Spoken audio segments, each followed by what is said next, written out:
think there's a disconnect here. I don't think that Sidro has fully grasped the picture of what's going on here. Because I don't think Sidro is familiar with instant mashed potatoes. This is not like a Capri Sun with pre-mashed mashed potatoes. It is, in fact, dry. It's like a powder. It's not. You're slurping powder. It's not even mushy inside. It's a powder. A powder. You're eating powdered mesh. You're eating powdered food. You guys, I really... do not want to. I'm so glad I joined the fucking call just in time to hear this. The image of Jaeger eating Idahoan instant mashed potatoes like a fucking saddlebag horse. Yeah, like eating oats out of a saddlebag. Yeah. I genuinely don't know what is so weird. Like, I know this is unusual, but it's not that weird. No. Let me be very, very clear here. We're all friends with Biscuit. We've heard a lot of wild food takes in our lives. This might be the wildest food take that I've ever heard in my entire life. It's horrible. You said dried spaghetti. That's awful. You can't eat that. Boy. I feel like there is You eat it dry so that it expands in your stomach later. You're taking all the fun out of it. I'm still deciding whether I actually believe this or not. You're not normally somebody who just makes shit up to troll people, which is really troubling me right now. Because I think you're serious. I think you're actually eating dried instant mashed potatoes out of the box. Eating it now because you guys made fun of me. Hi, Frisk. Hi, Eli. Fritz. Hi. But, like, for real, all you do is add water, and then you heat it up. And you know what your mouth does? Adds water, and it heats up. The reason you do that is so it tastes better. Let's be very clear here. I'm gonna try this. Like, if your goal here was to get me to go into my kitchen and eat instant mashed potatoes, I'm going to do it. Not right now. No. It's not bad. But when the spirit moves me later at 4 a.m, I'm gonna see if we have it. Your mouth has all the ingredients you need to mash that tater. Once I made a joke about making instant brownie mix in my mouth, and you wanted to vomit. Yeah, that's so... Oh my god. I really can't... This is him actually doing that, unironically, and there's nothing wrong with it. Okay. Someone went on top.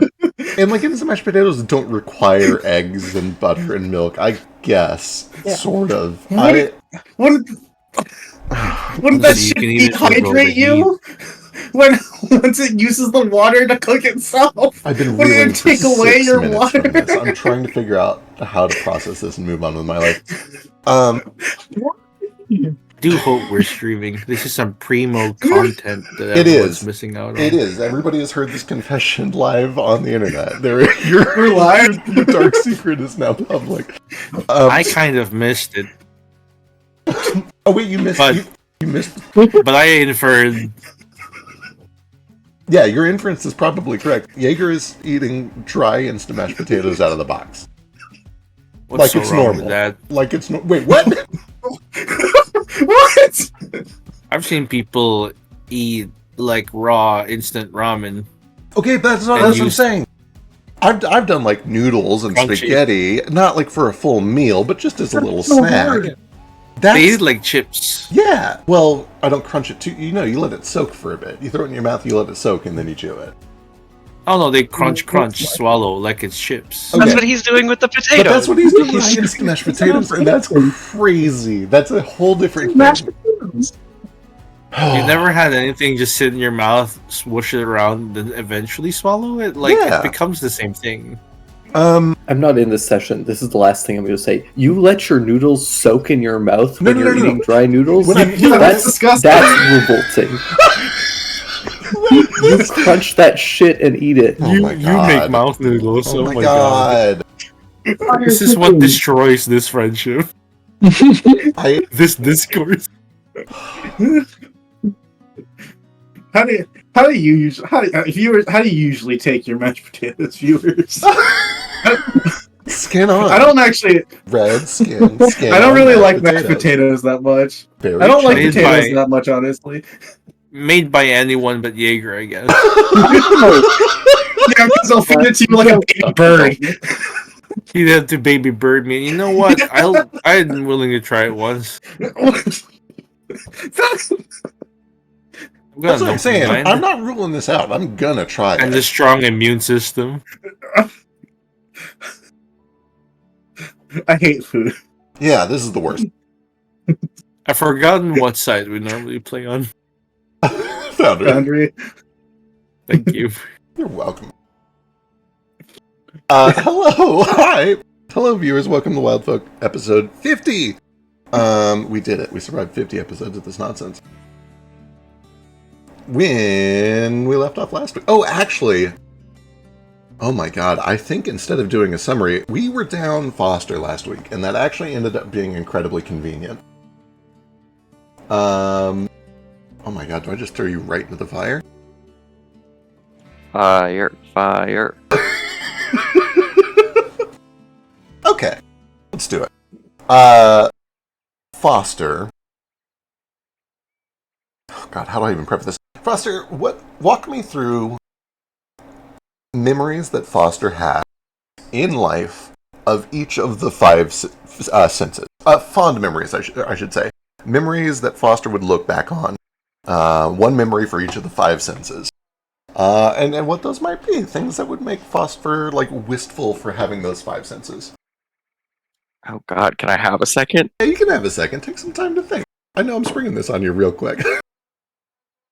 I asked for the fire and I wasn't ready for it. It's true. Yeah, it was fucky when they sprung it on me too. I was like, Jesus Christ, what are you doing? I had time to think about this. Yeah. While you're thinking, announcements. We're going into the holiday season. We got Thanksgiving, we have MFF, we have my birthday, the biggest holiday of all. We have Christmas. The next 4 or 5 weeks are going to be real fucky. I don't know how much we're going to be able to play. We'll play as much as we can, but there are probably going to be several off weeks. We will post our schedule on Discord, anthology.gg. Fucking ecstatic. I know, I'm so sorry. It's okay, I joined a new game on Sunday. Oh my Mornings. god. What? No. I did it. I have 7 games a week. That's actually crazy. So, okay, I have an honest question for you while It's we're a giving DM Foster... who's not American. While we're Play vamping. with me. While we're vamping. I have 2 now. While we're vamping and filling time for Foster, I have to ask, when I get in too many games, my investment in each one goes down. I feel stretched too thin. It's harder for me to get committed to all of them. Does that not happen to you? Well, in fact, you're not mentally ill. I will challenge that. I will argue that. Maybe Okay, not to the we same all degree have as a you little do. bit. Yeah, a little bit. Well, here. I now have a game on Sunday morning and Drates in the evening. Therefore, happy boy. Great, beautiful, lovely. This is wild. You're so over... This is your entire life. You're so committed. Listen, if I get paid for this at some point, I'm set. It's my dream job. And the wild thing too is you often play characters that change or shift or have multi-personality. It's like playing 2 games, remembering 2 games for one. I'm gonna try not to be too weird in front of you people, but I can't limit how weird I am that much. Foster asked a question. Oh, is this back in... Yeah. Is this Yes. This is the 4 times when you had the flesh body. Got it. Although, if you have one from your current skeletal life, maybe hold on to that one for the end. I hate everything so much. This happened several times. I'm sorry. We had 3 days of this or something. Yeah, and I'll explain what's going on here in a bit, but it makes sense that you would walk into this with absolutely no context, almost kind of like a weird dreamlike state. you essentially start to vividly picture some of these old memories in your mind. They almost all kind of revolve around things that you experienced, these 5 senses that you experienced when you had a fully flesh body. The things that you miss, the thing that make you wistful about having a normal body, a living body. Alright, sight is the view of the fort from the little hill from my intro vignette situation. Makes a lot of sense. Hearing is Thalia's laugh, cause cute. Makes a lot of sense. Smell is lavender. Okay.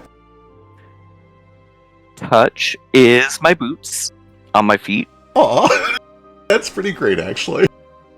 And then taste is the fake fried chicken that Jane made. Oh, hell yeah. Or the conjured chicken. You find yourself almost kind of in a dreamlike state. You're not really sure how you got here. You're not really sure what you were doing. You assume it's probably just a dream, but you are also a skilled occultist. You understand that sometimes magic is involved. But even so, it is hazy to you. It takes you some time to really come to terms with what's happening. And you begin to experience these scenes, these flashbacks, these memories very vividly. Eerily vividly.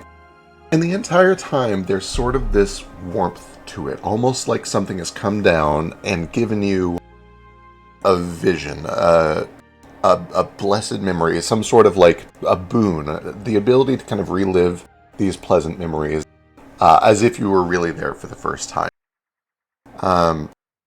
And as you go from scene to scene to scene, there's also eventually a point where you start to hear music surrounding you in all of these visions, which just kind of adds to this like whimsical vignette that you're having, this pleasant slideshow of your life. And then there's a point where all of a sudden you wake up and you're in the desert. It is night. You're on the dunes. You see that there are dozens of skeletons and a few zombies and a few other whites and things like that are all kind of aimlessly walking in the same direction. You look up and see the moon. You're good at nature. You can suss out that they're all kind of heading west. And you realize, looking down at your own boots and at the footprints that you've left in the sand, that you were walking with them. And you look around and realize that the party is not far. You see that Athen is also kind of struggling with this, and seems to still be in sort of a lost trance stupor state. And the living members of your party are all trying to figure out what to do about that. They have restrained Athen. They are trying to just avoid the other skeletons and zombies, which seem to be ignoring them completely. And eventually you come to your senses. You see that Kaz, I believe Kaz, the first night you were playing guitar, is that right? Yeah, I think I was pretty much doing that every night. Yeah. Most of They missed the first night. I had to grapple him. Oh, that's right. And you remember when... And then we proceeded to roll shit. Right. Failed every single one. Right. Perfect. Thank you. Even Foster, whose wisdom saves are amazing, by the way. For sure. I was so glad he rolled like that. It really helped. Not when they matter. True. Yeah. Master in wisdom saves over here. I mean, Will. Master of the Nat 1. Mm-hmm. High five. Clack. And eventually you realize that all of this was some sort of an artificial vision, some sort of a magical influence. Memories were being brought back to your mind through magic. And you remember the past day or two comes back to you pretty quickly. It's like waking up. There's a moment of amnesia, but then you remember, oh yeah, this is who I am, this is where I've been, this is what I've been doing. You remember fighting your way through bandits up at the landing dock. You remember negotiating for payment. You remember traveling down along the deserts to the southeast and finding one of the survivors from that camp, making camp with them, spending the evening just kind of relaxing before they went off on their own in the morning. And then traveling again through the desert, you led the group and did very well for the most part. It's a pretty easy established road. You're basically just following the river towards Unyo. Then you settled in for the night, and while you were on watch, this happened. And you've just woken up, having experienced this in the middle of the night while you were on watch. What do you do? We're kind of going back for everybody else, but we didn't get your perspective. Yeah, did we see all these undead while we were like traveling, or does it appear that they also just kind of came out of nowhere? As you It's can odd. travel- They came. This is, the first time they came out in our days of travel. Interesting. Ethan did a little bit of looking around and spotted like a few zombies at the bottom of this oasis and like a pile of bones at one point. Doing the typical desert undead thing where they essentially remain inactive for most of the day and then they wake up at night. But they seem to wake up kind of all at once in droves, and we're all kind of marching in that one direction, paying very little attention to anything around them. Okay. I think my instinct is to, if they have Ethan under control, like he's not going to wander off, I probably walk up to the closest, like, either skeleton or just the closest undead and try to, like, shake its shoulder, like, hey, it's not real, wake up. You have the undead diplomacy thing, right? I do. Where is it?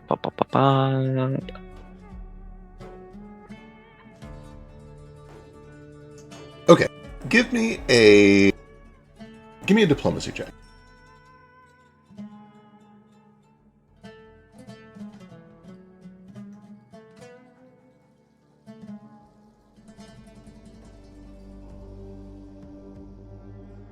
And I'm back at it. We're so bad. It is fucking uncanny. This skeleton in Necrol, the tongue of the undead, get the fuck off of me, man, and kind of like aggressively shoves you. Even on a nat 1, it's not like he turns and fights, it's not like he lashes out and claws you, but he shoves you and continues to walk in that direction. I assume it's not super obvious what they're walking towards. It doesn't look like they're walking towards the dream I had of the giant tree in the desert. You look out in that direction and you kind of just see a desert landscape. You see that they're kind of going to the southwest, which is back towards the mountains. Give me a perception check.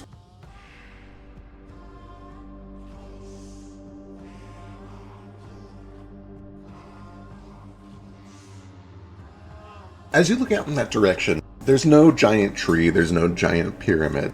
However, as you observe the mountain range off in that direction in the distance, you do notice that the coloration is kind of similar to the backdrop of that vision. These somewhere between like a chalky gray and a little bit of a pale red. So it looks like it could be the same mountain range, I guess is what I'm getting at. Although the exact location is not visible to you. It is very obvious to you, though, with the 23, they are all walking in the same direction towards something. It's not just that, like, oh, the terrain encourages them to walk this. In fact, many of them walk straight through the oasis. Many of them, like, are trampling over your tents and the campfire. They are being drawn in a straight line in a single direction.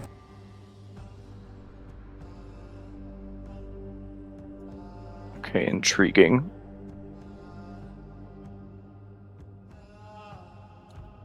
Probably, since that didn't work, just head back to the group for now. Make sure Athens good. What's going on?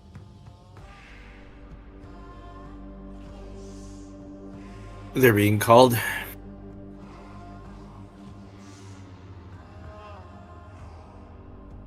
Called to... Beware. The Desolate Keep. I'm going to assume. That's its general direction. Can we stop them?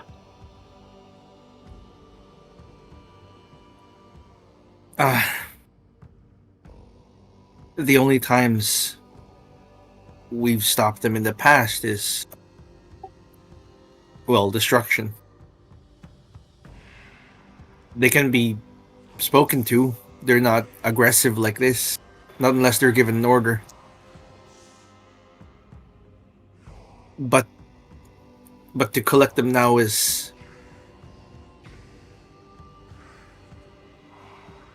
well, let's just say it's not the best survival move.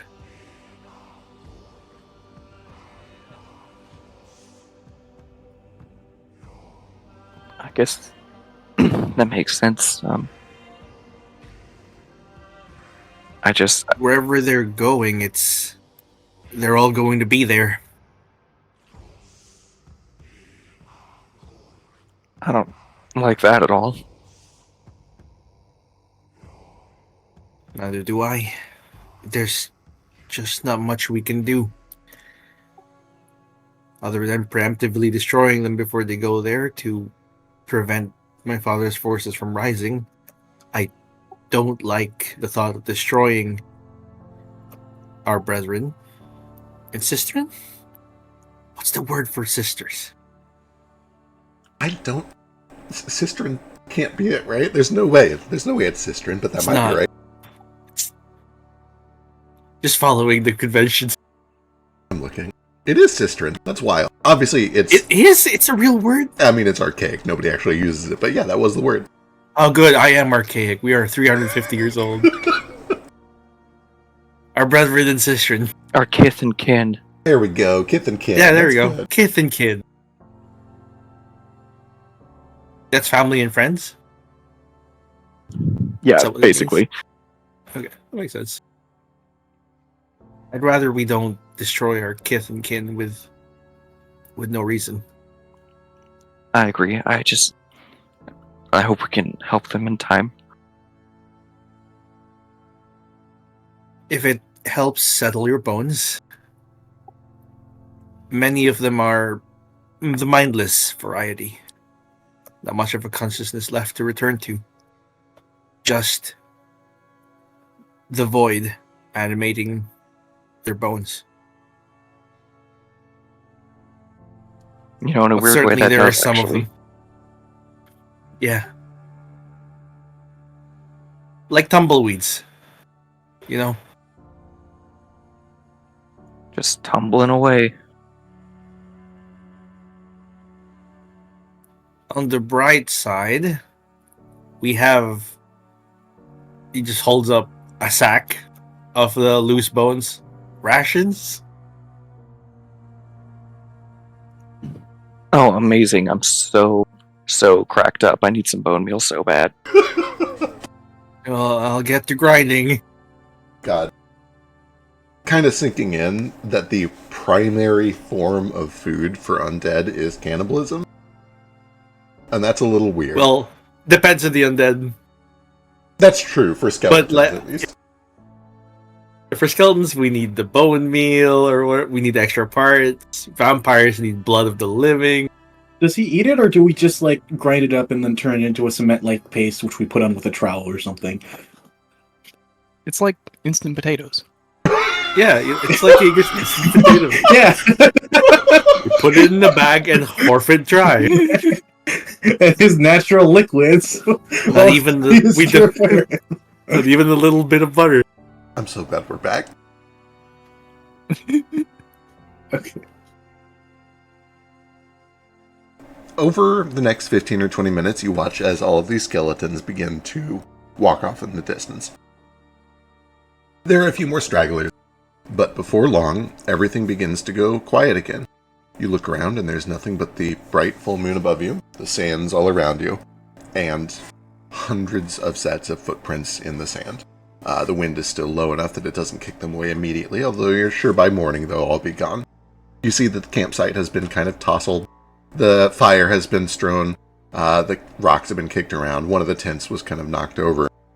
But everybody is safe. Everybody is fine. Nothing is damaged to the point that it needs to be, like, abandoned or replaced. Just kind of an inconvenience in the middle of the night at, like, 2 in the morning. It's a blessing that skeletons are quite insubstantial. It is. I suppose. Turns out a skeleton stampede isn't that dangerous. If they were zombies, now that'd be they'd be slower, I think. But the rot would be. We'd have to remove these tents, burn them, maybe.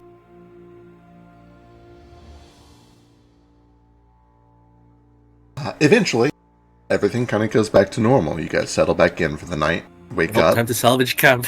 Yeah, salvage things from camp. Settle back in, get the last bit of your sleep, and then wake up.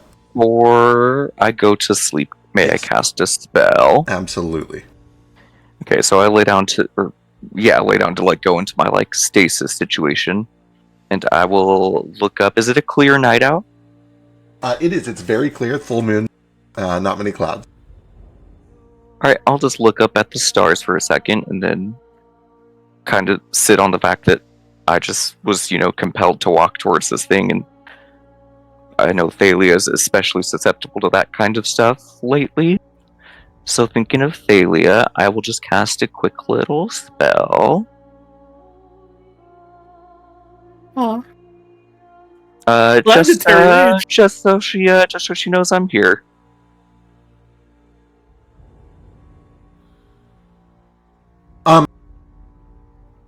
As you look up, you watch as a specific star twinkles in the night sky.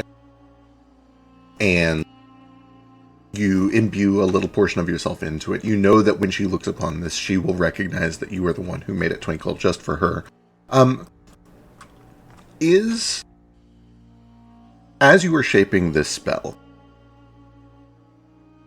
the spell allows you to give the impression that you want them to follow it, if that is what you're trying to do. Is that what you're trying to do, or are you just kind of giving her a little reminder, a note that you're present? Just a note. I definitely don't want her coming closer to this. Okay, understood.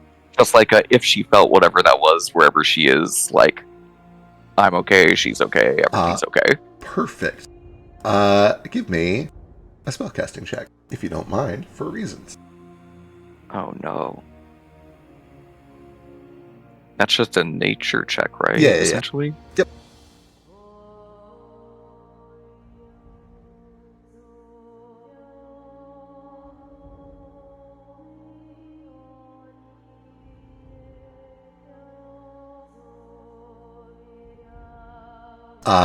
Wonderful. You sit back and focus on this spell.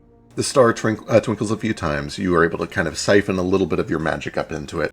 You feel a bit of the wind at your back, almost pulling the magic up into the sky past the moon towards this star that you've illuminated. And then there's a glimmer of starlight that kind of goes across the sky. You feel that it is pulsed out, and you know that it will reach her if she is watching, or the next time that she sees it. And then everything goes still again. The wind dies back down. Alright, I'll try to sleep after that. Alright. Was that a security spell? Emotional security, I guess. We could all use a bit of that. As you, on the later nights, Branch started handcuffing you to Ruko and Athens himself. To fast forward a little bit, you wake up, you do another day of travel through the desert, and then it starts to get towards night. You guys are traveling mostly in the morning and in the evening, kind of camping down in the midday when it's way too hot to travel, and then camping down in the middle of the night when there's a lot of undead about, or at least normally there's a lot of hostile undead about. As you settle in for this night, you see that they're talking about like handcuffing people down, and I forget what did they do to Ethan? One of the other things was one of us found that like the moon amplified this and started keeping them in the shade too. Yeah, so they've got like Ethan tied up. They put him in the tent. Ethan's also wearing a lead helmet, if I remember correctly. I don't think you took that off at any point. You kept that on the whole time. No. Perfect. Yeah, he just kept it on the whole time. He paid for it. He might as well wear it. Absolutely. As you see all of them beginning to take these precautions, does Foster do anything different going into the second night?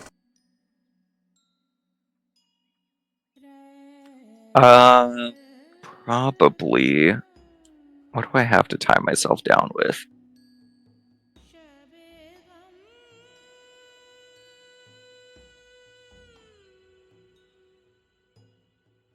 Turns out nothing. Oh, I've got some rope. I'll have somebody tie me up. Perfect. Wonderful. This night goes by much the same as before, except you are not engulfed by this. You feel a tingle at the back of your mind, and I suppose I should add, you begin to feel a magical presence that is pushing its way into your mind, trying to bring these memories to surface.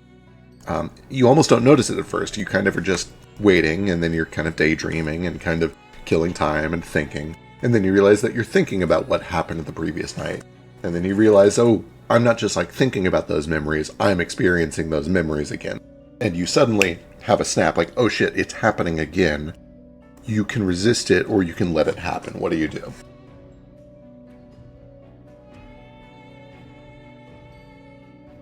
Ooh, that's a great question.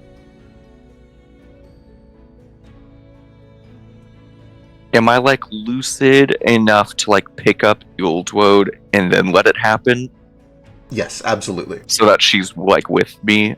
Yes. Okay, yeah, I'll pick her up so she's with me and then I'll let it happen. All right, on the I second want to night, know what this is.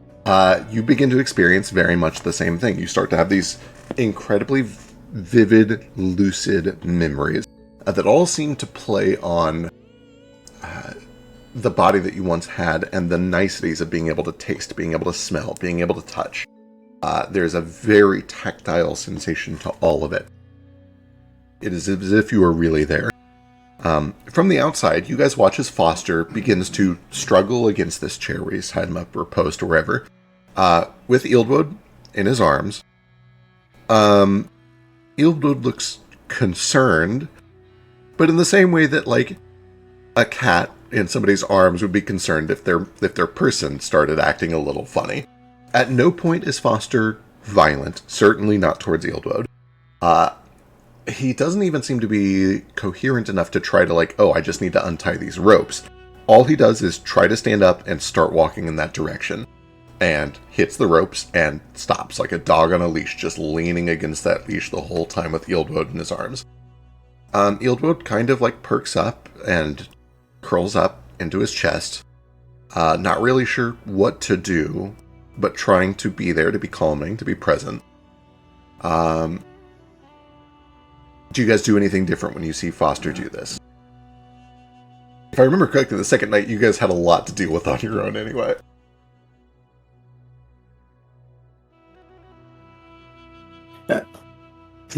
I think that, Yeah, I think feel this, so I'm along with the ride. Right, okay, perfect. The second night we started like tying them up and leave and having one person, one living person at least with one dead person, undead person, and just forcefully like trying to drag them back and talk to them. And Kaz was still playing music, I'm sure. Yeah, I was gonna say, I think Kaz did his music experiment again on the second night. Oh, is that when he gained the Pikmin line? I think it might be. So this is the night where Branch was responsible for Athan, which means Ruko, you're the one who's kind of been assigned to watch Foster. And you see Foster do this. They seem to be lucid, they seem to be all there, and then they pick up Wildwood and then begin to try to stand up and walk right in that direction. What, if anything, do you do, Ruko? Foster? What are you doing? Am I like there enough to respond? I assumed not. You have allowed this to take your mind, but you rolled very well on this night. You hear Ruko, kind of distantly, like somebody speaking to you in a dream, but you do hear Ruko, yeah.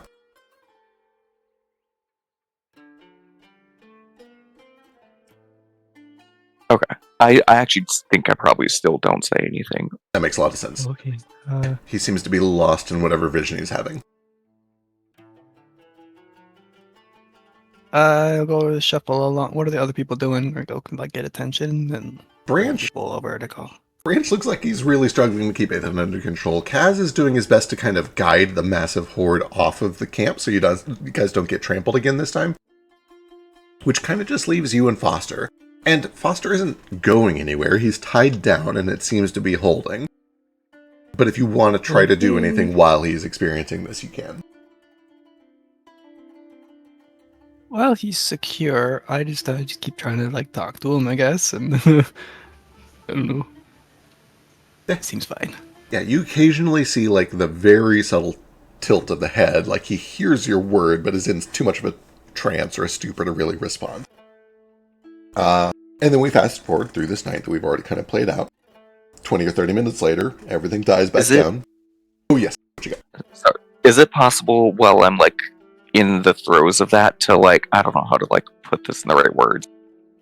Is it possible to like push past the memories to like what I'm actually being drawn to, or is the memories like, do they just overshadow everything else?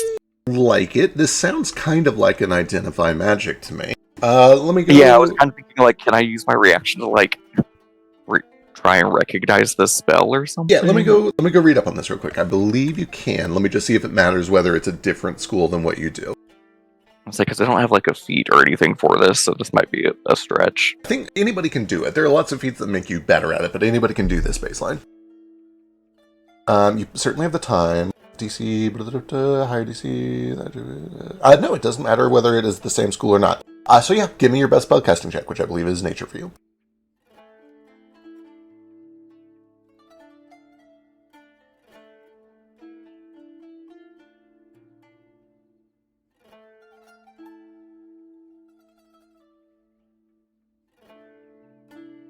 You begin to assess the spell that has taken hold of you.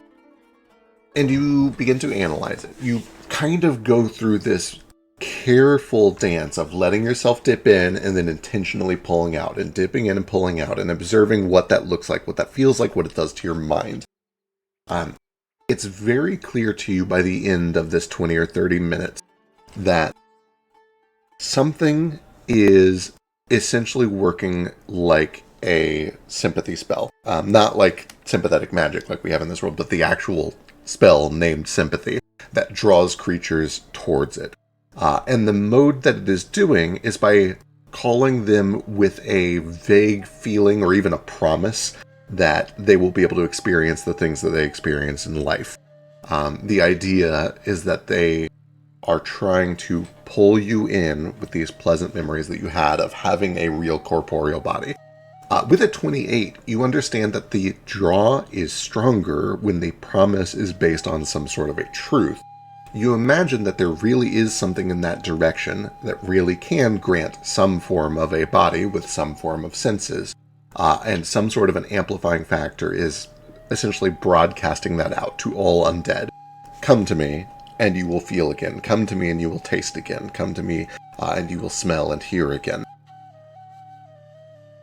Whatever it is, it must be very large and very powerful to affect so many creatures over such a wide area. But eventually, the effect dies down. And I will say on a 28, that they had already kind of come up with suspicions by the second night, and you were able to be very confident that it has something to do with a direct line of sight to the moon.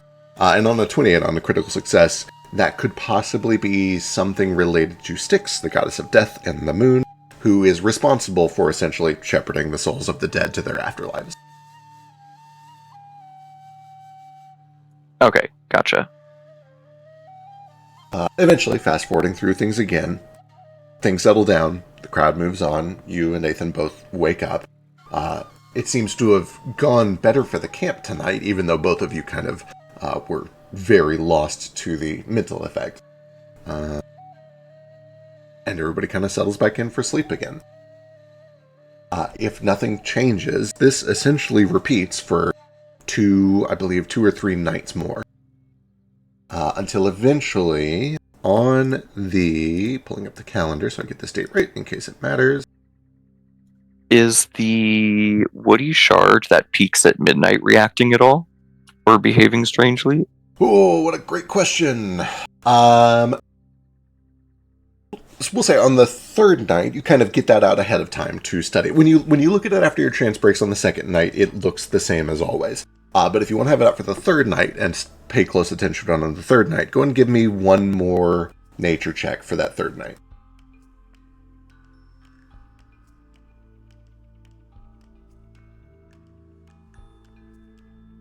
The third night, again, I believe you rolled really well on this one, and part of that might be because you were so focused on trying to figure out what this effect is and what it does.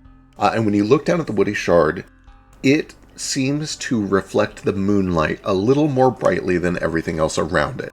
It's not like it glitters, it's not like it sparkles. It just seems to have a very subtle effect where it reflects moonlight more than everything else around it does. Okay.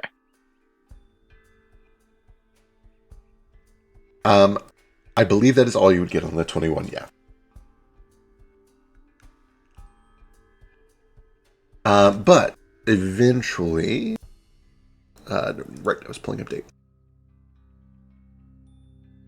29, 30, 1, 2, Thursday night.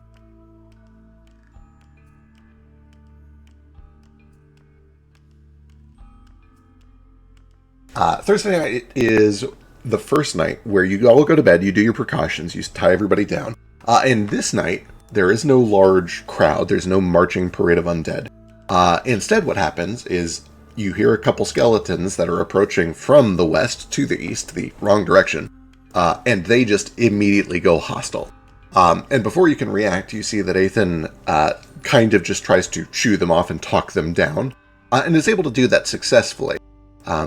But it is unlike the previous nights in that they appeared to be the normal type of undead in the desert overnight, where they just kind of rose up from the sands and walked towards the nearest living thing like they were going to attack. You guys are able to shut that down pretty quickly, but when you regroup, it is clear that whatever happened the past 3 or 4 nights doesn't happen this night. And then, on Friday, midday, you guys crest over a hill and find yourselves looking at the city of Unyo. And that is where we'll pick up. Back to the Future.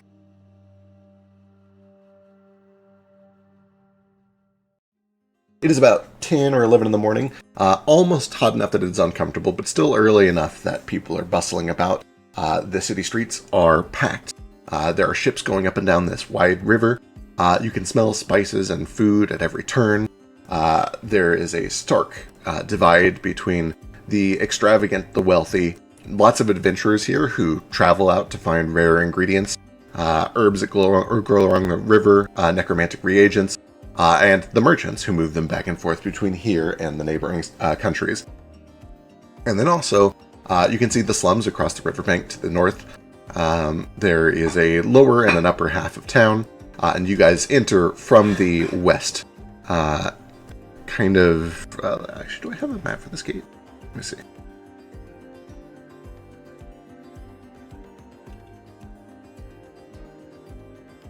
The last time I was here, I was Narafi. Yeah, feeling nostalgic for 2 months ago. It feels like someone else's memory. Already? I don't know if that's an effect of this. He just vaguely gestures at his whole body. Or because so much has happened. Yeah. Feels like I lived out an entire year in the last 2 months. But anyway, was this your hood before? This was where you lived when you were not you as you are right now? I lived in Del Muerto. Was that wait? That was always a city? Do you really consider living if it...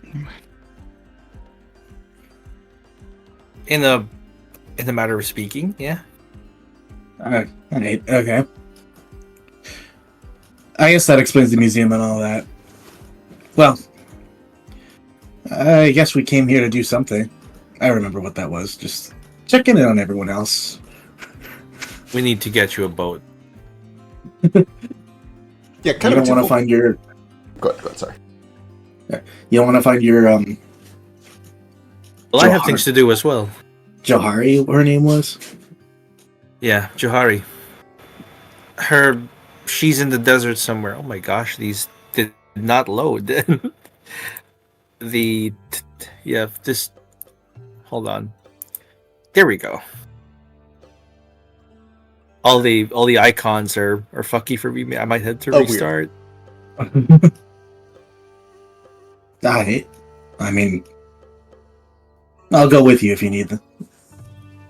I appreciate it. Jahari's shop or whatever isn't here, right? Correct. It is on Reben Street, which it's is in along the Delaware northern Street. bank. Yeah. No, it is here. It's in this. Yeah, but it is here. Okay, yeah. Yes. Yeah, So it's in here. at one point we found out that Jahari was apparently neighbors with the person Drifter was being delivered to. Yeah. And I think we both have that information right now, right? I believe the so. whole Yeah. party found that out together. Yes. Yeah, the whole party found that out together. All right. And he was the one recommended to us for the next person best suited for opening a gate here. Yeah. None of us. We didn't bring anyone who's good at that, right? You ain't hiding like secret mechanic skills up your ass, right, Ruko, Foster, Ackles. What? The only thing on my ass right now is sand. And how that did you get sand in? Okay. that's how you're In the supposed. desert. That's how you're supposed to what? Whatever. No, it's gross. you're not supposed to wipe the sand. It was a joke. Oh, the other guy just lied to me. That does sound like Listen, some it bullshit. depends They on were which telling the sand guy. you use. Okay, all right. I don't know if this world has chinchilla people, but if it does, they will swear by a Oh sand my bath. god. I'm back in again. Okay. Folk. It's a lingering curiosity for me, the whole Drifter thing. I could take it or leave it, but I don't know. That's ain't a bit suspicious that you're. What's the relationship to you again? She's like a teacher to me. Yeah, your teacher was neighbors with whoever that was, right? A lot of dots. It might not connect, but they're really close by. Right. Well, her area where she lives, I think, is where the scholars live. No check required. Kind of. Yeah, it's essentially where the hedge witches live. It is where the cheap mages for hire live. Right. Yeah, I know you ain't taken to many of my plans, but I do have one. In case. I'm open to listening to them. All right. Let's go find somewhere to sit down. You can introduce me to some good food around here, right? Last time I wasn't here for the sightseeing. Sure. And he looks at everyone. You must all be tired from being half trampled by skeletons all night. Every night. Yes, I've really been missing a lot of beauty sleep. Let's get you a nice inn. I'll take them to a nice one. Perfect. As you begin, I sure wish that I had an outfit more suitable for this desert travel. it's on the list along with your rancher outfit. I promise. I feel like all of this sun on my bare fur is terrible. Hey, where Am do I getting more hyenas spots? come from normally? You're- Where are hyenas from? You know, Africa. It's like the savannah, though. You're normally. right. You're right. More not like open Sahara desert sort of stuff. That is true. It's As not you, like we were in cover. as you begin to approach this enormous city and its enormous walls, you see that there is a large stone arch bridge crossing the river, and you can see that there are guards posted up here. The four down here at ground level, as well as several further up the tower. Most of them have either bows or, much more likely, rifles at this point, keeping an eye on anybody who approaches. You guys have the aura of living travelers. None of you really shamble like a zombie would. Nonetheless, as you approach, Foster at the very least, unless you do anything different, just looks like a skeleton. Ethan, you're fully covered in your current outfit, correct? I'm disguised. I've got a full illusory disguise. Okay, wonderful. I've got Yeah. something for this standby. I have to find it. Sure. Let's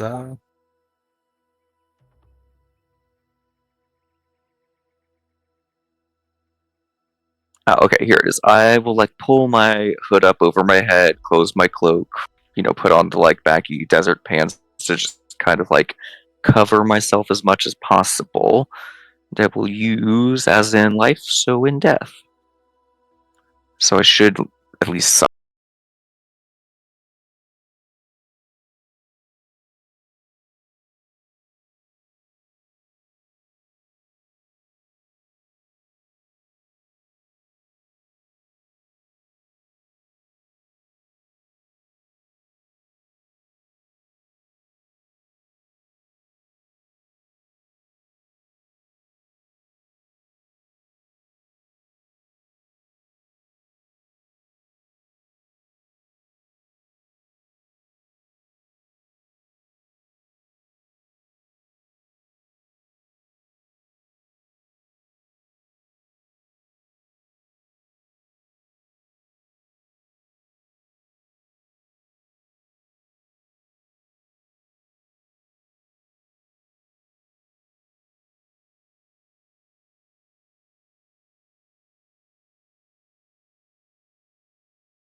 Back in. However, because of that and because of Ethan's disguise, I don't believe that either of you even really need to do anything here.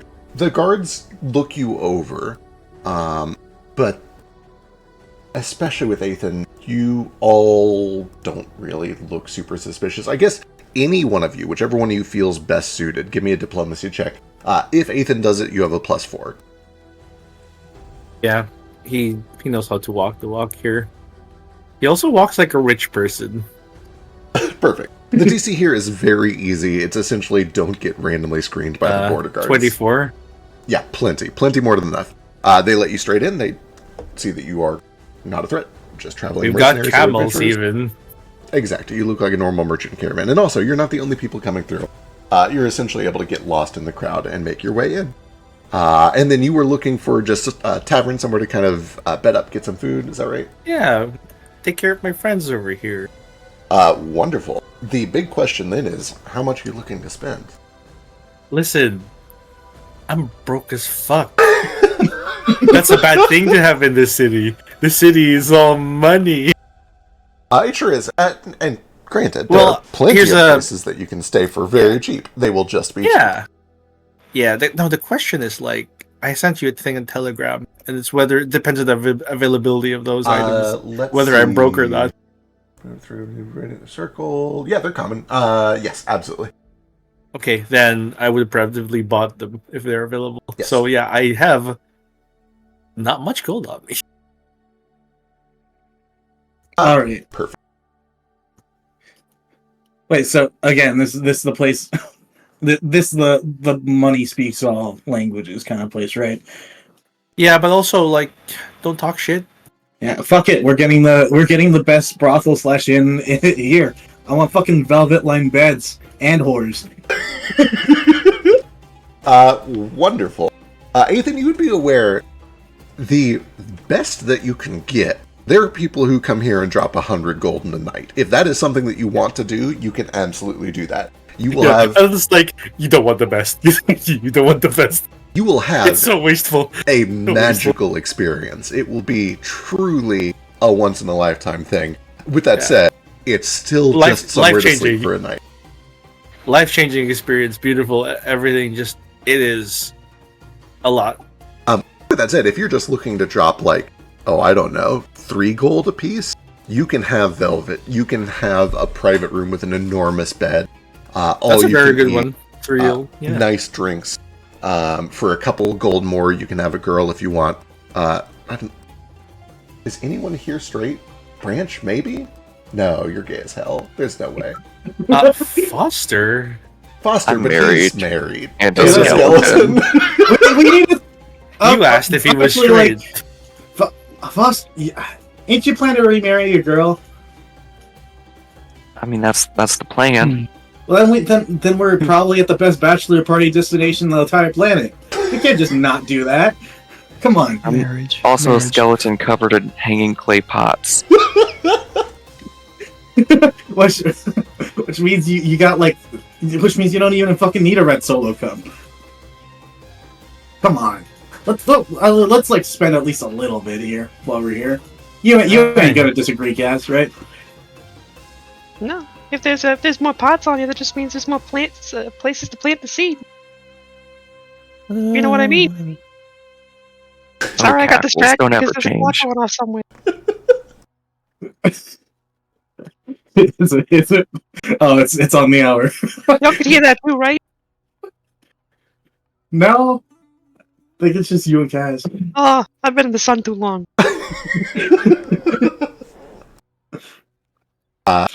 Let's find like a fucking 5 gold worth place. Okay, I don't yeah, know. that's pretty good. Yeah. That's pretty solid. That's $2,500 for a single night will get you a great experience. That's over in this direction. If you're willing to drop that much. Absolutely. So that will probably take you into roughly kind of the merchants' quarters, the middle district. When you first walk in, you walk past a lot of essentially just farmland that has been brought just inside the wall so that they don't have to worry about undead. There's not a ton of agriculture here, but there's also not a ton of people here. Unyo is a pretty small city as far as capital cities go. But it's enough to sustain them in addition to the food that are magically teleported in. Although even that has declined since the decline of Eden. Most of it now comes through Wexisas and a little bit through Octima. You pass by these tall pyramid-like structures. There's 4 of them surrounding a tower. They are stepped, tiered, and you can see that there are hundreds of people just mulling about all of those 4 pyramids. You can see that there are doors that dot each of the faces of those steps. There are probably a couple hundred different chambers within these enormous stone structures. Essentially, apartments or flats. There are just giant structures where people have built dwellings, and you know, Ethan, that there are markets inside of there. There are places that people can stay for the night. If you want sort of a cheap tavern, that's where you would go. That is the low end of not quite destitute. If you're wanting to spend more, you guys cross the bridge over to the merchants' quarters. And there you find a bazaar full of exotic spices, full of fine clothing, linens, instruments, animals. They have dinosaurs, they have camels, they have hyenas, they have all sorts of trade in different cloths. And if you would like, you do find that there are a number of establishments that are happy to advertise with free samples of the drinks and the food that are inside.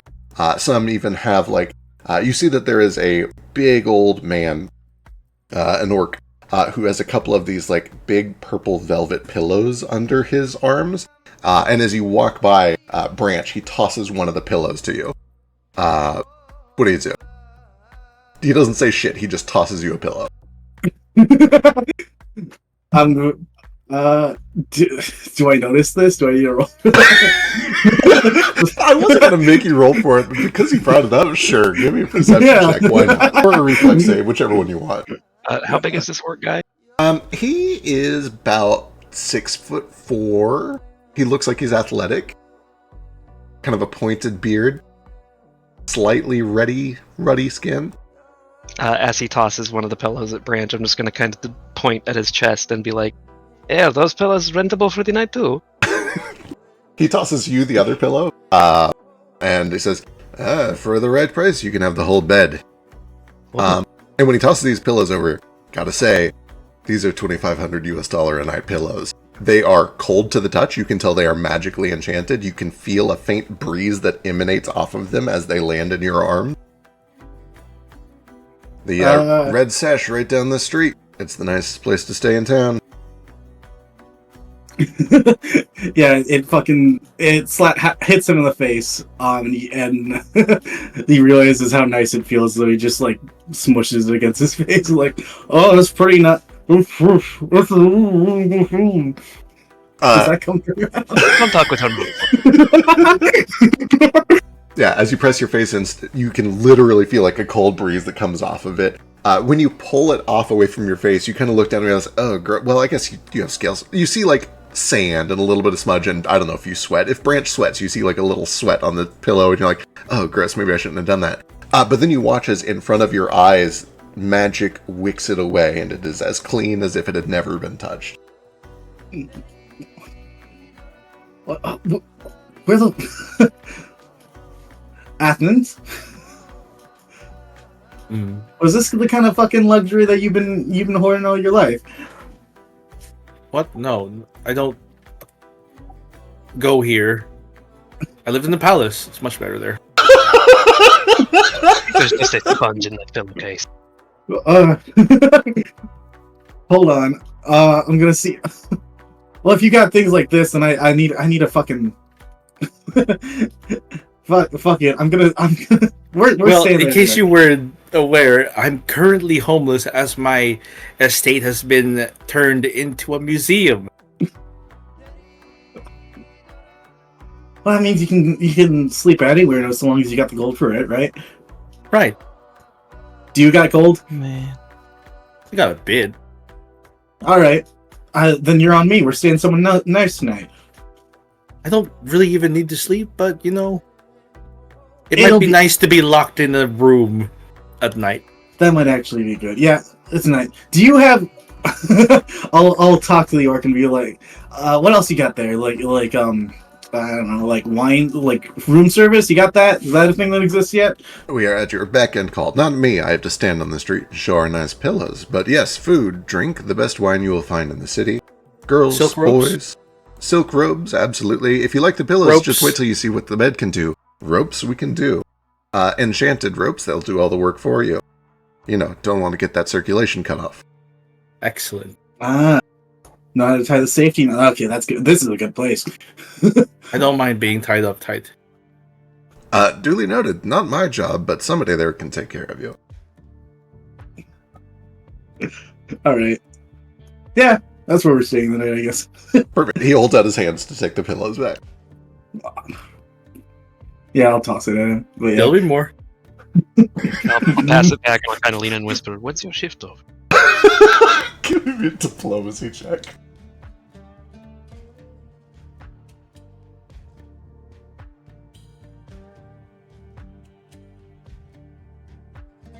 Oh, Kaz. I thought you had eyes for Cookie. Well, that's such a cute name for him. That is a really cute nickname. That's just what we call all the chefs in the ships. I say like I've been an actual sailor. I pretended to be one.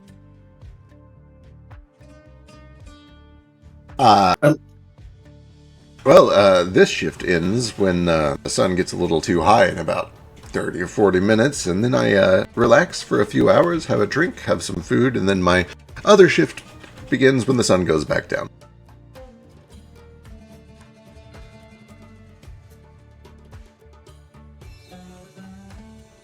Is your other shift at this corner? No, actually, you don't give me a d20.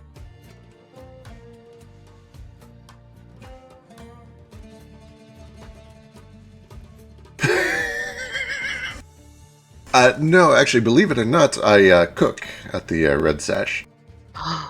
Another shift. You have a type. No worry, eating dinner tonight. If you like the pillows and the beds, just wait till you try my cooking. His tail probably actually like wags a little bit. He puts a big hand on your shoulder. I'll see you there, huh?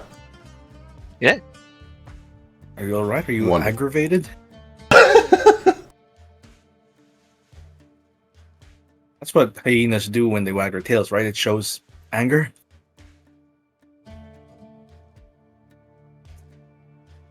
That sounds right. I don't Yeah. know much about hyenas. I don't know either. We really should get an interpreter for Cass at some point. I'm not quite sure what hyenas are. Not quite dogs, not quite cats. And when my tail lashes about, I'm angry. I imagine. Do we even get the orc's name yet? Sure didn't.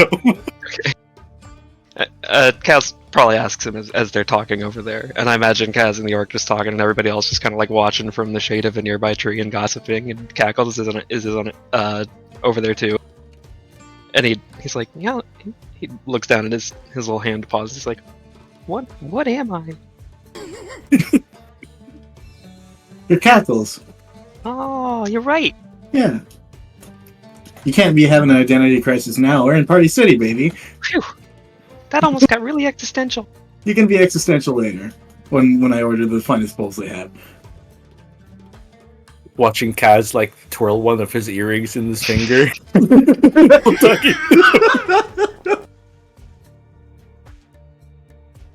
He needs this. He's had a rough few nights. Yeah. From my experience, orcs are pretty good at what he's trying to get. I got a free piercing out of one. From a chef? No, from an orc. I mean, that's his job. What? It was a professional piercing, or it took a lot of skill for what happened, but I'll tell you later. okay. That's like a fun story. So, Feck, what is the orc's name? Do you ask him? Yeah. Oh, I am Binu. 2 N's. What is your name? One of them is silent. I am Kasabian. You can call me Kaz, or just call me in the morning. Well, I will only be able to do that if you stay at the Red Sash tonight, huh? That's the plan. Wonderful, I'll see you there then.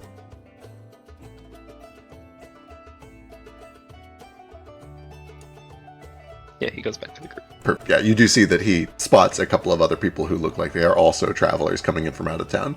And he's like, just a moment, and he throws the pillow and kind of goes back into his spiel. It is early. It's about 11, almost noon. Starting to get a little uncomfortable in the streets. People are mostly hanging out under awnings or umbrellas. A lot of them are stopping to get food so they can get covered indoors. What do you guys do?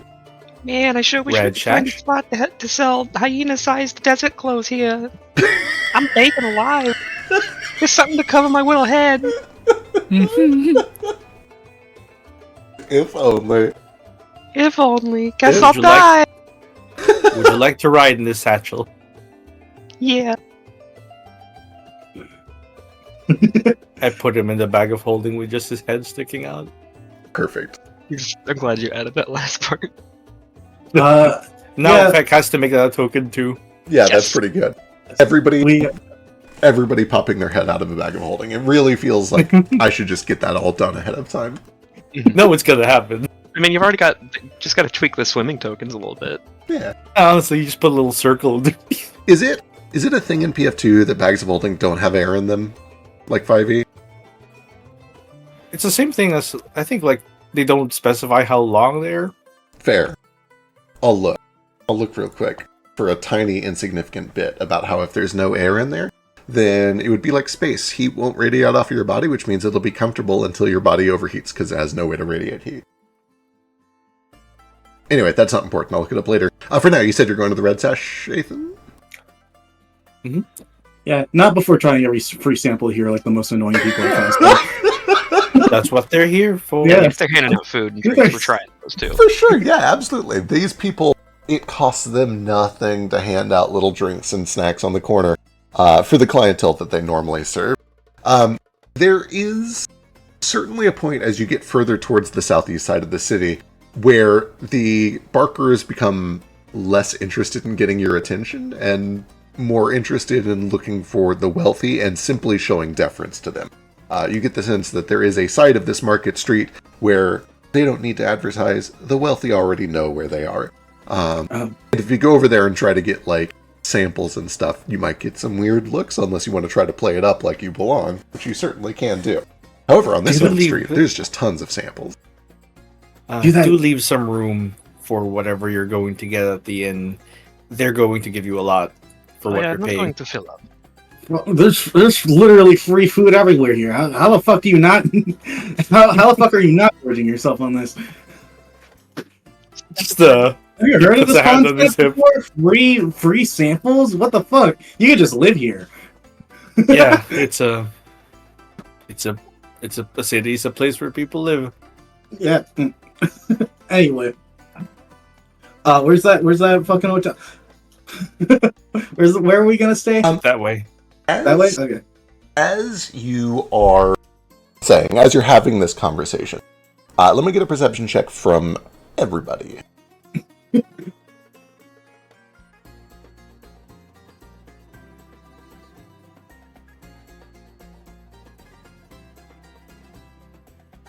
Whoa. Oh. Distract. A lot of distract. Ruko's getting a bit of a, what do you call that? Overstimulated. Yeah, there's a lot going on here. So Foster is actually the first to notice as all of this is going on. As the conversation is had about how there's so much free food, anybody could live here. Foster, a man catches your eye a little bit off in the distance. He looks not super well off. He's hunched over a little bit, like he's maybe got a little bit of hunchback or some sort of a back problem at least. Walks a little shaky. He's got a long, messy beard that goes down to about his navel. And he is kind of like waiting behind some people who are obviously traveling mercenaries. Behind somebody who's giving out samples for a restaurant on the corner. And they eventually leave, and he gets up to the front and shakily holds out a hand for one of these samples. And you watch as the person who's giving out the samples simply closes their cart and turns and walks away, leaving the man there. And the man looks dejected, and he kind of looks around for somebody else who might be giving out samples and starts to walk off in a different direction. That's the saddest thing I've ever seen. That's Ibrahim. He's been a sex worker for 90 years. Actually, give me a society check. Oh, you say Ethan? Yes. Okay. I've not been in society for a very long time. That's fair. Here you go. Okay, fair. Carry on. How far off is this person? He kind of catches your eyes like on the other side of the street. Oh, I'll walk over. And is the merchant like still there? The merchant is still there.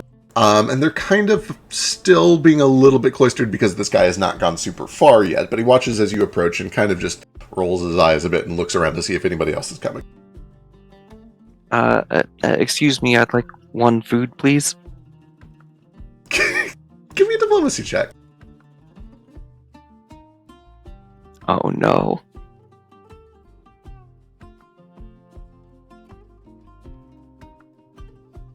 There it is.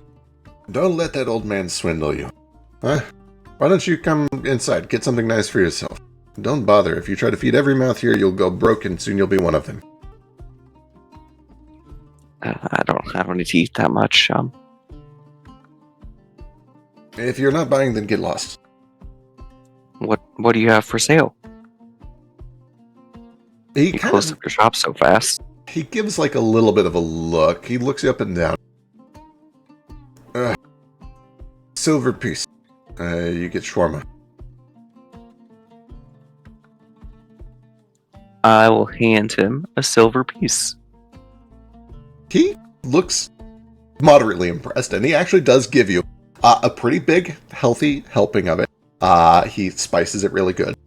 There's kind of a weird, very pungent yellow sauce that he drizzles over the top and then hands it over. It's a big portion. It's maybe not quite worth an actual silver piece, but it is a big portion.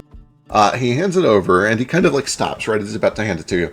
I'm telling you, you may be new in town. You can do this once or twice, but soon it will become a habit, and you will be on the streets like them. Be careful, my friend. And he hands it over. You say that like it's such a terrible thing.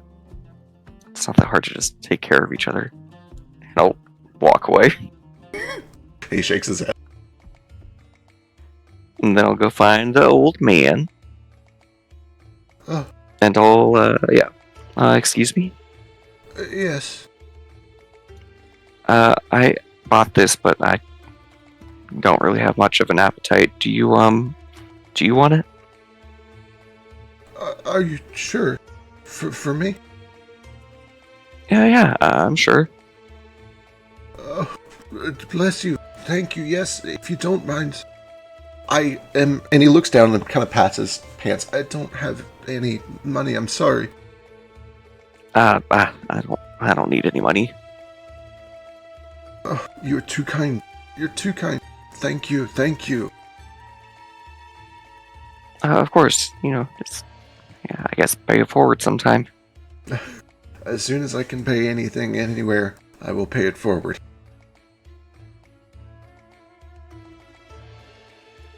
You run into that problem a lot here? People turning you away? If you would believe it, I used to have a lot of money. But yes, I'm afraid the times are harder now. And once they know your face, they are not so kind. I have a very memorable face, they say. And he kind of does this goofy face where he pulls his lips way up almost to his nose and does kind of a cross-eyed look. See? I think it's a nice face. I think if I ever get back on my feet, I'm going to learn how to make disguises for next time. I guess it's probably not a bad idea.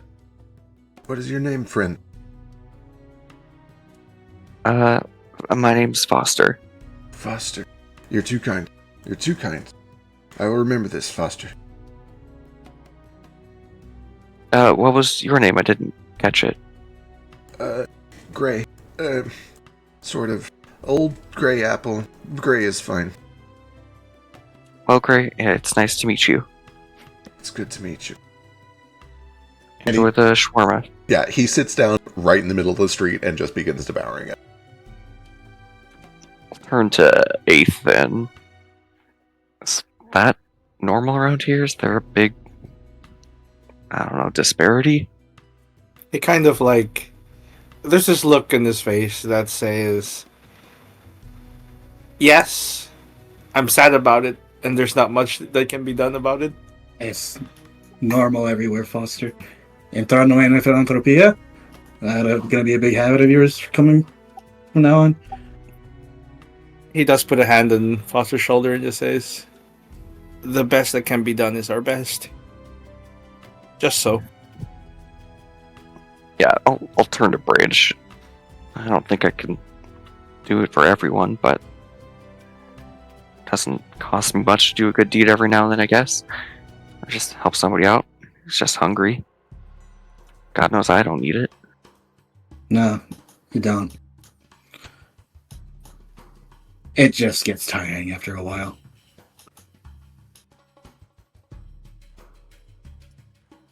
That's sad. It is. Till you get everyone like that up on their feet, you're never gonna not see something. You're never gonna not see. You're never gonna not need to hand out food for people.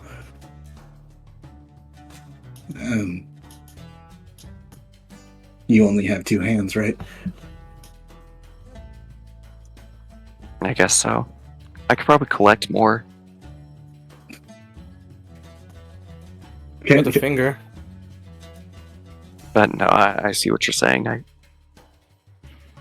I still think it's worth trying when I can, though. Just don't take up too much time. If we're heading somewhere and you get distracted by every homeless person on the street, on the street, you're never gonna get anywhere. Anyway, want to rub our faces in some velvet pillows? Yeah, I know. Fucking. I would love to rub my face in the velvet pillow. Perfect. All right. You guys follow the directions that were given to you just down the street until you reach this opulent building. It's got white marble construction in all faces, but it has this gold filigree, beautiful statues on either side of the main door. Very Egyptian in style, ancient Egyptian, these kind of stoic statues of these beaks. They look like Aarakocra, each holding canes, these wings straight back, looking over this. And between them, kind of draped between their 2 arms, is this heavy red velvet sash. that reads in Uni, the red sash. Already, as you approach the front door, you can smell spices and drink. You can hear laughter. Give me no perception check required. As you guys are passing by, you guys hear kind of a rattle and a clunk. And you look out to the side of the building and watch as one of the workers carries out this big wooden pallet of food and just dumps it essentially onto the ground outside of the building. Yesterday's baked goods or whatever.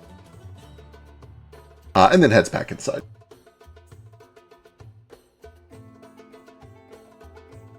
When you get inside, you're immediately greeted by a white, feathered Aarakocra man. Welcome to the Red Sash. Will you be staying with us tonight? Yes, we'd like to make a dinner reservation as well. A wonderful, wonderful choice. That is going to be... and he looks over your party. 5 gold ahead? Which rooms have your finest ropes? A discerning choice. Well, we do have the executive suite. That will be 80 gold per head. Ooh.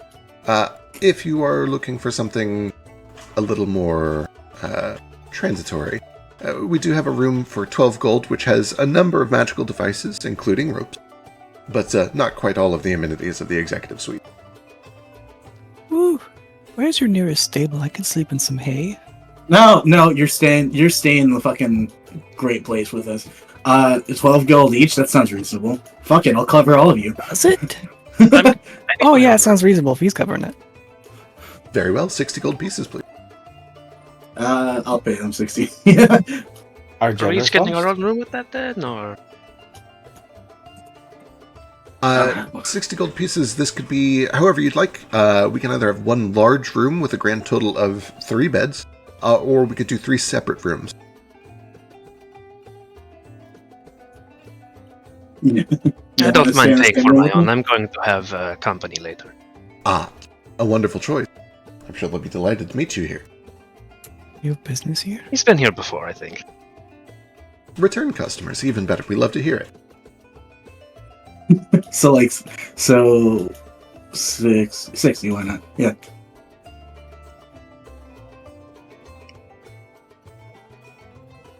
Perfect. All right. Right this way. And the clerk kind of escorts you over towards this large marble staircase that goes up. And when he gets to the bottom of it, he motions, watch your footing. Hold on to the railing, please. Why? Oh, first time. You're going to love this town, trust me. Ruko elbows Branch. Thanks for the room. That's pretty cool, but you're insane. You ain't ever... You know what luxury is, Ruko? Yeah, let's do good drink. Mm-hmm. Waited on in hands and feet, like everything you ever need. Who wouldn't give everything they got to try it at least once, right? Come on. Nods confused. You don't think you deserve a treat after all the bullshit you've been through lately? Deserving's a strong word. Same with all of you. You don't think you deserve a little fucking R&R here? Something at least a little pricey? Oh no, I missed this. True. I think out of everybody here, Kaz is probably the only one who has ever actually experienced luxury, except maybe Ethan. Yeah. Kind of was the norm. Yeah, until they started camping out in the middle of the desert. I imagine we didn't have like fucking self-cooling and cleaning magical pillows back home. Oh, right. Simply because there's less magic over there. Yeah. Your family certainly would have had the status and wealth if it was. You invented the fan. Yeah. Okay, fucking ain't it feel good not to be the fucking Castle Lippin boy now, Foster? And like on the other side of that, it's nice. I mean, it wasn't the whipping boy, but this is pretty nice. Yeah. So come on, let's fucking enjoy it. Just enjoy yourselves for once, right? Thanks. All right, I'm ready. All right. All right. Is it one room?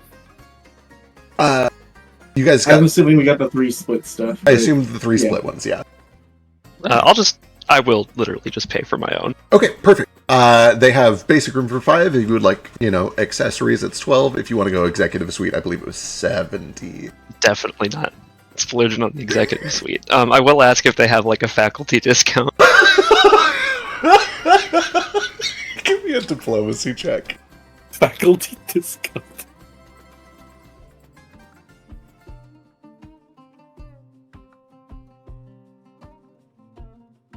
Oh no.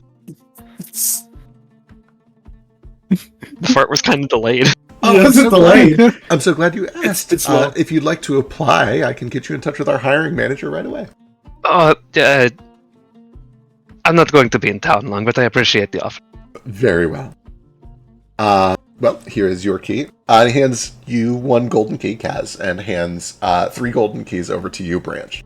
And you do see that they each have a red, essentially ruby number embedded into each of them. You guys have numbers 2, 4, 6, and 10. Kaz has 10. Well, someone gets the room on their own. If we if we head into the rooms, I would like to at least talk to everyone for in like a fucking meeting first. Actually, yeah. Fuck it. Why don't we all just try fucking looking at what like magic should we have here together, right? It's not gonna be All right. you're not gonna like whatever. Yeah, let's go. So the first magic thing strikes you almost immediately. Who steps onto the stairs first? Whoever, I guess, Branch has the keys. I was gonna say, you're first one up. You seem excited. Branch, as Cackles.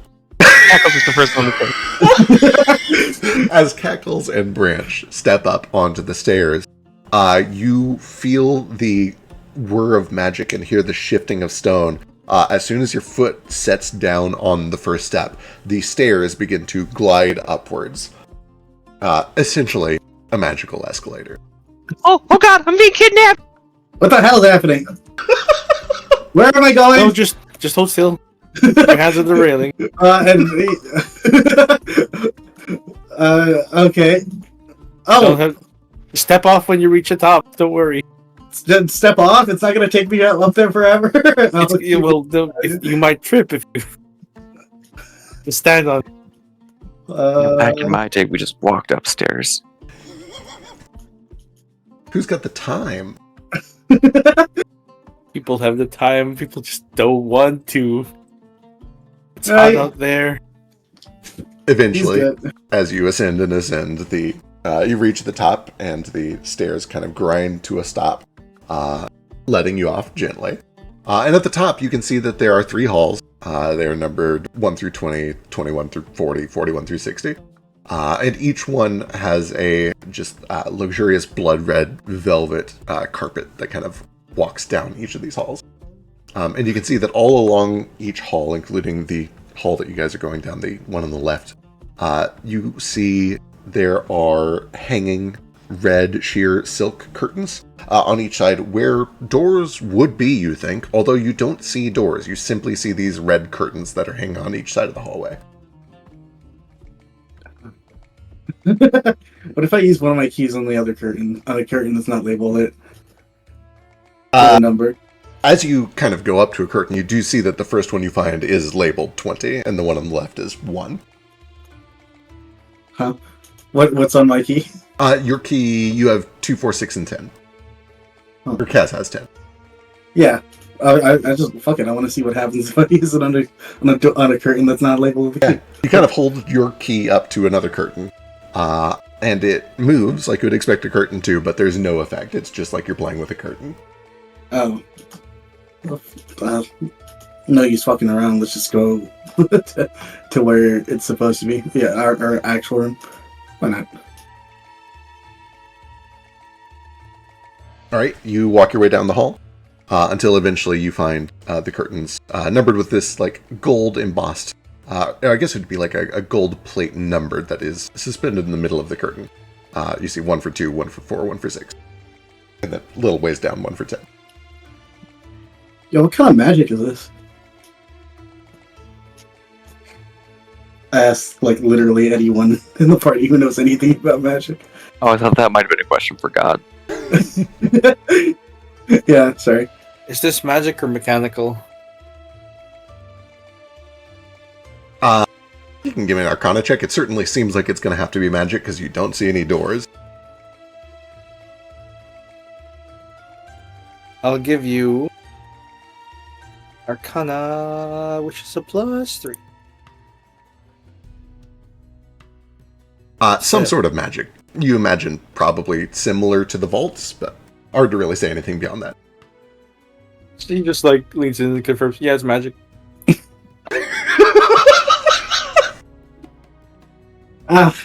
No use questioning, I guess. Not something I can ever understand. Fuck it. Put the right key in the right curtain and see what happens. Alright, you grab one of the keys for 2 and you tap the curtain. And there is a whew, as you feel yourself pulled into a demiplane. The rest of you watch as he is essentially pulled into this curtain and disappears. Branch, as you find yourself in a new place, essentially you are surrounded in all directions by brilliant red velvet. It's almost like somebody has built an enormous nest out of this plush kind of red velvet. It makes almost like a bowl shape, sort of. And behind you, you do see that there is just a plain old door, although it's very ornate. This dark wood with gold filigree. In front of you, in the center of this bowl-shaped room, there is the biggest, plushest bed that you have probably seen in your entire life. Loaded with pillows, including one that looks very similar to the one that was tossed at you earlier. You can see that there is an enormous desk with parchment and quill already set out. There's a tall wooden cabinet, and you can see that there is smoke like billowing off the bottom of it. Let's see, anything else? There's a wardrobe, a place where you can put your clothing, and then just in all directions, fabrics. There's so much fabric. It's like they built an entire room out of fabric.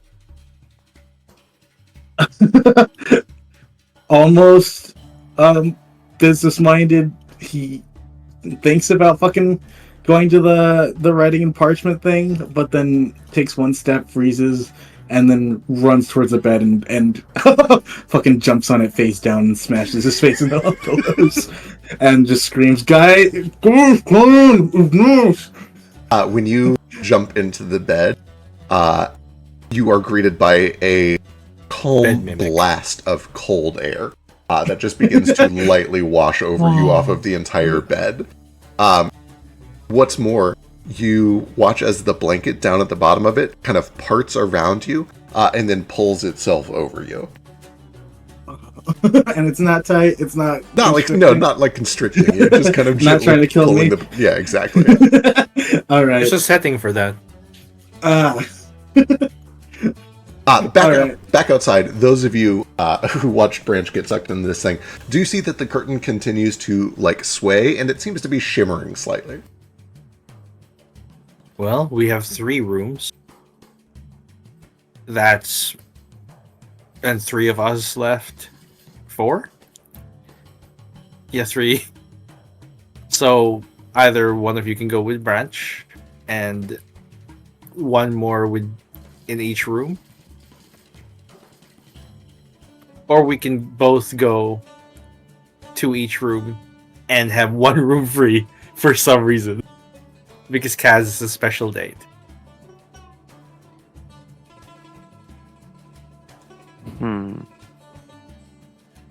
I don't know how to enjoy any of this rich stuff. I better go with Branch. Can I reach out and try pulling them in if that's possible? Yeah, as you touch the door handle, you feel yourself pulled back out into the hallway. It's not like it doesn't seem that there's any way to just stick your hand out. It's kind of a touch and teleport method. Fucking I've entered the other room. 16 years of sharing a fucking room with siblings, and this is this would have made it a lot better. Oh fuck! Come on, get in. All right. I'll go in. Yeah. Wonderful. Yeah, you feel yourself pulled into this room, and you see yourself surrounded by just luxury in all directions. This is shit that you usually experience with Thalia? I'm gonna have to go with a hard pass on that. Not quite as much endless fabric. A little more dirt involved. Feels fucking great though, huh? I mean, it does feel pretty good, as much as I can feel anything. But no, like really feel it, like actually, like put it against your face. Let's smell it. What is it? What does it smell like? You gonna grow skin back yet, or what? I'm gonna hold the pillow against my face. Yeah, you can tell that there is kind of a cool wind blowing on you. Your feeling is dampened, but you're able to at least tell what's happening to you, yeah. Is it working? Do I have skin yet? Does he have skin yet? He doesn't seem to be regrowing skin or anything like that, no. Fuck. Maybe we should have gone for the 80 gold. Whatever. But you get it. This is great. This is the life, man. This is what a lot of people strive for all the time. Fucking, 3 more years working at Landfall, I probably could afford something like this to have, like, for myself all the time. Wouldn't that be great? I mean, it is really nice. I don't know. It might be a little too much for me. What? Simple man sensibilities or something? He's just a gardener? No other hobbies? I like to read. I like to dance. I like hiking. I guess I'm mostly just a gardener. You got 2 left feet for someone who likes dancing. Come on. Those people make the best dancers. For cheap laughs and clowns. But you ain't got like oversized shoes. Actually, I think you do. They're wildly oversized these days. Well, fucking take those off. You're trucking dirt everywhere anyway. There will be so much dirt in here if I try to take them off. Oh. Shit, you're right. Huh. This is a dilemma. There a bathtub that I can put these in? Not immediately visible, but as you take a look around, you realize that there is like a fold in the fabric that makes up this wall, and you can see that there is like a side room. There's a room you can go to. Huh. And as you peek your head around there, you do see that there is this just brilliant, opulent black marble tiled bathroom. It has a copper wash basin, little bits of gold trim. You can see that there is a stone pillar pedestal, and suspended about a foot above the bowl at the top of this pedestal, there's just a sphere of water hanging in place.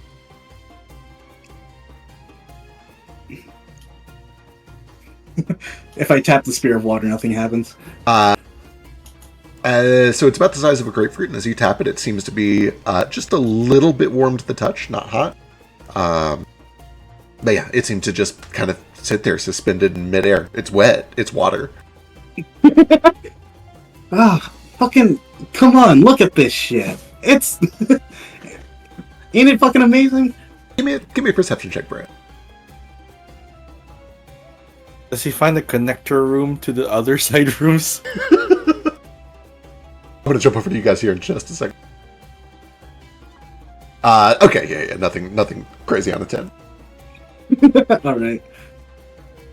I mean, it really is amazing. You're really into all this stuff, huh? I mean, it's just kind of kind of what everyone strives for when they, want to make any kind of money. It's nice to be able to use it for things other than feeding yourselves for once, right? I guess that's true. A little play money never hurt anybody. Mm-hmm. And fuck it. We're going to a lighthouse at the edge of the world.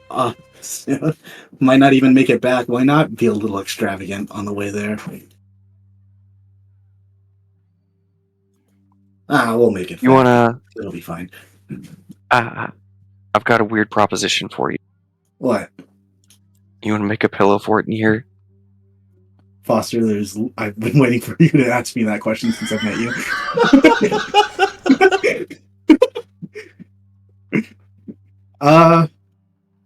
Yeah. We make a pillow fort with Hell each yeah. other. It is air conditioned by default. Perfect. Well, that is all going on. Let's go to the next room. Narafi is in room 4. You step in and see you were doing so well. largely the same. Oh, Ethan, that's right. I'll get it right one of these days. You had been. I had it for most of the session. My first slip up yet. We're an hour and a half in. Well, just kind of outside, and I ask, like, Ruko, you want the room to the left or the right? Left? Oh, by all means. I don't know what's happening. Just step in through the folds. This whole time, Ruko's been looking like a moth sitting on a stump with a wildfire going around him. He wants to jump and go in everything, but he's like, "Oh, what is all Well, this?" Whew. folk, you can try one at a time. What if I go in with you?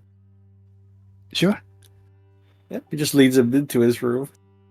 All right. You guys tap the number 4 key to the number 4 curtain, and you feel yourself pulled into this plush, all red, velvety lined room. Like you have been pulled into the giant inverted pillow fort. You see there's the enormous bed in the center. You can see that there is an opulent desk on the left that seems to have some parchment and a quill. There is some sort of a cabinet on the right, and there's smoke billowing out from the bottom of it. What is that? A wardrobe, and then a fold that leads around into a bathroom. Why don't you investigate? He says Sure. coyly. What's on fire? You go over to the wardrobe that's smoking. Yes. All right. As you approach, you find that the smoke seems to be billowing out through the crack down the center of the wardrobe, and it falls down and scatters across the ground, and you feel a cold breeze coming from the smoke. I don't know how to interpret it. He shuffles his feet in the smoke. I don't know what's going on. While we're That's it keeps things from perspiring. Makes them cold. If you like your food cold and your beverages. Whoa. He takes off his glasses and sticks them in there for like a few seconds and puts Yeah. them back on. As you Going to fog up with as you open it up, more of this cold, misty fog rolls out over you. You feel just a blast of cold after 4 days of traveling through the desert. Almost chills you to the bone. And inside you see rows and rows and rows of cheeses, of meats, bottles of wine, drinks, fruit that seems to be fresh. Just rows and rows of food. They will charge you exorbitantly for anyone you take. Really? That's evil. Ethan, actually, you would be familiar enough. You guys paid 12 gold for this room. You can eat all you want. It's Okay. included. The cheaper room is like, oh, okay, you get to pay for this. Oh no, this is with the plan. Oh yeah, no, go nuts. I was concerned, like we would be taxing our host's wallet. If I eat enough of these cheeses, can I sleep in here? Yeah, that's what the room is for. You mean inside the cupboard? Well, it's cold and it's really nice. Have you tried the bed? Okay, but then the bed. He looks at the bed and he totally forgets about the fridge. As you step over to the bed, you experience the same thing that Branch did. All of the pillows give off a magical cool breeze when you touch them. The bed itself seems to like pull the blanket aside for you as you step in and then pull it back over you when you get into it. He fights the blanket when it tries to get over him, but then he realizes it's fine. Yeah, it almost seems like it's like smothering you at first, but it's not. It's gentle, and as soon as you kick it off, it kind of just goes limp. It stops. It is almost certainly the most comfort that Ruko has ever felt in his entire life. At least in terms of like material luxury. Ruko is super excited and his tail kind of stills and he just sits there, dead. Whoa. Do you want to climb in the cupboard still? Maybe later. When I have a craving for cheese at 4 a.m. I'm going to shut that now before the entire room chills. You leave it open. Okay. That's fine. It's all paid for. Okay, maybe close it. I don't want bad cheese. Okay, wait. I need to get up. Is there anything else I didn't look at yet? There The is bathroom? the bathroom still. Inside, you see that there's a copper-plated Yeah. tub, gold trim, and then there's a marble pedestal with a bowl on top.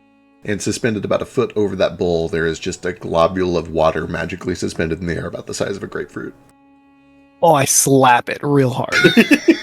Water Immediately. goes everywhere. It splashes against every surface of the rest of the room. And then he watches it all begins to kind of reform into a sphere over the top of the bowl. More dramatic. The other hand, left hand, smack. Oh yeah, it's everywhere. Just splashing back and forth. It sprays against the wall and then it reforms. There are several moments when you get a real good smack on, where there are just droplets suspended like stars all around the room. And they kind of freeze for a moment and then back to orb. This is awesome. Okay, Narafi. Not Narafi. Nothing. Yes, What? it's not just me. They travel Alright. with each other for a while. Hey, you came back as a new man, you know? Oh no, that's what I Sometime. mean. I was Narafi for you longer than I was Athen.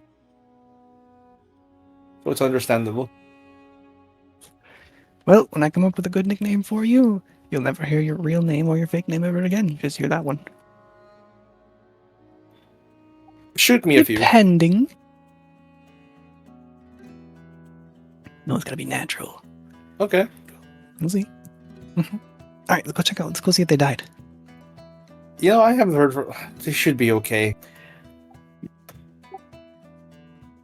But let's see if their room's better or not. True, we could fight them for it.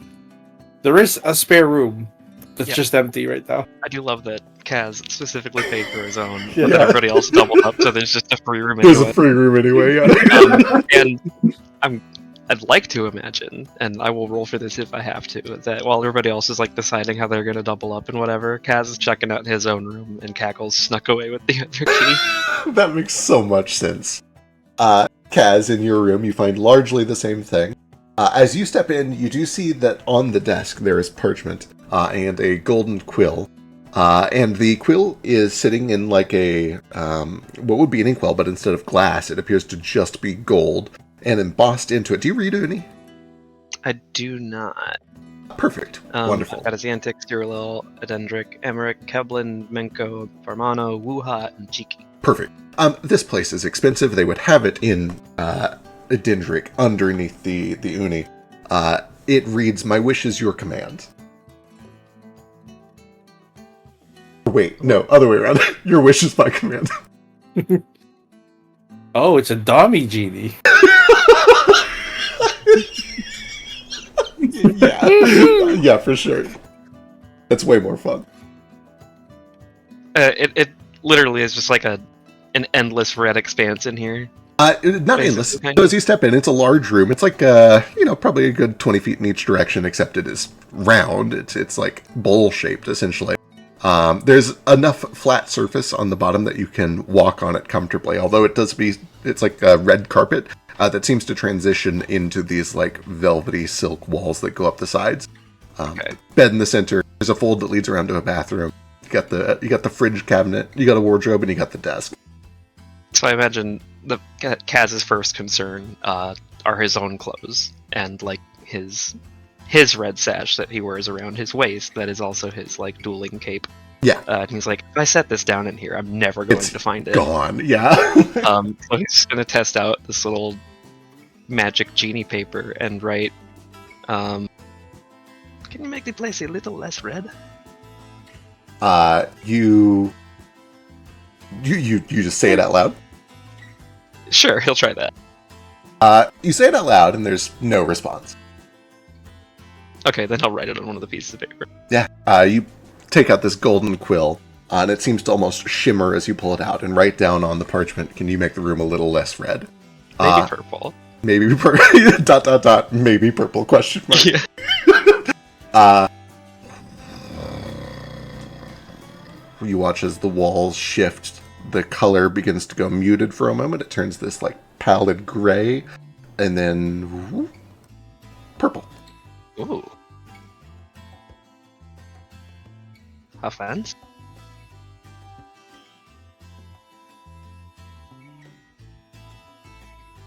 And with that, your red sash stands out. Very nice. Good, because that's ending up on the floor later. Get it? Because of the sex. Yeah, he probably just explores. He also finds the fridge cupboard sort of thing. Absolutely. Filled to the brim with fruits, wines, cheeses, breads. Yeah, and he immediately just gets a little piece of bread and probably just takes the whole bottle of wine. Oh, absolutely. It's pretty good. I mean, you paid $6,000 for this. It's quite good. It's not a bottle of Barefoot. No, it sure isn't. Yeah, it's Box Franzi, actually. But it's like a mahogany box. Yeah, it's the collector's edition. It's the Christmas special. How thick are these walls, Feck? What a great question. I can't believe we've made it this long without you asking.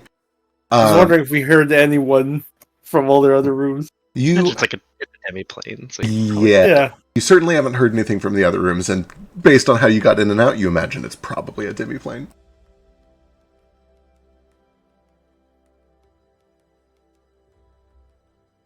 Yeah. Do Ruko and Athens try and come to our room or not? Athens does. Check up on you. Can you get in? Yeah, you step back out into the hallway and you have your key. What do? You know what curtain I imagine there's a little string you can pull. It looks like those curtain strings. I like it. That makes a lot of sense. Yeah, you see there's like a little red velvet drawstring next to each curtain. Yeah. And he just gives it a gentle pull. Inside the room, Branch and Foster, you hear a bum, bum. Are we under attack? What's going on?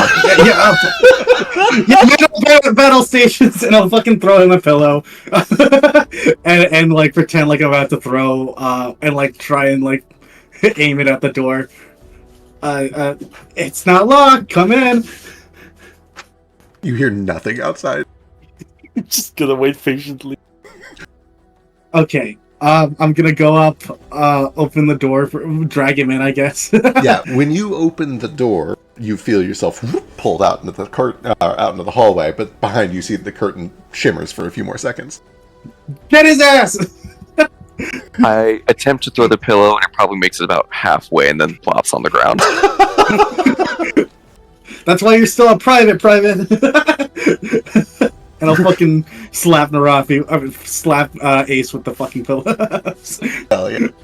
Stands there and takes it in the face. And then picks Branch up and throws him at the bed. Well, I didn't know we've already progressed to this point of our relationship, Ace. You never thrown someone overhead? I have. Just... I doubt it. I can fucking throw Foster right now. Ruko's standing Didn't you there. try that the other day and you couldn't lift me? Yeah. Ruko's standing there with a charcuterie board in his palm. And he's just watching. Very nothing. He's got the whole board that tracks. Fucking, I'm gonna. Can I tray. Can I try suplexing fucking Ace under the bed? Sure. Yeah, give me athletics. Yeah, I'll grab him up while down here and see if I can just throw him. Yeah. Gruffy is surprisingly light, I assume, because he's just a skeleton. Yeah, pretty light. He's got all his armor, obviously, but his new armor is not as bulky as his old armor. Yeah, he's also not padded to have the extra weight. He doesn't have his soup pouch. Oh, that is still a 6, though. You probably have the strength for it, but just can't get a good angle on him, especially because the room here is kind of weird. The floor is not totally flat, which may be not an admirable quality for a floor to not be totally flat. He Either also way, looks fuller than he actually is with illusion. true. Also, Probably get a probably bad grip. part of it is that you guys have turned this place into a fort in the 10 minutes that you've been in here, and there are pillows everywhere. Where did all these pillows come from? Private, I need help with this one. You hear this?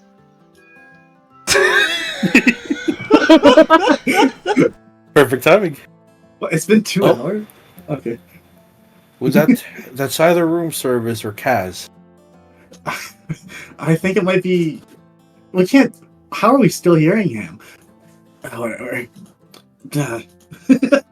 Well, you pull the drawstring outside, alerts Yeah. you that there's someone That was outside. a joke. Oh, yeah. Oh, it's not a war cry. That makes sense. Nah. Just a little chime. Foster, I- bells for Foster probably means, like, church Yeah. or war. Like, those are the only two options. The alarm bell or the wedding bell. The two things medieval people know about bells. I ain't know nothing about war. Just fucking role playing right now, I guess. Yeah, this is nice. Worth the fucking 60 I dropped on it, right? If you say no, I'm gonna ask for a refund, but It's more than plenty. alright. Rooms are delightful. Awesome. You should have seen Ruko. Captain? Really low. Yes, Private? I think the western rampart just fell down. Oh, fuck. Well, we'll fucking get some POWs on it soon. Well, we got important shit to discuss right now. Am I the POW? Yes, you are. Now go fix it before we take away your rations. Kaz Yeah, rang the door. Everybody's just letting it sit out there. Did Kaz actually ring the door? Yeah.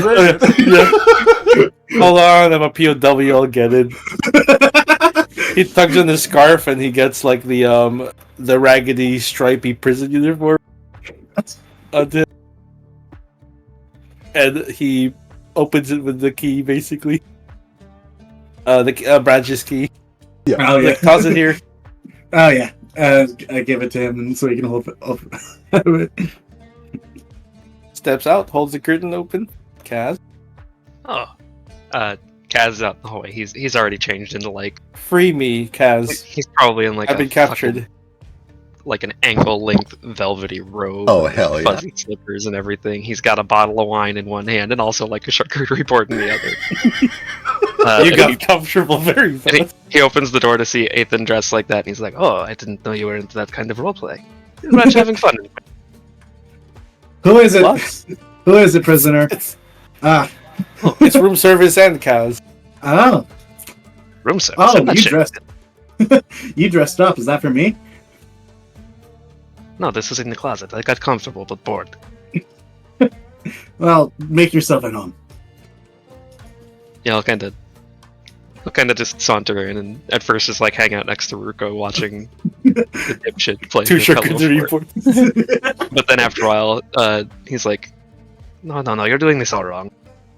And I want to make a crafting check to help improve their pillow fort. Hell yeah, let's go. Yeah. Can we use the... Oh, can we write on the fucking parchment? Yes. So you walk over to the desk and you see for the first time the golden quill and the golden. Oh yeah, that thing's great. You gotta try it. What? Okay, make this pillow fort like an actual fort, but still made of pillows, is what I write.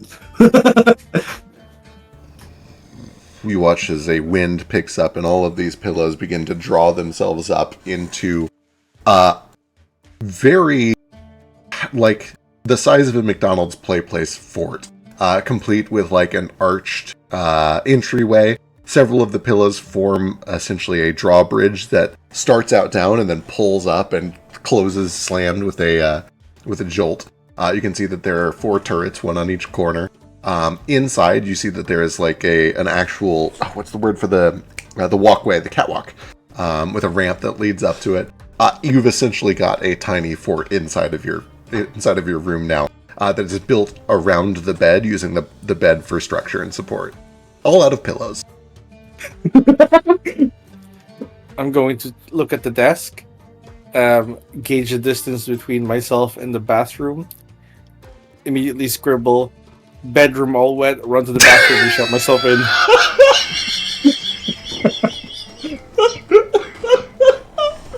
As you run in there, you watch the orb of water whizzes past you. Out into the center of the room. The rest of you guys see this orb of water drift into the center of the room, right in the middle of the fort, and then it begins to spin and spin and spin like a black hole, until essentially this disc of water begins spraying all over the entire room. Can I try getting on one of the turrets and shooting it? Hell, well, what are you shooting it with? Well, what is the turret? What are these turrets shooting? Oh no, sorry, architectural turret tower. Essentially, it's like the corner of a castle. Oh, it's not like a ballista. No, it's not like a ballista. Although, you know what? Give me a d20.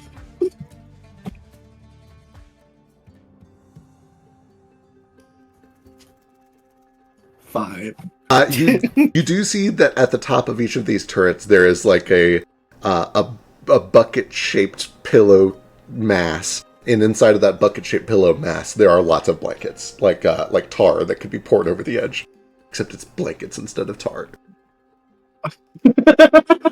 Yeah, I'll fucking. It doesn't really help you against this floating orb of water, but you know, on a 20 you might have got a blister or something. We're taking on water, Private. I'm gonna need you to drink it all. Yeah, water begins If that spraying won't work, it'll just go through me. everywhere. Fuck. Kaz just kind of sits there grumbling, like that scene in Malcolm in the Middle where they're all sinking into the lake in the golf cart. Yeah. He's just sipping his wine and letting it happen, but he just kind of drops the charcuterie tray because all of the crackers are soaked. Oh yeah, totally so. This just keeps going. Like, it's just gonna keep spraying until somebody does something. Yeah, I'm gonna wade through the water and try and scratch out what Ace wrote, and and then write bathroom shrinks. Floods. Bathroom shrinks to the size of Ace, but a little smaller.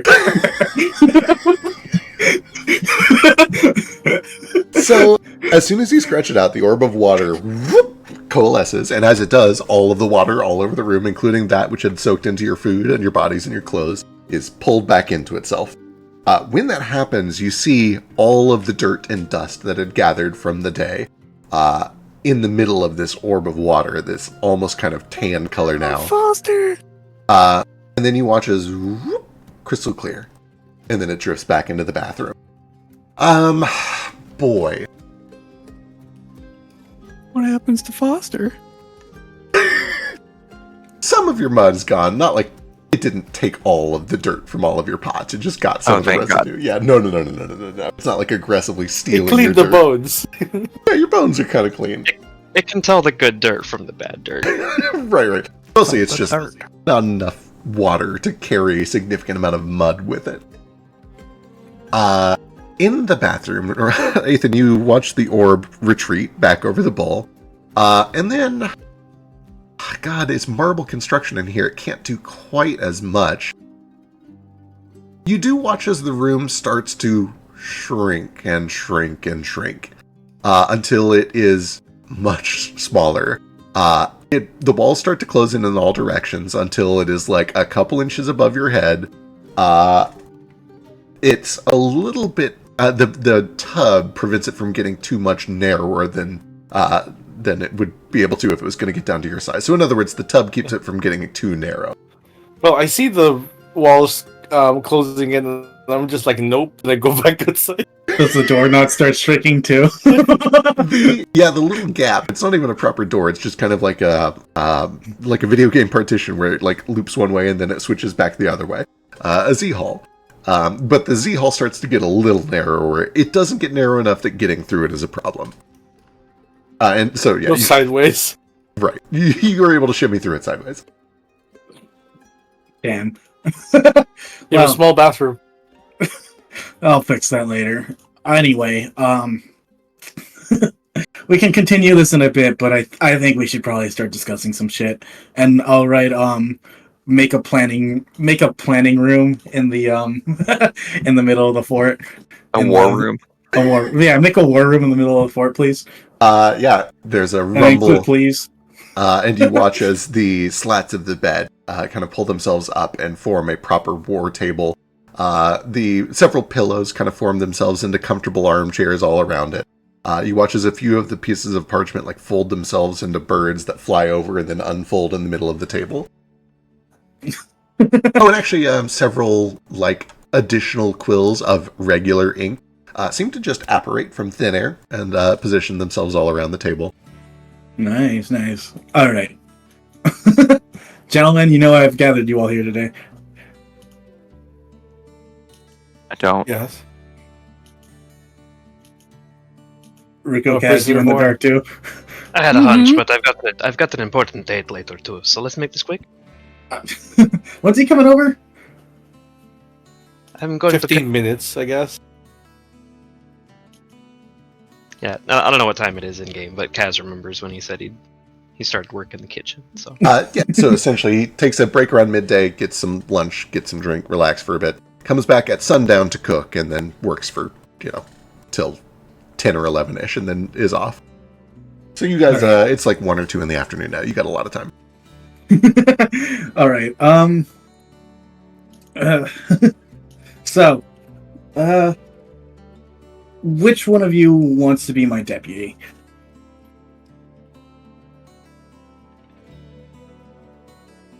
Why is it not Foster? I'm a prisoner. Fucking we're not doing this anymore. We're talking that real shit out there. Sorry about that. Also, I never promote Foster. They're the best private I've ever had. Hello, private. Yeah. Sorry. I need to drop the captain. But I'm actually just, it's this war room. It's good for planning out like real shit, right? Is it? I try writing you on, do need on a the desk. paper. Yeah, it's great. All right. I think out in the real world, my deputy skills probably are not as helpful. I guess. What do you mean? What do you need? Oh yeah. I remember Drifter. Yeah. Just a lingering curiosity, honestly. I wasn't even sure I was gonna go, but it'd be real nice to find out what that thing was going to be used for, right? And hearing that it's right next to someone that we're going to talk to anyways, might as well, right? Well, that's the person we're actually going to talk to, actually. Yeah, but they've been missing, right? No, the person who Drifter was meant to go to. Yeah. That's the person we're looking for. Yeah. To fix the gates. And they're here. They're not missing. They're not missing? Johari is missing. Yeah. Johari was my number one choice, but she's not here, so we're going for that other guy. Well, ain't it a bit suspicious that Johari's missing and lives right next to that guy? Not really. It called to most undead. Even the risen. My uncle's missing too. It's just too much to be a coincidence, right? I just think there's something to that. There has to be something to that. It's really, convenient. Well, in what way? In that the neighbor to Johari was ordering a fucking warhound. Right, and we don't know the nature of that warhound. It seems not fully. We have someone who found out a bit more about it than us, right, Kaz? Could you tell us more about it? I'll tell you what I know. And he does, because he remembers, but it's actually been like 3 months or whatever since he walked around Drifter, so... Essentially, it is based on the old Imric Warhound models. It's clearly been improved. It seems to have been worked on by Tesseract, although they specifically did not brand any of their stuff. You just recognize some of their like engineering and architecture.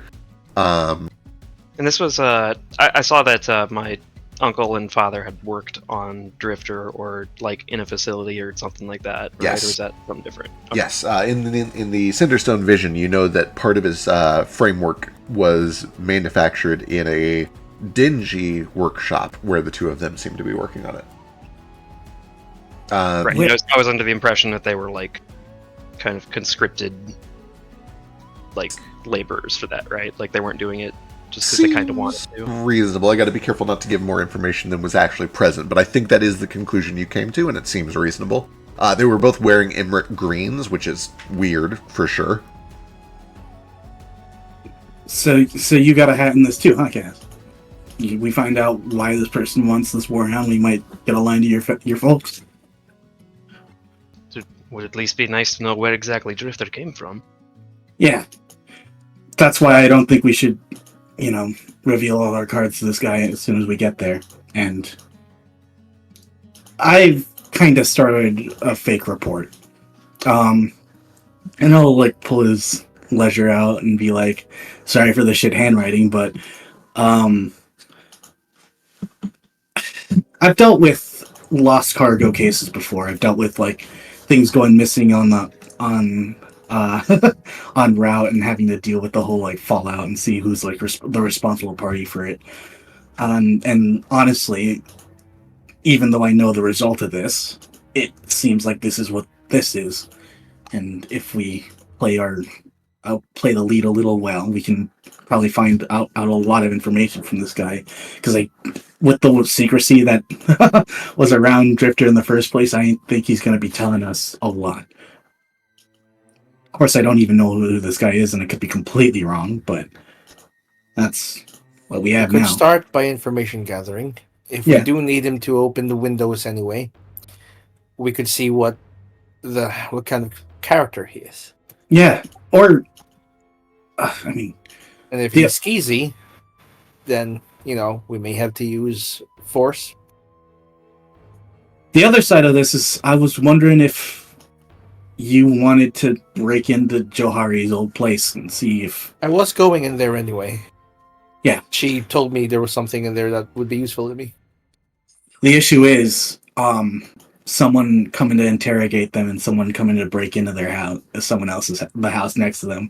It ain't gonna look too good for us, right? Well, we don't have to do it at the same time. I plan on going there later today. Yeah. I probably do the interrogation first, right? So they're not on edge. Well, it's not really a break. I know a way in. Hey, where? Johar, I used to go there. It's where I study. Okay. Sometimes. How can you be sure they ain't just... How are you so sure that maybe whatever was calling to them got him and not just something else? Because I spoke to them. And they were in the desert. They had the same symptoms we did. All right. So I guess they are a little more susceptible to that. Why didn't they find somewhere like this to hide? Ain't no money for the campaign either? Well, they can't be in the hotel every night.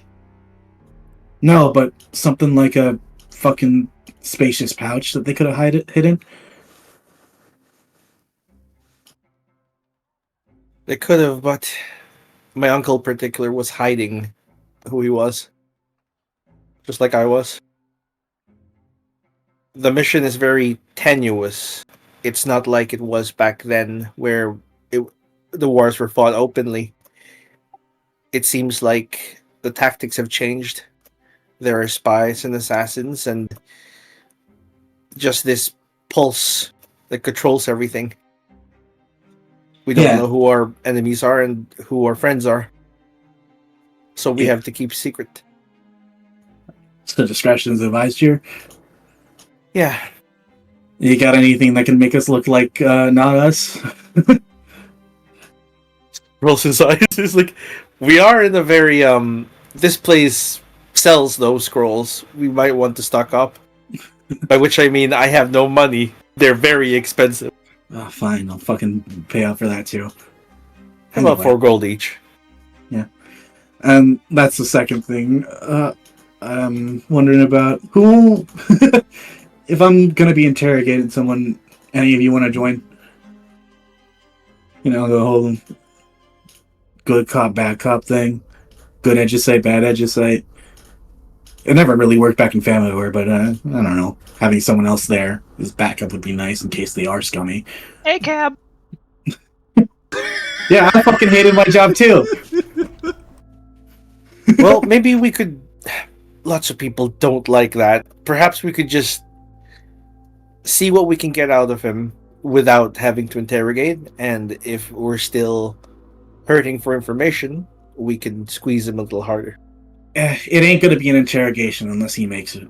Right now, it's just a report of lost cargo. Right. Also, we do need him. Yeah. So maybe we hire him first, get the job done, Maybe. and then bring it up. Yeah. I guess that sounds alright. Kaz, Ruko. You're good at... Which one of you is best at talking? I'm alright I at can, it. I can watch Kaz talk. I'm good at talking. Mind you, we'll have to pay him to do the gates. Yeah. How about we sleuth it for a bit and see if anyone knows who this person is before we actually talk to them? Very well. The Alright. place where the head witches usually stay, they like to keep their privacy unless they're actively selling what they're doing. Then they have a reputation. Okay. Makes sense. You want to go out now, or you want to have another mock battle? Aren't you guys tired? Don't you want to rest? Yeah. You just got it to tell. It's parish, not bad. That's glorious. Go. Yes, You deserve a nap. Time for a midday nap. Yeah, you have a date later tonight. Yes, I've got to get plenty of rest and beauty sleep for that. I Come imagine I on. won't get much tonight. You're all going to sleep already? Fine. A nap. Don't they call this a siesta? Siesta, yeah. Yes. You eat a bunch of fruit and bread and wine, and then take a little afternoon nap. I ain't about that last. Siesta. I'm always up for moving. Fine, you can all relax. I'm gonna go see if they can make me a if the room can make me a fucking sash I can dance from in the air. How do I do that? Yeah, you scribble it, and they absolutely are able to just loop down a couple of sashes for like acrobatics. Hell yeah! Branch practices acrobatics while everyone's sleeping. You have fun. I'm going to go out and go look for information. And I'm going to disguise myself as... Wait. What? I can come with you. You wanted to dance. I can. I mean, I thought everyone else was sleeping. Well, that's on you for assuming I can't sleep. All right. Fucking comes down and tells a flip is like, I don't know. What if something happens to you out there? What if a pole happens? Someone needs to accompany you, right? It doesn't usually happen today, from what we know. What if it does, though? Well, if it does, I have an entire city to walk through. Oh, someone should go with you, though. Still. All right. I was hoping for discretion. I can be discreet. Crosses his arms. They're really not going to flash your badge and say it's an Edgeside thing. No, I'll leave it right here. Is that Oh my god. It's like seeing you naked. really? And then he just grabs it and puts it back on. Am I still me? Now it's you, but you're wearing like a silly costume. Which I relate to, by the way. I actually was an Aegis. From what I understand, you were never an Aegis. Was. So you're still wearing a costume. Fine. We like to play pretend here. Okay. Information gathering. All right. Information Sounds like Kaz is going to do a siesta. It sounds like Ruko's going to do a siesta. Ethan and Branch are going out to do a little information gathering. What's Foster doing? Is there like a bookstore? Absolutely. Yes, if you want to look around, you can absolutely just find a bookstore. Just looking for like works of fiction. Yeah, I'm just looking for works of fiction, and then if there's any like local folklore or anything like that. Gotcha. Yes, that would be. They'd have a little bit of the bookstore. They'd definitely have some of the library as well. Yeah. Okay. Go and give me. Boy, is there like a specific piece you're going for, or do you just kind of want to get a little bit of a lay of the land? Mostly just getting a lay of the land. All right. Wonderful. Double checking.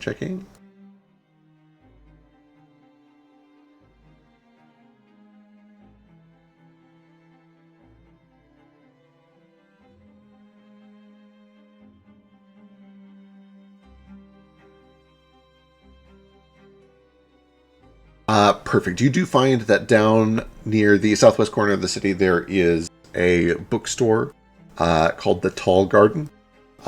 It has kind of this like Babylonian look to it. You step in, it's got plants growing up all sides, walls and walls of books separated, very much like a library, although it is very apparent to you when you go up to each of these books. They each have like a fine golden chain wrapped around them so that they cannot be opened until they have been purchased. But they have a collection of basically anything you could look for. There's a little bit of local information for travelers. Most of those are pretty cheap, honestly. And then they have fiction and things, illustrated books that are much more expensive for the wealthy. But if you want to drop even just like a few silver pieces, you can get some of the basic books about local folklore. Yeah, I'll grab some local folklore books, and then how expensive are the fancier like illustrated ones?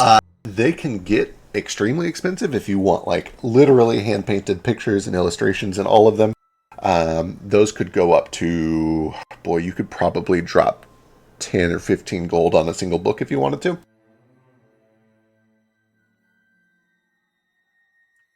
I'll try to find one that's like fiction, adventure, just something up Thalia's Avenue, essentially. That makes a lot of sense. Go ahead and give me a perception check. I forgot investigation is all wrapped into perception now. Unless you have like academia lore or anything relevant here. I sure don't. Oh, hell yeah. As you are looking through this library, this lizard folk, short, maybe 4 foot tall or whatever, they kind of look like a gecko. Steps up. Is there anything in particular you're looking for? I'm looking for a gift for my wife. She likes to read like fiction and adventure, all that good stuff, but I guess I'm looking for something maybe more unique to here, not a generic book that she could find anywhere. Wonderful, you come to the right place. We have all sorts of unique and interesting things. Do you happen to know the names or any of the books that she's into? What does she like? What are her tastes? Ooh, hold on, stand by.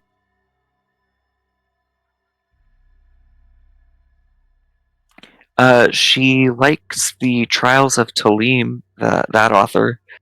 Trials of Talim. Oh, yes. Sorry, I had to remember the Adendric name for it. Yes, old series, wonderful series. They put out another one maybe 3 or 4 years ago, I think. Let me see if I have it in stock, actually. Give me a second. And he wanders off, and eventually you hear the clatter of a wooden step stool, and he comes down from one of the shelves and returns with a beautiful book. The Triumphs of Talim. You can see that there's a golden chain on it, which he unwinds for you. And he flips this book open, and it appears to be a new book in the series. And every like 20th page is illustrated, and as he flips it open, you can actually see they are full color illustrations. Some of them even animated by Magic. I actually really enjoy this one. I think it's one of the best ones they've put out in quite some time. Yeah. Wonderful. Yeah, this one is, and he flips it over to the back. 8 gold pieces. That's perfect. Why does this song keep coming up? It's so inappropriate. Sorry. Perfect. Wonderful. Let me get it wrapped for you. And he takes it over, gets it sealed up, hands it back to you. 8 gold pieces. Triumphs of Talim. Thank you for your help. Of course. Pleasure to help.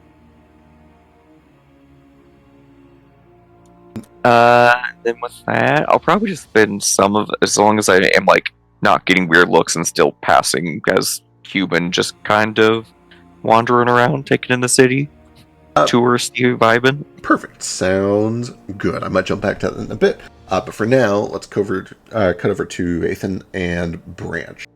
What do you guys do? First, I'm allowed to change my fucking investigator on the lead thing like once a day, right? I believe that's correct, yes. Yeah. So I want to change my first lead to information about essentially just like the general like fucking general like drifter delivery, like yeah, that makes sense. If you just make it drifter, I think it gets everything. Yeah, so you can do drifter. Yep, drifter and then the delivery. Second lead, Unyo, fucking, or that specific district crime market or whatever. Gotcha. Kind of the underworld. Okay, I see what you're saying. The Uni underworld. Got it. Yeah, and I'll get that information by just talking to Athen about it on the way there, I guess. But yeah. Perfect. Sounds good. Athen, where do you go? You know, I've never quite played an underworld role yet. And he's going to, like, find somewhere semi-secluded, you know, make sure there's no one looking. And, you know, he changes the way he looks. And I steal his coin, something on his body while he's changing. Well, all he does is literally touch his scarf and it changes his illusion. All right. It's like you take anything off. What are you doing? Sorry, I'm out of practice. I was just gonna say if you want to get used to fucking underworld shit, you should at least be better at watching your pockets. But you seem already good at it. All right. There are many pickpockets here. Yeah. You know what? Maybe you are. Maybe you are cut out for this. I'm just trying to figure out where to start. Oh. So I'm going to roll an underworld lore. Biscuit. What color is my underwear? Underwear lore? Yeah, underworld lore. By which I mean esoteric lore.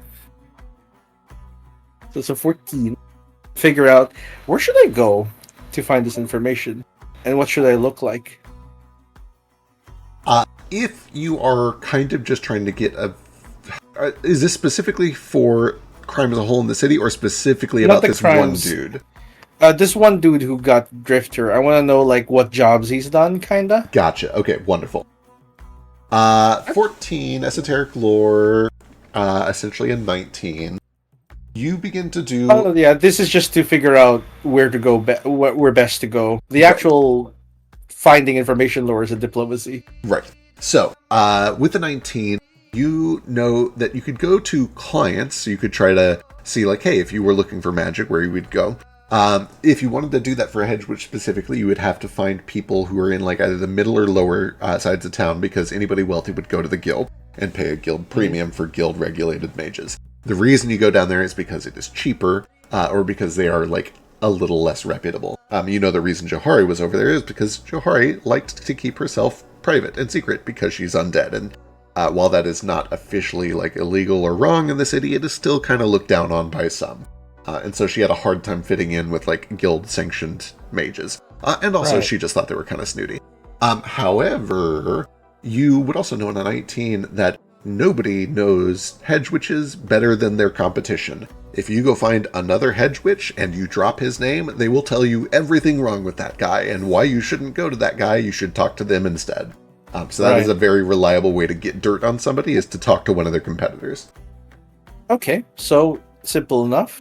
The disguise will be rich merchant looking for, a hedge witch to do something on the sly. Perfect. And I'm asking about that guy, basically, with his competitor. Excellent. Love it. All right, yeah, you head over to the lower side of town to Reedbin Street, which is where most of the hedge witches in the city hang out. And once you get down there, you find that there's a row of like 7 or 8 houses in a row, which are all essentially advertising themselves as like alchemical cures, salves, finding spells, binding spells. Everybody's got like a little sign out showing all of their services. You do find an empty house, Johari's house, but then you find that on either side of it there are 3 or 4 more buildings, all of which have various hedge witches. And you can essentially take your pick of who you want to try to talk to, or you can just roll and see what you get. Yeah, whichever one of them seems, because apparently this guy is the next best. I wanted to go for the third best. That would be his next competitor, right? Do I get a circumstance bonus for finding all this out and wearing the appropriate disguise? Let's see. The disguise definitely helps you if you need to make any deception checks. Which I mean the esoteric lore to find out what to say. It's like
Come, I will charge you Really? a better price. Well, perhaps he's worth what he's charging. Not unless you very much like desserts. He charges 5 gold more for everything than he needs to, and then butters you up with tasty treats. Me, I cut straight to the chase. I give you the business, I give you the spell that I need, and then I tell you to get lost.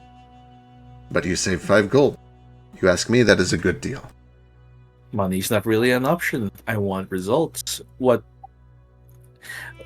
can you tell me about Raoul that makes him less than you? There's a twinkle Talk in his shit, yeah, talk shit about him. There's a twinkle in his eye between you and me. And he looks both ways as if to make sure nobody's listening. Raoul is a One, hack. he's got a little dick. One. He is a hack. Most of what he buys is simply resold anyway. The only thing he has any real talent for is sympathetic manipulation, and nobody here is looking for that. You want to find your dog? I guess. But you want a cure for warts? No. You want your dick to stay hard? No. 90% of what people are looking for has nothing to do with sympathetic magic, and he is simply peddling old scrolls that he imported from elsewhere, from better mages who charge less. Almost a genius business plan for someone with no skill, right? If it was a genius business plan, he would be wealthy by now, but he is not. Between you and me, and he kind of leans in even closer, I think the whole thing is a sham. He only gets 4 or 5 customers a week. There's no way he's living on it. I think that he is selling something on the sly. What sort of customers does he get? Do you know the type? Oh, the usual. Fine, distinguishing gentlemen such as yourself looking for discreet options for their problems. But also, people come at night. Good people like yourself don't look for business at night. Catch any of their names? No, I don't deal with that sort of crowd. I run a respectable business. Sorry, let me repeat that. Flashes silver piece. Catch any of their names?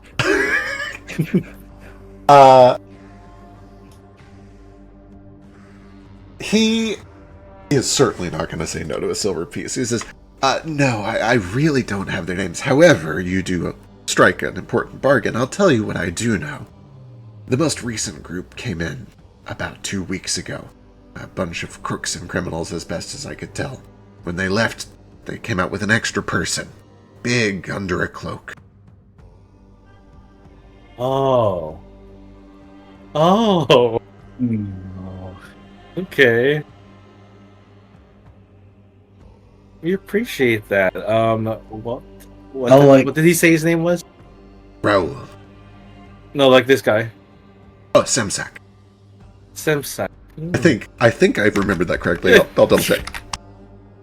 Then I immediately forgot it. Semsak, okay. I'll flick him the silver piece.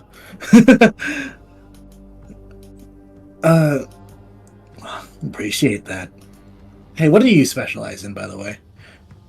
A little of everything, but mostly finding things.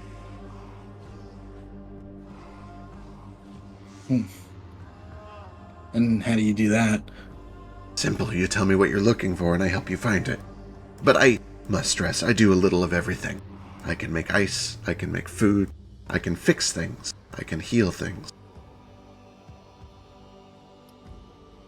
I think this is pretty good. Anything Anything you need found right now, Ace? Well, yeah. Can you find anyone in the desert? For the right price, yes. I can at least point you in the right direction, and for a respectable price, I can even escort you, narrow them down, pinpoint them to an exact location. Then, Semsak, we'll meet again very soon. I look forward to it. You know where to find me. Right here, I'm assuming. Yes, right here. This is my business. Okay, cool. Just in case you moved somewhere else. I know certain merchants like to wander around sometimes.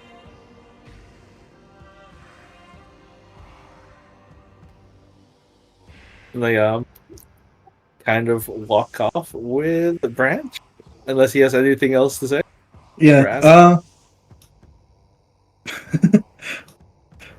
So, while you're walking at us, I'm like, so wait, like how, like empirical things, like it needs to exist, or can you find me a concept? No, I can find objects and creatures. Plants, sometimes. Water is a common one, especially in the desert. Many times I have helped people go through the desert and found water for them. Gotcha. All right. You'll be hearing from him later, I guess. And I'll join Ace. So That was fruitful. he made that fucking thing that we saw. Think we? Yeah. That ain't good. No, it isn't. I mean, worst comes to worst, we could just set the place on fire and be done with it, right? Hopefully it doesn't come to that. This person, Raoul, will be a very good source of information. Yeah. That being said, sympathy. Still trying to understand how it works, but it kind of makes sense with what Kaz was talking about and how Drifter runs on pain or whatever. Maybe that's where he was sent to be finished? Maybe he's I'm just, not sure. or maybe he was scrap parts being sent to someone who was willing to buy it. You know, it's weird. About Drifter. Early, yeah, you've mentioned the car where Drifter was placed. It was a little too well defended to just be scraps, right? Well, the weird thing is, if they really wanted something to get delivered just really well, they would have gotten the Church of. I read it earlier. Chichekrex. They would have gotten Chichekrex to do it, but they ain't do that. They got a fucking disgraced and generally fucking disposable delivery man to do it. It's very. They wanted discreet. They wanted it discreet, but they wanted it to happen. So it's looking a bit more sus. Every moment I'm looking at it.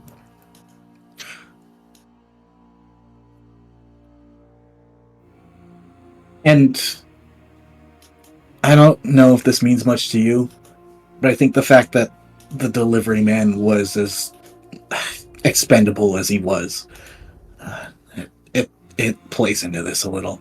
I don't know why, I don't know how, but I know it does. It's just a hunch, and it could mean nothing, but it makes sense that they pick someone he finger quotes expendable. Yeah. Less people to tie to you. Yeah. It was just bad luck, I suppose. That one was connected. Extraordinarily so, yeah. Oh, at least we have a little more to go on. Right. If all else fails, if we talk to him and he ain't telling us anything, I'm gonna bring Drifter up, but I'm gonna bring it up like he was wandering around on his own outside. Not that we took him, right? Right. Yeah. Maybe that you saw him or something. We don't want to give much. We don't want to give much information. The story right now. So let me just rehearse this with you right now. The story right now is the corpse of a delivery man was found in a cave by some cheeky travelers. Some cheeky and some travelers that were going along with them. The Aegisites, considering that the crime happened near Famidor, were investigating it, found this address. Other things to add, the cheeky can't be implicated because reports of their travels don't line up with the time of the murder, and He was dead. He was killed with a gunshot wound. They ain't like that. And not only that, suspicious reports of a robotic-looking hound walking around the area of the murder site. You know, it all leads to some kind of implications, right? Right. Yeah. It's a good cover story.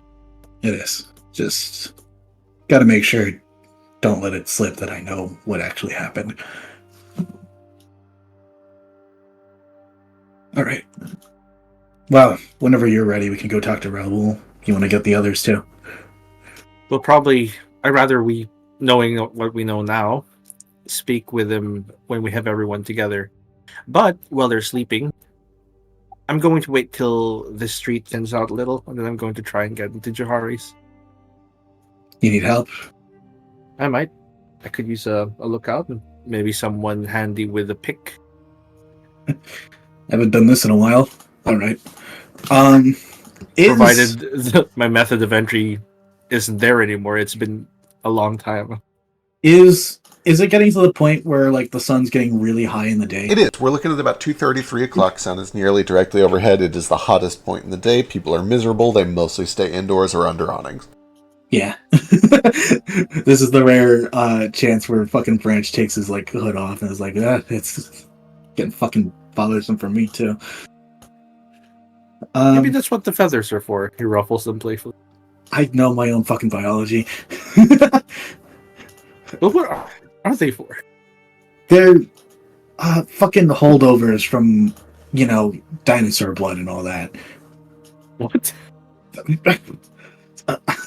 Do you want me to explain the whole fucking lineage of lizard men real quick for you? No, it's a very complex and neat story how Uruxi work. All right. Yeah. Did we pick up any scrolls on the way here? Ace. Can. Yeah, we can pick up some scrolls before we head. Here, I'll point you out to a few stores, and you know, we could stock up and stuff. We normally use a lot. In fact, actually, why don't we see if we can get you a scarf like this one? You use it a lot, it'll be much more economical to have something that you can reuse. Like what you're wearing right now? Yeah. Oh fuck! This one is It'd be great to be able to just walk into my hometown without worry of getting arrested. Absolutely. Without spending 5 gold to do so. Sure, why like not? anything you want. Huh. Is that scarf being sold anywhere? Let's take a look. Yeah, you take a look around. There are plenty of nice clothing shops. You probably have to go back over towards the Red Sash, the merchant's quarters, to get the really good stuff. But they do have a couple of smaller vendors around here that would be able to get you something too for cheaper. Okay. Right. So you got the very cheap one. That's 30 gold. You can use that one about once a day. It lasts, and it takes a minute to activate. But the greater one is about 350. Ooh. You can use that one repeatedly. Forever. Yeah, basically forever. That'll put an actual dent in my fucking wallet. And actually, if you're looking for just the cheaper 30 gold one, you're in the right place. This is where the hedge witches are. This is where you get cheap magic items. Yeah, I'd recommend this one. You can have, even basically having a free scroll every day, once a day. It'll pay for itself in a couple of weeks. Sure, why not? And I'll buy the cheap I'll buy the cheap stash, I guess, and I'll buy the fucking I'll buy like 3 or so scrolls just in case too. Perfect. Sure. It's called a masquerade scarf. Okay. You want to drag it from the compendium? Compendium? Let me see. I think I can also just make a loot thing for a vendor. Loot tokens. Yeah. Merchant. It's just 30 gold. Thank you.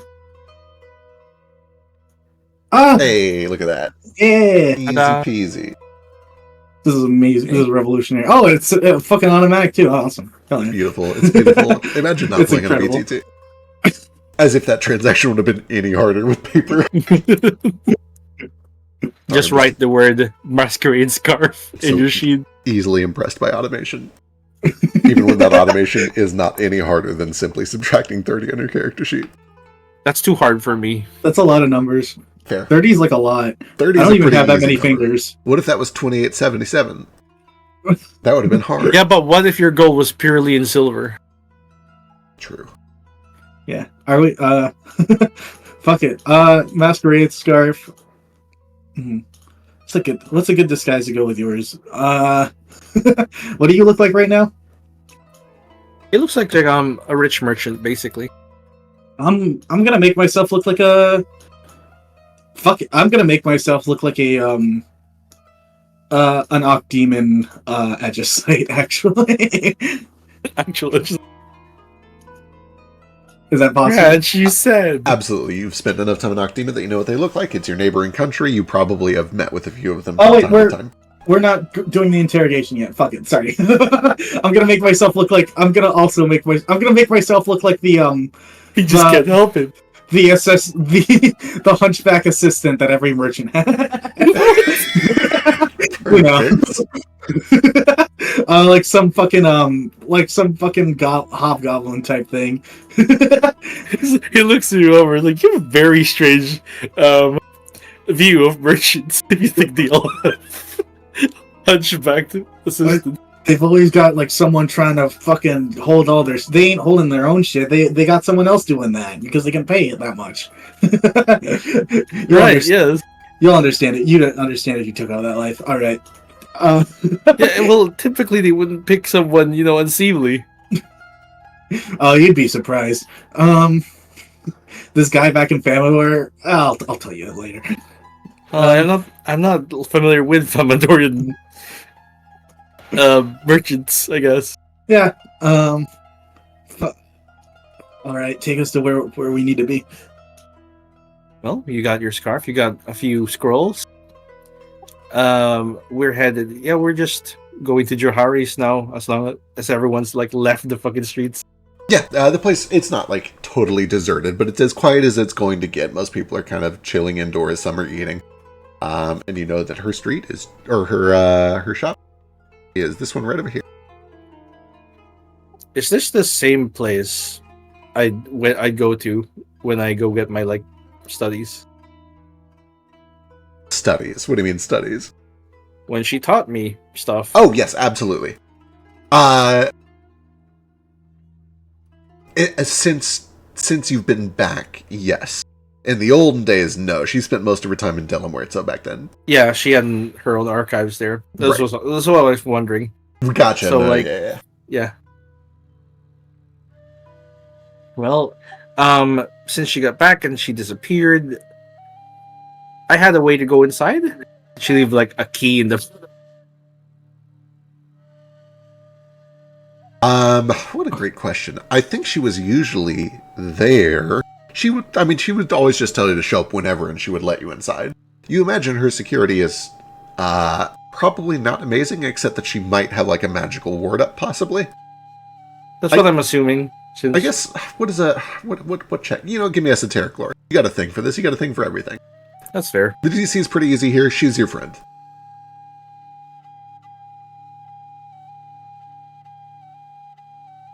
Yeah, you know that she typically just has simple locks, and then on her front door, she usually throws up a basic ward. More of an alarm than like an arcane lock. It basically just makes a little mental ping when somebody comes in. Okay, it's a mental ping for her specifically, yes. And it's not like a big old alarm. Correct, yeah. Yeah, so I'm just gonna look in, make sure no one's around, and then I'm gonna look at like Branch, like, hey, so do you know how to pick locks? Been a while, but I can give it a shot. It's like thievery still. Yep, thievery. Yep. Alright. And while he's picking the lock, you could make a perception check for me. Sure. Please.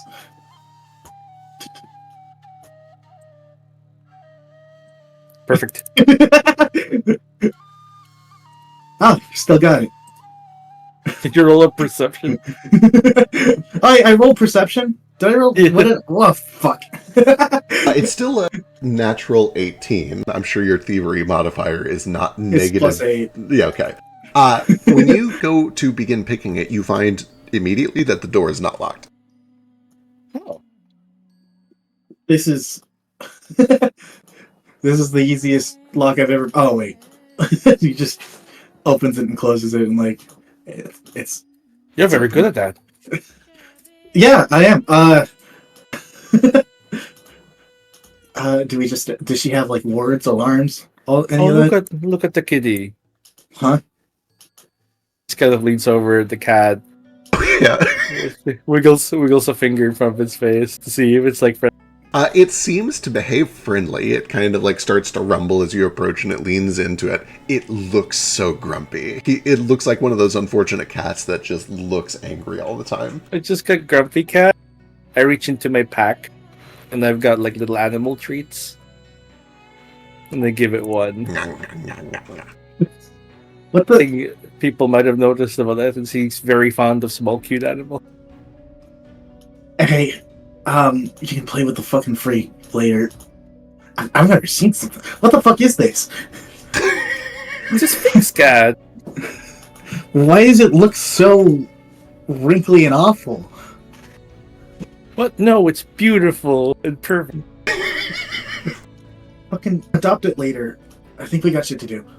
Right, just casually walks in like he normally does. Holds the door open for brunch.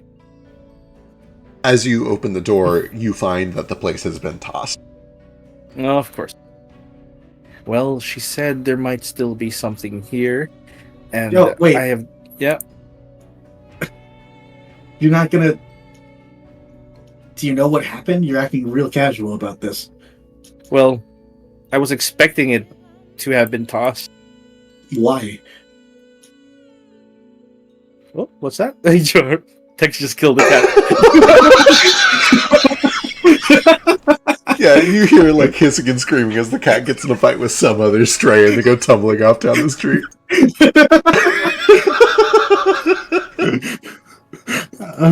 Fucking awful creatures. It's every person for themselves over here, and Johari was the #1 hedge witch. Naturally, they go through her things once she disappeared. Find I what just you're had- looking for. I'm gonna scope out a bit to see if I can assess what happened. Right. I'd appreciate that. I don't have the eye for that. Yeah.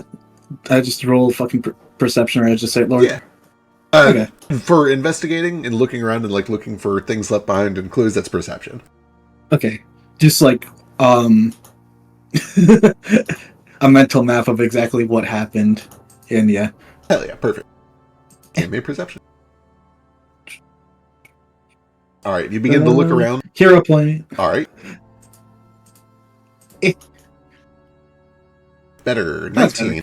On a 19, you I see... get the bonuses from fucking on the case and whatever, which is just like +1. But yeah. 19 to 20 is a significant change. Okay, good to know. On a 20, the first thing that becomes clear to you is that the place is suspiciously clean. Magically clean. Not everywhere, but in places where people would have walked. Which you interpret on a 20 as whoever came through here and tossed the place magically cleaned their tracks behind them. You look for like solid surfaces of metal where fingerprints could be left, nothing. You look for footprints, nothing. Whoever came through here and took all the stuff, first of all, seemed to prioritize magical components. They took things that are of magical value and left behind like a nice golden pin that probably is worth something. And then on their way out, they prestoed away their fingerprints, prestoed away their footprints. They magically cleaned their tracks behind them.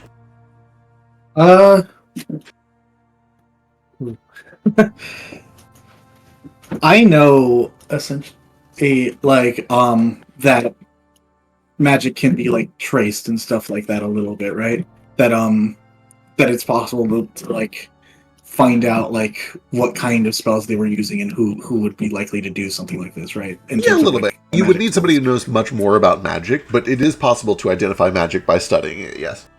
All right.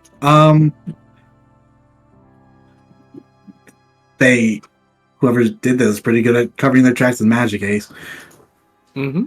They're all outside on the streets back there. Yeah. You think one of our competitors did it?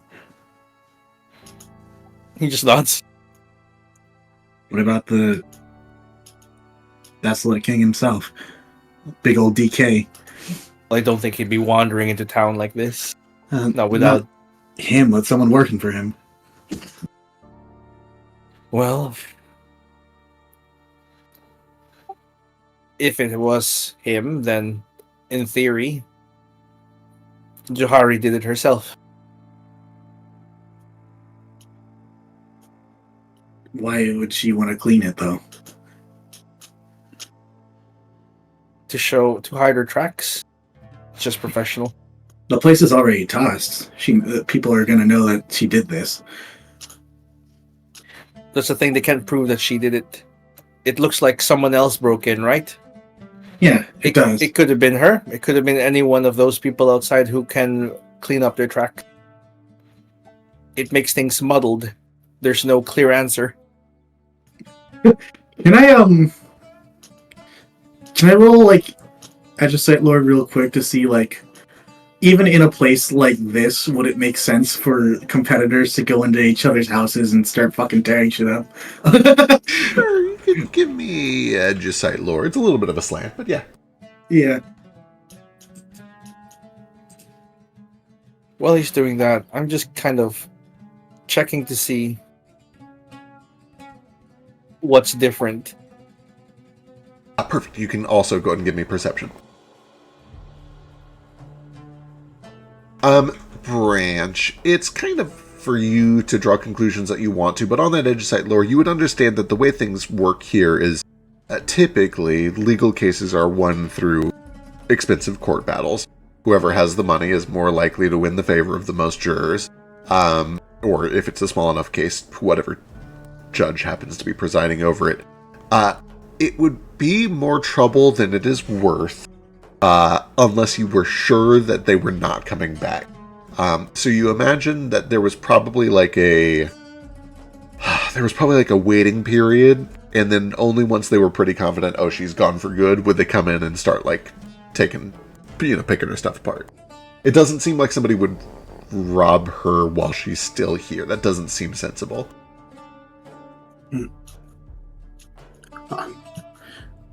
But it was left all the valuables. So it might not be. So we can just rule out any street people. I guess the hedge witches still make a little sense if they knew she was still there. If they knew she was gone, but what are you looking for anyway? Anything really. She wasn't the most forthcoming when we spoke. Perhaps she was worried someone was listening in, but she said there was something here. Do I get a circumstance bonus for knowing what it looked like before? You do, and also 14 is enough to get you a basic success.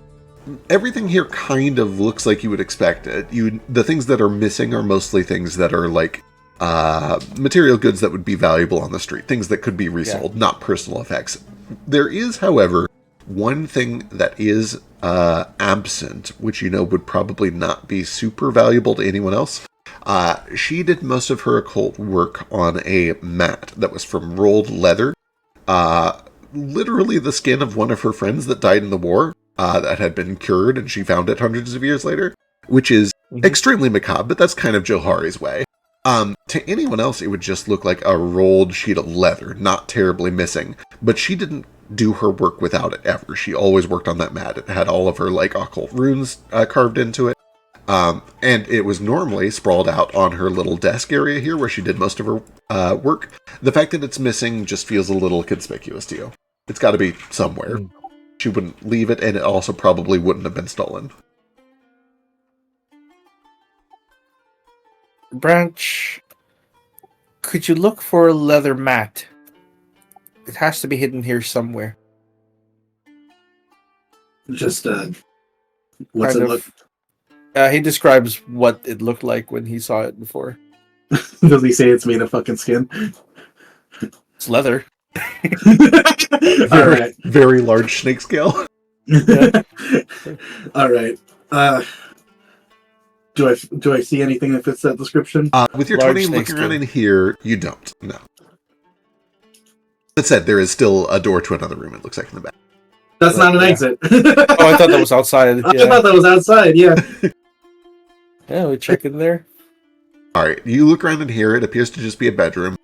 It looks like it has been tossed, but not much was really taken because not much of value was kept in here.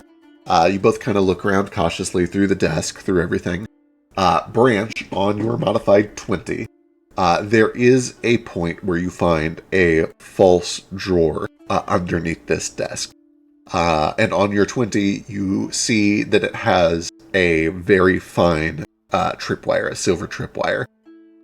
If it was to be pulled open, it would trigger something. Hey, careful with this. Oh, clever. I got one of these once to hide dirty magazines from my parents and sister, but nothing with this complex. Do you know how to disarm it? Nah, that ain't my wheelhouse. But I can give it a shot.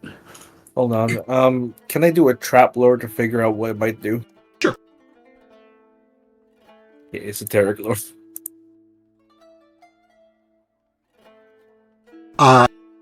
On a critical success, I think you may have heard her kind of giggling to herself about something that she was working on. Yeah, they're gonna get boils and their cocks are gonna fall off. Oh, nothing that nefarious. No, I don't want to hurt anyone. I just want to scare them. They open it and they get a fright. They go running. For days. They spend a few days being terrified of the world around them. They run around until, eventually it wears off and they find themselves somewhere, cowering in a corner, afraid of their own shadow. He explains this. It's gonna fuck with your mind. You want to open this while I stand in the other room and try and tackle you in case you start running around? Sure. Okay. Tell me when you're ready. All right. All right. I'll also take a fucking blanket from the room and just gonna sigh. You could try disarming it first, maybe. I don't know anything about that either. I don't know shit about disarming traps. Fine. If only you guys knew somebody who was good at disarming traps. Baby boy's not here. Kaz is sleeping right now. Kaz is sleeping. Cut back to Kaz, who's like asleep in the middle of the just like velvety room with like a cucumber face mask on. Yes. I'll tell you what, he's gonna pull out a scroll. Let me see if I have it in my inventory real quick. Here we go. Oh jeez, it is like my last one too.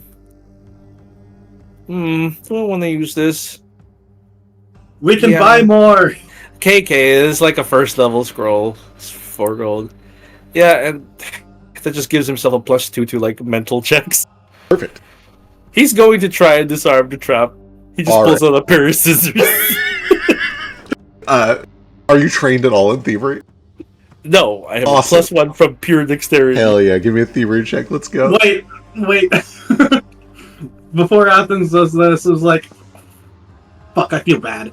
It's like, I got better. Are you sure if we both go running, it's not gonna be good? No, I'll fucking disarm it. You stand outside in case I start screaming at my own shadow. Well, I already buffed myself. We should have said that earlier. Because if you have gotten the conscience before. Well, that'll help in case it fucking affects the whole house, alright? Alright, fine. Stand here. Alright, Branch, you go in. You see that there's just a very taut silver tripwire. Yeah, I'm gonna... That's just the thievery check. Good luck. Oh yeah, can I aid him by telling him, like, hey, this is what I'm gonna have... Branch is gonna have, like, an idea and think... Yeah. Tripwires usually activate through force, right? So if I just burn that bitch, it won't create enough force to activate the tripwire. You might catch the drawstring, the drawer on fire though. Like it's a drawer to a fucking string, right? Yeah. I have a pair of scissors. Okay. With Jesus Why are you Christ. laughing, Mike? Why are you laughing? You both sit there looking at this string, this tripwire for like 5 minutes, buffing yourselves, deciding who's gonna do it, trying to figure out what you should do. And Branch, you burn it? Is that what you're doing? No, I tried burning the tripwire so it doesn't like have enough force to snap and Okay. doesn't activate. The tripwire is silver, so you hold a flame under it for minutes, and nothing happens. No. It starts to scorch after about a minute. Black smoke starts to crawl across it, and then it looks a little hot to the touch. It's not like red hot; it's silver. It doesn't melt that low, but it gets hot. Give you the scissors. Are these the proper tools you use? Yeah. I don't know when. Do you even have trap disarming kit? No.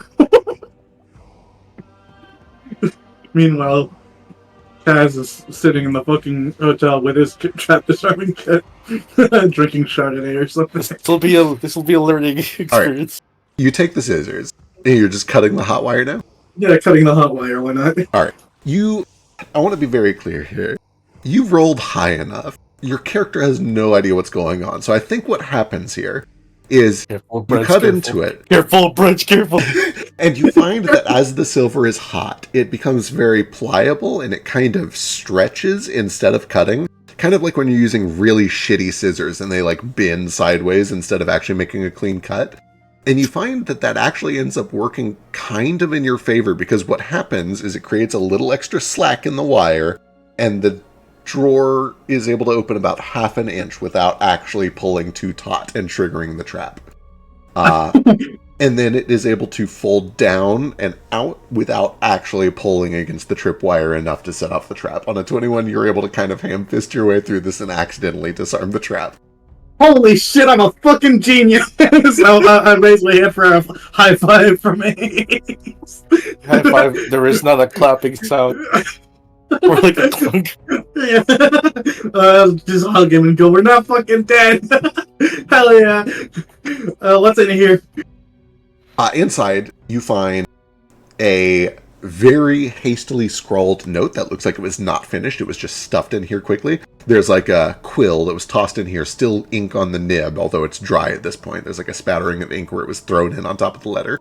A couple of weird metal charms on simple leather straps. There's a handful of them, I believe 4 of them. They almost look like the shape of a cinnamon stick, although it's some sort of weird metal, kind of a silvery metal. And then underneath all of that, there is a snakeskin mat with a bunch of occult runes etched into it. That's the one. Ooh, the Cassiterite charm? Cassiterite charm. The letter is face up. It is written in Uni, which I'm positive Ethan speaks. Yep. It's to my uncle. Yeah, it's up to you whether you feel like reading this out loud for the sake of the listeners. I'll read for the listeners. Perfect, go ahead. Right. Mahes, it's been getting worse for me too. None of the nice memories anymore, just nothing. I just woke up and 2 weeks had passed. I was broken in many places. I don't know what I'm doing while I'm gone, but I agree that it's getting worse, fast. I'm working quickly. I got a batch ready, I think. They're not perfect, but maybe they'll help long enough for us to find some elemental cassiterite to make them more foolproof. I've heard there's some elementals over in Patakak by the volcanoes. Know anyone over there who could... And it stops there. It's like she was dragged off or something.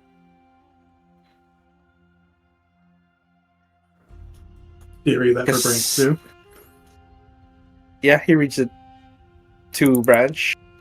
They're buddy cops. It could be a clue. What's cassiterite? Esoteric lore. Sure. Esoteric? I can't ever pronounce that word. Let's see. We're nearly done. I'll roll with advantage. Sure. I mean, I'll roll it. Just in case. Nah, 18. 18. You know a lot about weird artifacts and implements. That's your whole deal as a thaumaturge. You know that Considerate is an ore from which tin and tinfoil are derived. They My God's a tinfoil cap. They sometimes have a little bit of anti-magic property that is specifically good against like divination and mind reading. Yeah.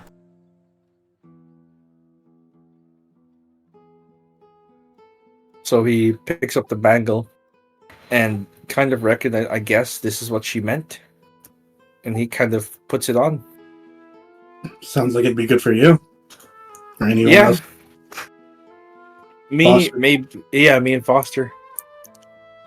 There's 4 of them, so 4 of these bangles? yeah. This will help a lot. Maybe we can give some to Thalia as well. He's taking the stuff in it. As well as the mat, just in case. Yeah. Alright. Well, this was productive. Yeah. Anything you see here that you might want to take? No mementos of her? What does she have around that's like personal? You see that she has her clothing in the wardrobe, her bed, her pillows they're nice. They look nicer than the area around here. It's like somebody too rich for this house lived here. She was still not like blazingly wealthy, but she was too nice to be living on this street for sure. She has a little jewelry, which was not taken. It's probably worth a little bit, although most of it is bone and kind of weird stuff. Her a little bit aesthetic. of jewelry. Yeah, her aesthetic. It's a little garish. You're not sure how well it would do on the street. She does have a couple of different headdresses, most of which have snake themes. And those are sitting in the drawer.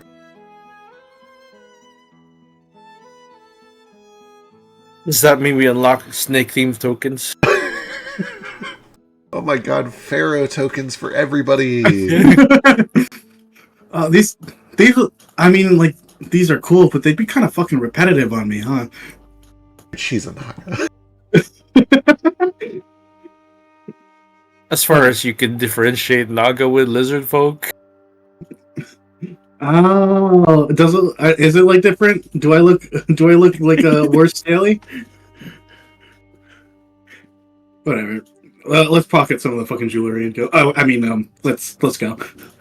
I think the bone would look good on you, maybe. Oh, like through my feathers and all that, like tied down with it. Yeah, sure. Hmm. I don't think she'd mind. Nah, I think some people would confuse it with an offensive costume. You know how like Suakara and like depictions get and all that. It's okay. It's the same culture as me, technically. Is it? Are you giving? Do I have the pass? We're both Uni. Oh, huh. Though this is more of her own personal taste, so Yeah. Fuck it. Let's do one more sweep for anything that looks cool. Yeah. Or just anything I'll- you might have missed.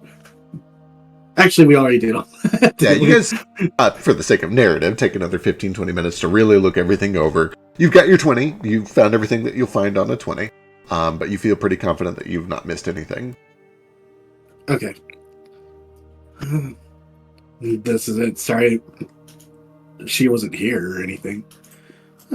that's all right. I knew she wasn't here. But this still help a lot. You're kind of fucking fatalist about this, huh?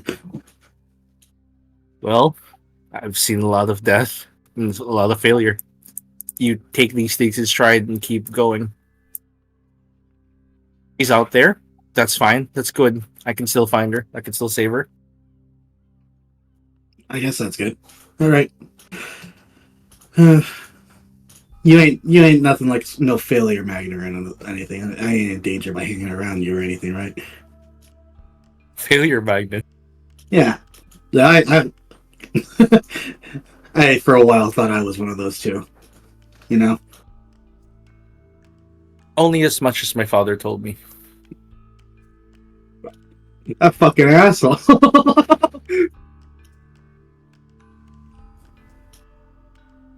Cat. I just need to apply myself. He gives the cat one last pet. All right. Do we head back? Oh, little grumpers. It follows you for a while because it knows you have treats. Are you sure it's a cat? Yeah. They're wrinkly. That's what they're made to look I mean, like. I've seen some fucking like demons like right outside of Famador, and this looks closer to that than a cat. Pretty sure it's a cat. Or is They're it very something expensive normally. else? I don't even. This cat belongs to someone. I'm gonna drop it like one more treat. Perfect. As you drop it a treat and then start to walk off, it starts to follow you until it gets into the sunlight, and then it's like, oh no, fuck that. And it goes back to the shade and eats its treat. Yeah. It's too hot. We return to everyone else, and you should probably get some rest. You've been traveling all day. I'm good. Maybe. How long have I been awake for? It's like and I'll look at the sun. about on 4:30, 5 o'clock, sun is starting to get a little bit lower. You've been up since early this morning, so you're probably pushing 12, 13 hours maybe. Gotcha. Okay. That might be a little long. Paid 10 for or a 11 hours. you paid for a really good room. Go on, use it. It's a really good room, but I just wanted everyone else to be happy, you know? And you did it. It's all good. Eventually, you guys are all able to regroup. If you take a short nap, branch, it goes luxuriously. Eventually, I don't know what rooms you guys all split up into, or if you all stay in one, but you all hear a faint, pleasant chime, even inside your rooms, and then a voice in Uni first, and then afterwards in Adendric. The first course of dinner will be served in 45 minutes. Lovely. Or like right up here, or like a dining room we go to. I don't know if it's immediately clear up in the room. Although she probably would have briefed you on the way down. They can bring it to your room if you want. Otherwise, there is like a common dining area. Yeah, Kaz needs to go down to the dining area. Can I give Foster one of the Cassiterite charms? Yeah, you guys can all kind of regroup and go over your findings. Eventually, everybody is up and going at the same time. How do I give it to him? Just drag it. Oh, I think I can just drop a loot there. Hey, yeah, drop into that.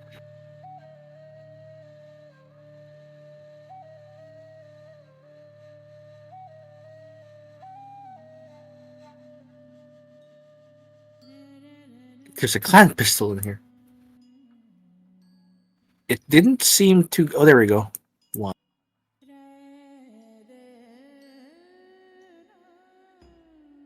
I attuned to it, but it's not giving me any bonuses. I don't know if I have the item bonuses built in. I'll have to take a look. No problem. I'll just remember that it's a +4 against these special things. Yeah.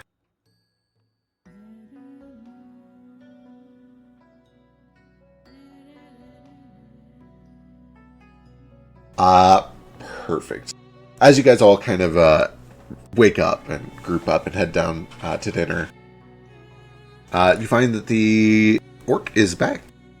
He seems to be... It's got kind of like that really pretentious, inefficient, over-the-top Hell's Kitchen layout where you guys have a clean, clear view into the kitchen over like a bar, into the dining area.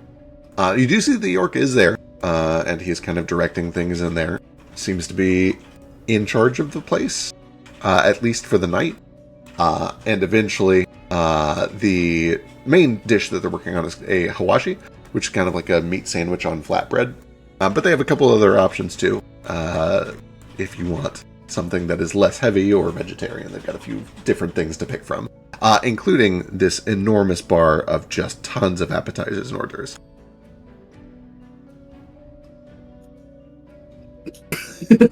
Yeah, Kaz tries to get a seat like at the bar close to the open kitchen, so that he can watch. He's dressed very nicely for the night. Perfect. You do see that as you come down and take a seat, it takes a couple minutes. He's very engrossed in the work, but eventually Bennu does look over and does a double take, and he does give kind of like a little bit of a charming smile. But then he goes back to work. He's not able to come over right away. Well, yeah. You know how it goes. What are you saying, Brett? I'll get like a fucking uncouth fucking mountain plate of a lot of shit and sit right next to Gaz and be like, "But you could feed like families for days with this shit, right?" I imagine I'm trying my best to look like pretty and like sipping my wine real slowly and everything, and you come over and you're just like eating everything with your hands. Yeah. The fucking famine order, like, hey, try this, Kaz, and he like hands you, he like puts a drumstick towards you, and like probably like Oh god, gets some sauce on your stuff. people offering you food from their bare hands Yep. is my biggest like fucking pet peeve. Truly awful. Eat this apple from my hand. Splay fingers, don't make them flat. I'm trying to eat, figure air quotes, as many of these dry rolls of bread as I can. Perfect, wonderful. I am actually keeping them inside me so I can take them outside to people later. It is... Oh, that makes so much sense. That makes a lot of sense, actually. It is actually worth mentioning for Foster and Ethan. There is kind of at the end of the table a series of 3 baskets that are covered with black cloth. And you watch most people kind of pass by them, but there's a point where this lizard folk man, or at least he has kind of the shape of a lizard folk, he keeps his hood up, walks over and kind of lifts the cloak up, reaches in and pulls something out, and kind of like, he's being very discreet about it. He's being a little bit skulky about it. But he grabs something from under that black cloth and then puts it back down and then goes back to his table. Check it out. Yeah. You get under the end. Discreetly. Which basket you want? Left, right, or middle? Well, these are just cloths? They're baskets with black cloth over them. Okay, I'll check one each. You lift up the first one. The one on the right, you lift up this black cloth, and underneath, you see knuckle bones. Just hundreds of knuckle bones. Okay. Go to the middle one. Looks like a bunch of, like, big kind of beef bones. And then the last one, a lot of long, thin kind of fish and chicken bones.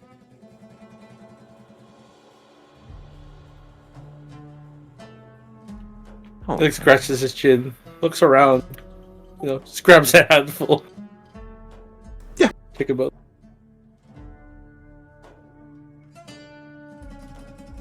A variety. That's nice. Yeah, they've got a bunch of them. You do see, as you're kind of wrapping up and heading back to the table, somebody kind of like watches you as it does it, not in like a judging or even scrutinizing way, but they wait until you put the cloth back and then they look away like they're satisfied. Whatever you did right. They don't cause any incidents. Yeah. I was really hoping there would be just like a guy walking around with like a big cheese grater, just like grinding femur bones. Tell me when. That's such a good image. I wish I would have thought of it. It is worth mentioning, though, that at several points as you guys are coming around, or as you guys are eating, people do come around and branch. There's a point where you're like a third of the way done with some like plate of wings that you've got. Somebody comes, takes your plate with like 2/3 of the wings, and replaces it with a fresh plate with all of the wings on it again. Oh, well, I wasn't done with that, but I mean, just leave that here. Come on, I can. Yeah, they set it back down. Yeah, along with the new plate. Could you fucking imagine? Can you fucking imagine not finishing this? God, are those wings fried? Are they sauced, wet, or like dry fried? God, I don't know anything about how they would make Egyptian wings. I don't honestly know. I assume they're probably spiced. Probably, maybe like slow cooked and spiced, if I had to guess. I'm just trying to figure out if it's worth it to put it in with the rolls I've been collecting.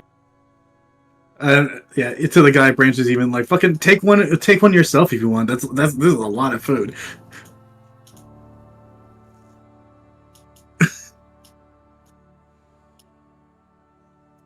Kaz, what do you eat? If you have a preference. He's definitely like sampling all the hors d'oeuvres and stuff too. He's trying everything, but he's being a little bit more polite and table mannersy about it. Perfect, wonderful. As far as like the entrees offered, he definitely wants to try that sandwich. Hell yeah! It's very good. It's almost kind of like a pressed panini, except it's just Egyptian flatbread with beef in the middle of it. It's got a little bit of like a tang to it. And when you get, maybe a third of the way through it, Bennu himself comes over with a fresh plate and a fresh one on it. And you can see that this one is a little different. You can see that there's kind of like some sort of a red sauce that he's drizzled over the top. And he sits it down in front of you and says, try this one out, huh? It's a little better. Hope you don't mind it's hot. Hope I don't mind what? Hope you don't mind if it's hot. Oh, that's how I like it. Good to know. And I'll try it. Let's find out. Let's find out how good he is.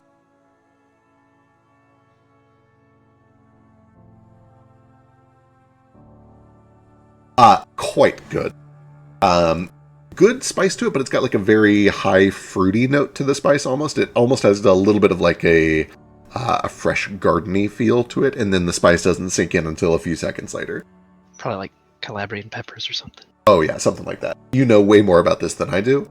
I'm sure you could describe it way better than I could.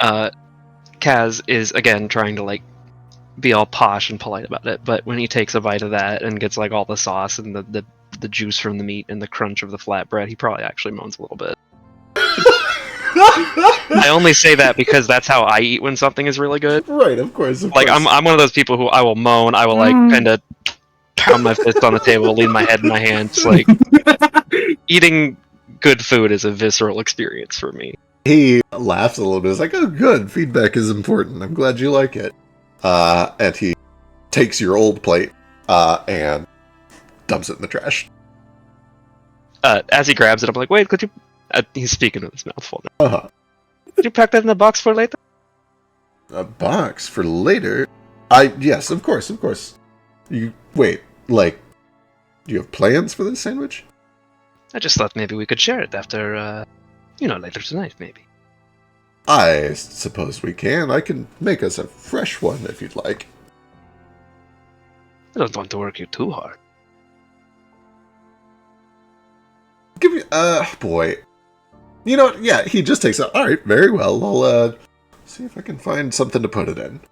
And eventually he comes back with some, waxed paper, and it's wrapped up inside that. I was really hoping, since they're kind of getting into tinfoil, it'd be like a tinfoil. The real answer is that Kaz is taking this to feed Cackles. That makes so much sense. Yeah, by the way, I assume... So while this episode has been happening, there's been a side episode happening of Cackles having an adventure in his room by himself. What's Cackles been He has up hands to? today? Yeah, he always has hands, and he can... Oh, God. I think he can... Like, as long as he has the speech feat, too, he can, like, read somewhat, right? I think he understands all of your languages, so yeah. But can he write? Yeah, he's got hands. He's got hands. There are many people with hands who can't write. I'm just asking you if he knows. He can't write well, I'm sure. It's like a child trying to write with a crayon. Half the letters are backwards. Or Branch trying to write anything. Yeah. But, yeah, Cackles is just living it up in there. He probably just spent a good while just, like, wandering around the place, a little scared at first, just because he probably, like, got lost in just, like, the velvety expanse of all that red. Huh. I don't know if like hyenas are colorblind or have any sort of like, any of that thing going on, but whatever. But eventually he does find that ledger, and he probably doesn't get that you have to like write in it first. So he sits there for like 10 minutes, just like kind of tapping on the table with his paws. Come like, on, do something. Do something. Do something. Can you make it snow? I want peanuts. Like shit like that for a long while. Yeah. But I imagine he's reasonably smart. He figures it out eventually. And And as soon as he figures out that it can like spawn like toys and stuff to play with and food, he probably just like also gets like a pillow fort sort of situation going on in the bed, but it just looks like a burrow. Hell yeah. And he's just like gorging himself on like fucking chicken nuggets and sweets and We're gonna come back to him dead. It makes so much sense that Cackles gets a 12 gold room to himself and just has a lot of chicken nuggies. Really the lap of luxury. and Kaz is gonna come back with half of this gourmet sandwich and offer it to Cackles, and Cackles is just gonna like throw up because it's so full. Yeah, that makes so much sense. Alright, excellent. What you got? Wait, hello? Hello? Are we on the internet? You've been asleep. We are jamming Did you fall siesta. asleep? I didn't siesta. I heard something about dinner. Hell yeah. Wait, wait, Essentially, hold on. this works out pretty nicely. Everybody just got back from their little expedition. You just woke up from your siesta, and they're doing dinner downstairs. Oh, I heard dinner and I was like, wait, in character. Hot Egyptian. Sorry, hot Egyptian panini is a sex maneuver I'm ill-equipped to handle, so I'm a little scared. Hell yeah. This actually looks really Try. good. Try some God, hawashi. It's good. looks incredible. I need to find some. Oh, I've had something similar, but it was like a fully enclosed flatbread pocket sort of thing. Yep. I think there were like peas in it too. Oh, these look like Johnny Cakes. Yeah. The texture almost kind of reminds me a little bit of a gyro. Yeah. Also, oh my god. It seems like every country in that area has their own version of a gyro, shawarma, Right. you know, that sort of thing. It's not a sex thing, it's a food. It's real food? It is a food. It's a real food. I'm getting It sounds distracted dirty. looking at Egyptian. The fatah looks really good. Hang on. Let me post this shit. It's okay when we get this window going, we can have them back in the couch. Yeah, we can when we get the fucking window. We came here to do what we meant to, and not Look get at distracted. Just that. come visit the hot orc chef every day for lunch. True. Oh my god, that looks good too. It looks so good. I don't even know what half of those are, but I want it. It looks like cinnamon toast crunch. Kind of, yeah. Who spilled their beef fried rice all over these Triscuits? Anyway, dinner goes pretty uneventfully. Aside from the fact that you guys do see, oh my god, I keep wanting to say Bono, like the dude from Wake. You too. Binu, or the guy from U2. Binu with two N's. One of them is silent. Yeah, how do you spell that, by the way? Bennu. Nice. And we don't have to like actually play through all the flirting and stuff, but if he keeps making food for Kaz is probably gonna eat like 2 of those sandwiches. Hell yeah. And keep flirting throughout dinner whenever he can. The goal is to actually sway Bennu to come back to his room without having to pay him for it. I'm not sure if he was- He's not a whore. He's a Yeah, I know. There was a brief implication of that in the conversation earlier. He said, "Oh yeah, for the right price, anything." But he's not trying to. He's not trying to buy him. He's trying to get him over. Give me a diplomacy check or crafting if you want to take the cooking angle. I don't know. Oh my if god, Kaz yes. himself does cooking. He probably doesn't do it like nearly at this level. No, he does cooks. Yeah, he does cooks. But it's one of his hobbies that he probably did back at home. He'd help his mom out in the kitchen and stuff a lot. So a lot of this kind of cooking actually is probably kind of I can't think of the word. Adjacent. Yeah, like adjacent or yeah, nostalgic for him almost. He So has yeah, a thing for a man who's like his mom. So yeah, he probably tries to. He probably just even like forgets the sweet talk for a little bit and just talks about like, oh yeah, this is like this thing I've had. I've always wanted to try this. Blah, For blah, sure, blah, for blah. sure. Yeah, give me diplomacy or crafting. That's so appropriate because you mentioned that you kind of like drop the flirting and the sweet talk and you go into business. And it's at that point that he kind of does the same and he puts away the salesman on the street corner act and starts actually just talking shop with you. And about 15-20 minutes into that conversation, you see a look in his eye that he's realizing he's actually enjoying this conversation quite a lot and he's not just smoozing a customer. And it gets a little bit more genuine, a little bit more like, hey, you actually seem cool. Let's hang out when I get off my shift. He asks at the end of the night, as things are starting to wind down, what room number? Room number 10. Well, I might just swing by and see if you're looking for company then. Oh, I'll keep some wine cool. I'm straight, by the way, but... Oh. I'm just kidding. I would never do that to you, Philo. I had to. No, he does not say that. Looks like Kaz is going to sample his Hawausi. Yeah, it's like he says he's straight, and Kaz's like, oh, I can change that. Hey! Like a doodle. Can you imagine if I played this world with realistic demographics? Yeah, I knew it was. Well, it's not even. Oh. No, everyone knows that the undead horde caused everyone to be gay. True. Also, just like speaking from insider experience, pretty much anybody who works in food service that long and gets to that level is bisexual at least. Good to know. It makes a lot of sense. If he was an artist, I wouldn't think twice about it. They're all bisexual. Become some kind of pervert. They Doesn't are matter sandwich which one. artisans. True. Oh, that's what you call the people that work at Subway.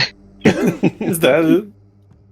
Oh, that's where I heard it. Yeah, that makes sense. I'm a sandwich artist. Anyway, for Oh god. Jaeger's benefit, since he took an actual siesta, Sorry. Siesta. Branch and Ethan are back, and they found some things. I don't know if you guys want to do your actual recap now and tell the party what you found. Yeah, okay. So we did some snooping, and we found out that the person who was looking for Drifter is also the person who made that abomination, the oversympathized. What did they call them again? Sympathetic oversaturation or something like that. Yeah, Ruko the said that. sympathetically oversaturated creature. Supercalifragilisticexpialidocious something. Let's just call them simps for short. Yeah, the simps. Okay. Damn it. The simp creature was created by this person. What? I think that word might be random. Is it? It's fine. Keep going. Okay. Talk about sympathetic magic. Yeah, sorry. The simp mags. Yeah. They the one we fought back in fucking that I don't know back in the desert. That guy made it, and apparently he specializes in making shit like that too. And considering who he's sold to, you could imagine his clientele ain't really the most. What's the word? Fucking Up. up and up, yeah. You have a name? Who's that guy? Raoul is his name. You just know he's a criminal. From his Isn't name? He just. Wow. Yeah, if it sounds like it has an R and it's growly, it's a criminal name, right? It's when you put a fake name on. You think his Make up a fake name is not real? Could be. He's a criminal. I'm frantically going through my entire list of NPCs to see if I have a single counterexample, and I'm really worried you're right. I Just read you like a book. maybe he just deals with criminal, but again, he's the person Drifter was going to originally, so heck with that what you will. Well, if we ever encounter a criminal named Sam or something simple, we know that God is spiteful. Towards us specifically? Yeah. Oh yeah, Ruko. That's a criminal Yeah. name. I'm a terrorist. Oh, yeah, you are actually a criminal. I've only reinforced this point. No, better news, I had a nap on the level of ascendancy. I think I've had a spiritual awakening and I was too Oh, asleep yeah, to you recognize it. You look great. Yeah. Oh, he You starts almost fixing did his fur and everything. He's like, wait, I slept too good. Food? Did you bring me food? What color did you make the bed sheet? White. I did the light blue, like the thingy on my... And he pokes his little shawl thingy. I like the color. It felt like sleeping in clouds. It was so nice. And the other things. Well, I'm glad you got some rest. You look limber now. Yeah. While sticking a whole, another roll into his mouth. Another femur in your mouth. Oh no, he's putting dry foods into his mouth so it goes into a sack inside him. You guys have watched Nathan stuff real food into his skeleton mouth hole this entire dinner. He must have shoveled in 6 rolls at this point. He's doing the shovel the buffet into your purse thing. yeah, except his body is the purse. Yeah. Evidently, they're just Foster. throw it out anyway. I don't see the issue. Is Foster there with the bone meal cheese grater guy and just shoveling some into his pots for some fertilizer and stuff? Yeah. It's very wasteful. I was hoping He's to waiting for me to say when, and I'm just not doing it. Keep taking spoons, putting in each of your pots. And this is great. Do you sprinkle it? Do you when you say when or whatever? Do you do it directly on the skeleton or on their plate? I love the image of a waiter coming by. Tilt their head back and open their mouth. Yeah. Well, they come by with the comically long pepper grinder. They put in a couple of knuckle bones, and they start grinding bone dust on just the top of their head, just like a light dusting. Say when, sir, and they just start grinding pepper onto their scalp. What a world! What a world we live in. Sitting at a table next to that. And there's a slight breeze, and you're just like, oh, my dinner's ruined. Holy shit.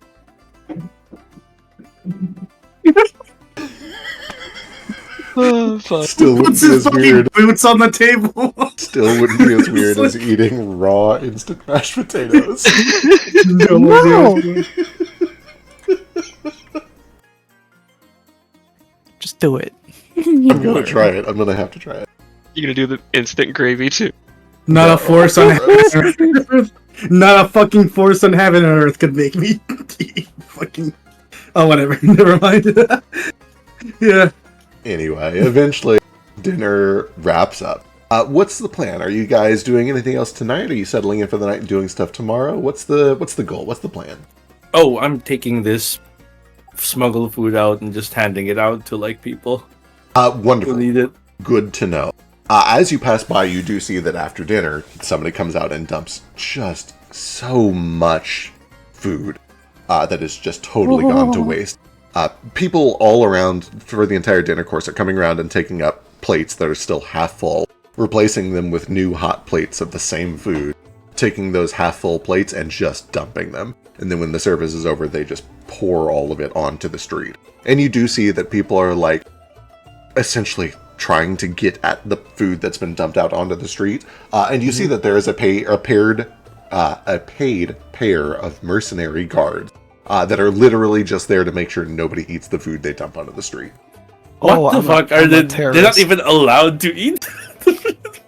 No, when they get too close, they actually hey, shoo, you're making this up. Get out, go. Well, who cleans the food on the ground? This is so real. Yeah. I'm gonna do something to this man. They're the only. I'm surprised they're not just pouring bleach on all of it. Right. If bleach existed, they probably would. I think it does. I had to double check. I don't think bleach is super new, but I don't know. Anyway. Yeah, I'm walking past the mercenaries, I'm switching to a different this guy is basically once I'm out of view and I come out around the corner with a sack, I'm just hey, here's clean food. Yeah. You essentially, they shoo them off out of the merchant quarters to the bridge over the river, where a bunch of people see you approach and essentially descend upon you. Thankful, but greedy. Greedy with the greed of not having eaten in far too long. And you see that some of them are a little bit grabby. Some of them take food for themselves and scamper off. And you see that some of them, a mother comes up and grabs a little bit of food and hands it to her children. And then if there's any left over at the end, takes some for herself. It's a mixed crowd. These people have fallen on hard times. Some of them still have some civility. Some of them just need to eat. And many of them look at you, thankful, grateful that you had brought this over. You certainly are getting some weird looks from people who watched you come over and do this back on the merchant quarter. Oh, it's okay. I look like a poor person currently. Okay, good to know. That's very good to know, actually. Give me a deception check, actually, with the +4 from your disguise. Yeah. My sheet closed. How dare you? Let me pull it up. Deception! Hey! 30. God damn. Okay. I rinse and repeat. Wonderful. Basically, the rest of the. Perfect. Good to know. I don't think that anything like super crazy noticeable to you happens, but you don't seem to. When you go back and you change back to your other persona, you get the sense that no one could possibly have made the connection between the two. You were a totally different person. You don't think anybody have followed it. People don't pay attention to the poor. Right. Until they get up in their faces, those unsightly creatures. How dare they be next to me? A lot of people cope by dehumanizing others. Yep. But eventually you're able to make your way back. But I start eating again. What you got, Ruko? What are you doing while that's going on? I immerse myself in the huddle of hungry folks, and I'm disappointed because I feel like I'm short. But what I do is I exchange image with a guard. Okay. And cast on this gaggle of hungry folks trying to get at the food. Triple Get it! Grab it all. Okay, so this is outside the restaurant. You take the guard's appearance, and then you speak.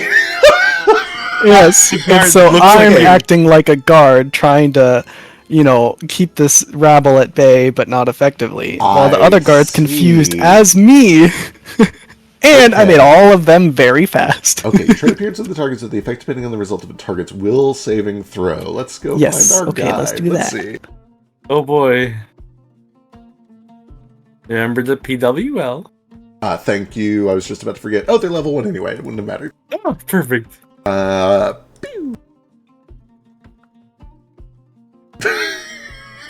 What, the 5 level 1? Are you 20. Sure that's the PWL? That is, they have a +5. Oh, it's not 20. Yeah, it was a nat 20. Does it not show that? Oh, it doesn't show that it's a nat 20 on this. Can I reveal it? How can I reveal it? Fuck, man. Weird. Yeah, sorry, he nat 20 for 25. It's weird that it doesn't show that it's a nat 20. So on a critical success, you cast the spell once and there is simply no effect. It's only a level 1 spell. You can do it again if you want. Well, the duration is 24 hours. Let's see. Yeah. Duration. Oh wait, no effect. Oh, it's just no effect. Yeah, it's just no effect. It seems to work, apparently. Oh no, it's critical, yeah, no effect. You can do it again, yeah. Nah. I'll just disappear in the crowd after making all of the rabble very fast. Perfect. You do kind of say, go quick, and you cast the spell. Boy, oh boy. What do you look like when you do this? Do you just look like Ruko? I mean, I've gone to it's a big emanation, 60-foot emanation, so I went to the back to where I'm not exactly seen at first, but I'm sure people will realize that they can move very quickly all of a sudden as they're trying to quickly get this food. And I cast it from the background. I'm trying to huddle behind the crowd and stay. And then, Give me a stealth check. It's hard to be stealthy while casting magic, but it is possible.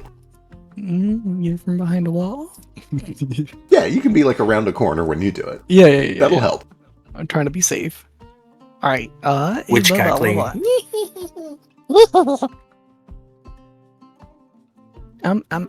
Stealth. Like any circumstance? What is this? Being behind cover is a +2. +2. Okay. That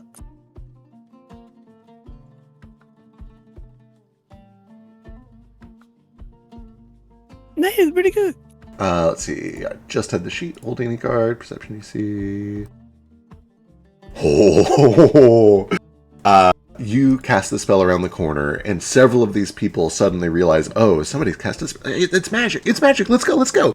And you watch as a group of like 8 or 9 just like bolt out, essentially trying to duck and weave around just long enough to scoop up some of this thrown out trash food on the ground, scoop it up in their arms, and run back. The guards get like belligerent. They don't draw bladed weapons, but they draw blunted weapons. However, they're sped up. They have a hard time nailing anyone down. They like swing wildly, and a couple people probably are gonna have bruises, but they're gonna eat tonight, and that's worth it to them. Meanwhile, you sneak out the other side, and although you hear voices, witch, there's a witch somewhere, you hear them start to run over in the direction that they heard all the manifestations, and you slip around the corner right as you hear footsteps coming back. And you hear that. They get frustrated and seem to go back. They don't seem to catch you. I round the corner, the flick of my tail, and I take another chomp out of a little meat stick that I carried with me, and I'm feeling good. Hell yeah. Good night, Foster. Have a good night, Foster. We're wrapping up real soon. Have a good night. Good night. Good night. Perfect. With that, it's starting to get a little late. The sun has set. It's starting to get cool for the evening. The city kind of comes alive a bit when the sun goes down after dinner is wrapped up. Especially over in the wealthier district, there's a pretty active nightlife. You hear music through the streets. What do you guys do? Are you guys doing anything else tonight, or are you kind of just relaxing for the evening? I know Kaz has plans for later.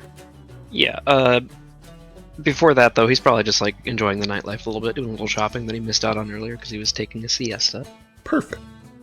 Same. I'm looking around, having a good time. Excellent. Yeah. Do a little shopping. Brooke and I can go shopping. Perfect. Is there anything in particular you're looking for? I just kind of, like, want to see if there are any cool gadget or magic shops here.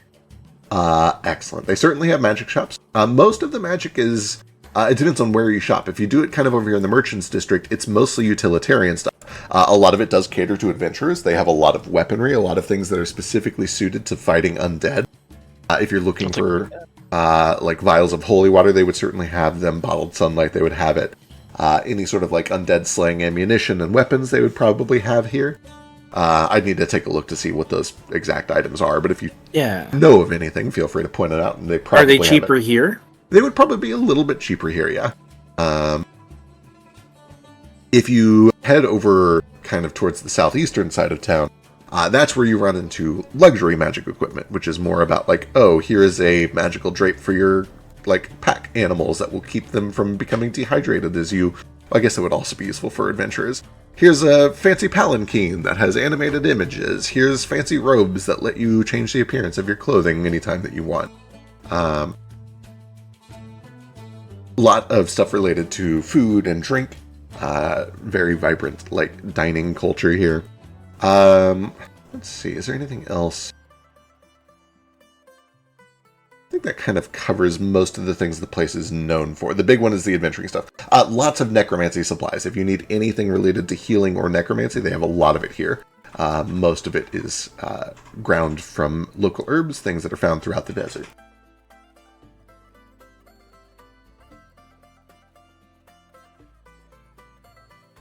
I don't have any particular thing in mind. I can look between sessions. I know we're gonna have a couple weeks off anyway. Yeah. But, perfect. He's interested in like some of the novelty and like travel assisting stuff. If I can get like an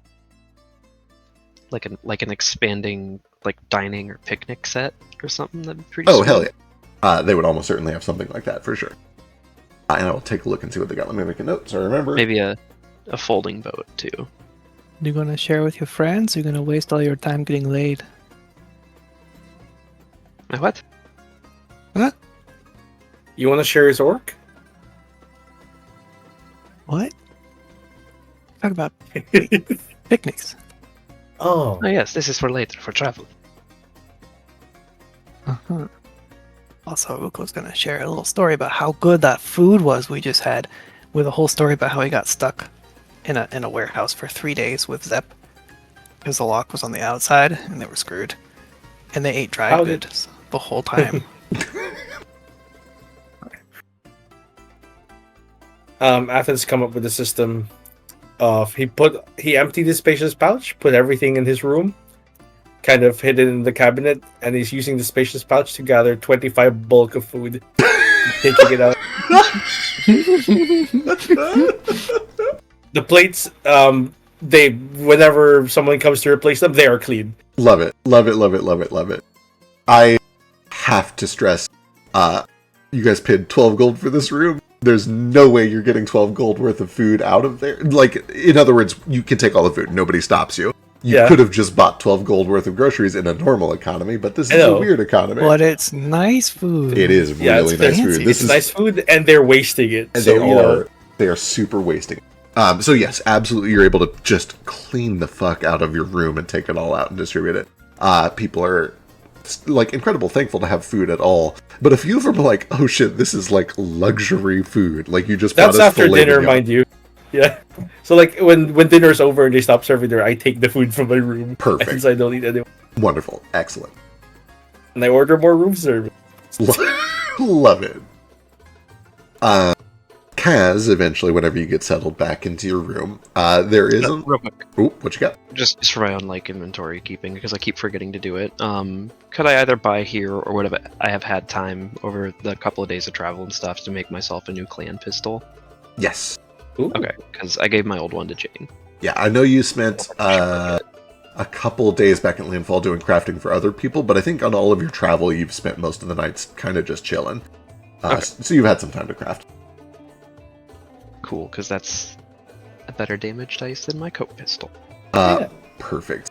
Eventually, Kaz, whenever you get settled back in your room, around like 10 or so, you do see, or you do hear a bing bong. Yeah, I answer the door in just that robe. Excellent. You see that Binu is there with a little cart that he has arranged like 4 or 5 hot appetizers onto, as well as your wrapped sandwich in wax paper, half eaten. Oh, such a gentleman. Well, I couldn't forget. May I? Come on in. Perfect. Never forget to wrap it. Hey. You guys have a wonderful evening that we don't necessarily need to go into the details. Yeah, we can kind of fade to black for that. Perfect. Sandra's gonna... I am gonna... Yeah, I can do it after here's Sandra's, though. Oh, no, get your thing done first. Yeah, what you got? It was just like, well, you know, before they get right into the raucous sex, they probably do spend a bit of time just like chatting and stuff again, and Kaz probably does bring up how weird it is that they like just like the food waste thing, and he kind of gauges how Benu feels about all that. Yeah, give me a diplomacy check. This is more just like navigating the conversation than actually trying to make an impression. He phrases it like, "Oh, you know, you cook so well. It's really a shame that you just throw so much of it out, half eaten." But he's also like kind of hinting at like this is, you know, incredibly wasteful, and you could be feeding the people who actually need it. For sure. I guess it could either be diplomacy or perception. You're looking for insight, essentially. Oh yeah. You have a hero point? Yeah, I have a hero point. Yeah. Anything could be better than one. You said it could be perception as well? Yeah, if you want to do insight rather than like steering the conversation, just like getting... It sounds like you're more trying to get his thoughts on it. Yeah.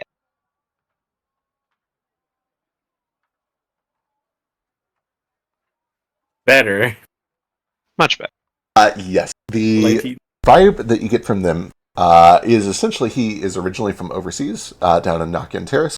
He finds that it is incredibly wasteful to be up here, and he really dislikes it. But the money is really good. He can't complain. He's trying to save up enough so that he can ship some back home to his brother, who was injured in the war, and he figured that he could either spend 2 years putting up with snobby rich people here, or he could do it for 20 years back home, and he decided it would be better than just, like, suffer putting up with rich people for 2 years. He thinks that it is incredibly wasteful, and he, on a night, or on a 25, he actually does eventually kind of open up. Yeah, sometimes when they're not looking, I'll actually sneak some of it out back myself. I mean, what are they going to do? It's just going to rot in the streets. We're all living in these walls. At least most of us are living in these walls. And no harm to my undead friends either. We put the baskets out for a reason. What I mean is that we all gotta stick together. I agree. I think people are too quick to turn away from just helping each other when they realize there's a profit to be made instead. Yeah, it's a shame. It's a small city, but an even smaller agricultural district. And we take what little we have and throw out half of it because we can't turn a profit on it. It just seems wasteful. We could be feeding half of the city instead of a quarter of the city if we would just, give it away. Surely that's better than letting it rot. I don't know how much sway you have over this kitchen or the establishment as a whole, but maybe you should voice some of your concern about that. Oh, I'll give him hell when I'm ready to quit. But, I guess I need the paycheck too much, right? Right. I know all too easily how quickly it could be me out there fighting for scraps off the street. A place like this is very quick to abandon you as soon as they don't think they can squeeze anything from you.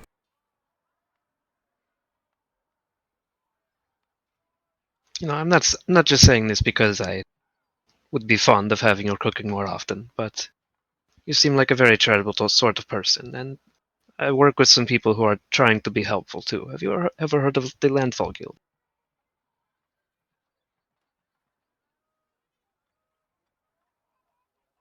Oh, it's been a long time, but that rings a bell. It's one of the old Adendra guilds, right?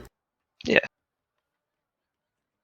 They went through some rough times. I'm not entirely sure of their history. I'm not from around there myself, but they're coming back, and I think they're doing better than they have been. I've been helping them out along with some of my companions. We've been opening up doorways, gates, to kind of make travel between these areas more easy. We're hoping to get one around here. Like portals gates. Yes. Sounds great. If we could bring more food in magically, that would be great, although I know that the city typically regulates that sort of thing. Right, but this might just be wishful thinking on my part, but perhaps I could ask Darbin and Finn if they're offering a reasonably comparatively good pay for that sort of position back at the guild. I know we're hurting for some good food made there. Oh, well, actually,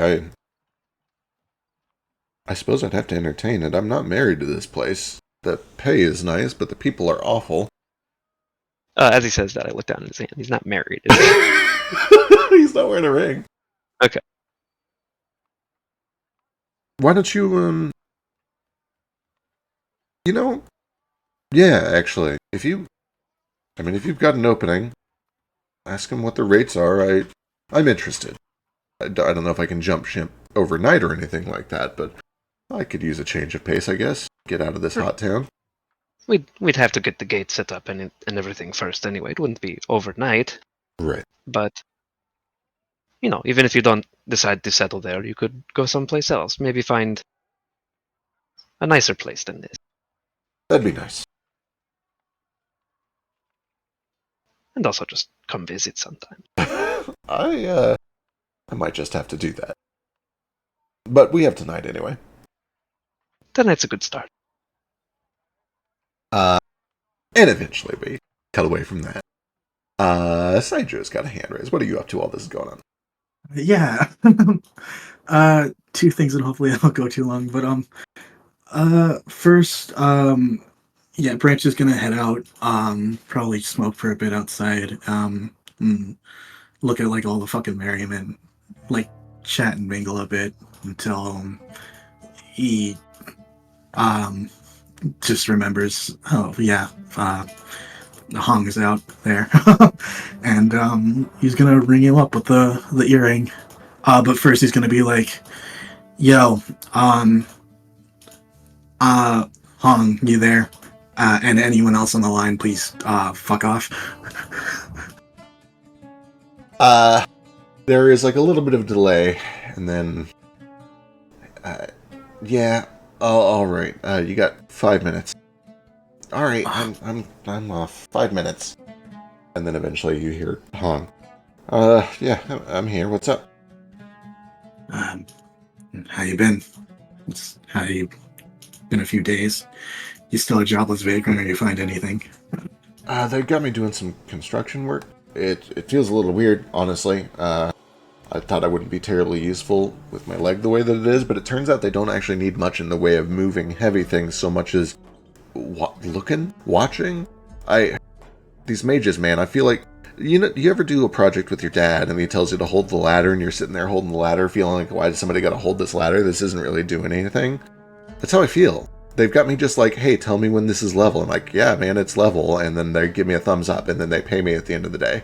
While these wizards are moving around pieces of timber like it's nothing. I don't get it. But apparently they need the eyes. They need more people to check. I don't know. Anyway, I'm getting paid. That's the point. That's the point. And I'm assuming they're paying you good enough to survive. Unless you spent all of that generous donation I gave to you earlier. Well, I mean, most of it we gave to the doctor, but the doctor's off our back now, so we're free. Gotcha. You can start paying me back soon too, then. I didn't realize this was a loan, asshole. Maybe I'll be out of the good this might hurt. Anyway, I'm here in Unma right now. Might be back in a few days, and this place is kind of nice if you got the money for it. You ever been here? Did the circus take you here at all? No, we never got it down that way. We usually flew up through Octima, avoided it. Monarch said that they tried it a couple of years. Well, I heard anyway that they tried it a couple of years, and apparently, I don't know, it's too lowbrow for them or something. Too lowbrow for them. Oh man, fucking be glad you're out of there. It's I don't know, it's some bad parts, but it's fucking, if you got the money for it, it's real nice. Yeah. Luxurious? I'm talking fucking self-washing pillows, not self-wash. The pillows self-wash, but they fucking like clean the fucking sweat off you too, and like rooms full of velvet and shit like that. It's I mean, I ain't ever seen anything like this. Magic it's nice. Pillows? God, Magic that seems pillows, wasteful. and it's all. Come on, you don't pretend like you would like it. Yeah, man, I'll try it. I'll try it for sure. It sounds awesome. Just surely that's I don't know. I don't know. I don't know shit about magic. Isn't that expensive? I guess it is. But I mean, maybe I can take you here for someday with me, and we can we can do more than what the nerds with me are trying to do over here. Yeah, man, I'm down. I'll check it out someday. Cool. Anything else on your bucket list? I ain't gonna be working the shop forever, and neither are you probably. No, man, I haven't thought about a bucket list in a long time. The bucket list was pay off the debt. Now that that's done, I don't think I'm ready for the bucket. I gotta come up with more stuff for the list. Well, you're free. I'm free. Give it some thought. Yeah. I'd say I'd take up dancing, but I don't know. I mean, I'm no slouch at it either. I still kept up while I was there. And did you? Yeah, I mean, I did it with the circus. I figured out some things that still work. I can't imagine the pay is as good as what you're up to nowadays, but... No, it ain't, but I'm just thinking for, like, I don't know, fun. Just, like, the other was the only other thing we did aside from stealing that I think we both kind of enjoyed, right? Branch, even back then, I stole because I had to eat. I danced because I wanted to. I mean, it was nice that people tipped us, but I think even if I was living in the lap of luxury, sleeping on self-cleaning sweat pillows every night, I'd still do it. So, yeah, maybe that's the plan. Right. I guess I'll hit you up when I get back to landfall about that. Then we can start rehearsing some shit that don't involve my left arm and don't involve my right arm and don't involve your left leg. Yeah, between the two of us, we're like a whole person. Yeah, almost. I mean, like a little more. Yeah, like 1.5. Yeah. 1.5 men. We'll be the worst fucking show in town. We'll figure it out. We'll make it work. We got a gimmick. We got a thing now. That's all we need. We just need a thing. We can make it ours. Sympathy? That's pretty popular these days. Hell no. Fuck sympathy, man. It's talent. Yeah, about being better than everyone else despite Goddamn right. having less limbs. Goddamn Yeah, right. right. We Yeah. do what we do the way that we are. We're better than everyone else. Yep. Anyway, Right, I think they're giving me weird looks. I think they want back on. They were in the middle of talking about some, I don't know, they're doing some painting, and they're trying to figure out what they want to paint. Anyway, I should let them don't strain your eyes. Yeah, I'll try not to. All right. Later. Hangs up and makes sure the fucking earring isn't like broadcasting his voice anymore. Only stole because we had to, huh? All right. And there's one more thing I want to do tonight. Hey, what you got? Okay. I still have at least one of the disguise scrolls, unless the scar's recharged now, right? I think it recharges when you do your preparations in the morning. Okay, so and anyone can use scrolls, right? Let me double check. I think you have to be able to cast the spell.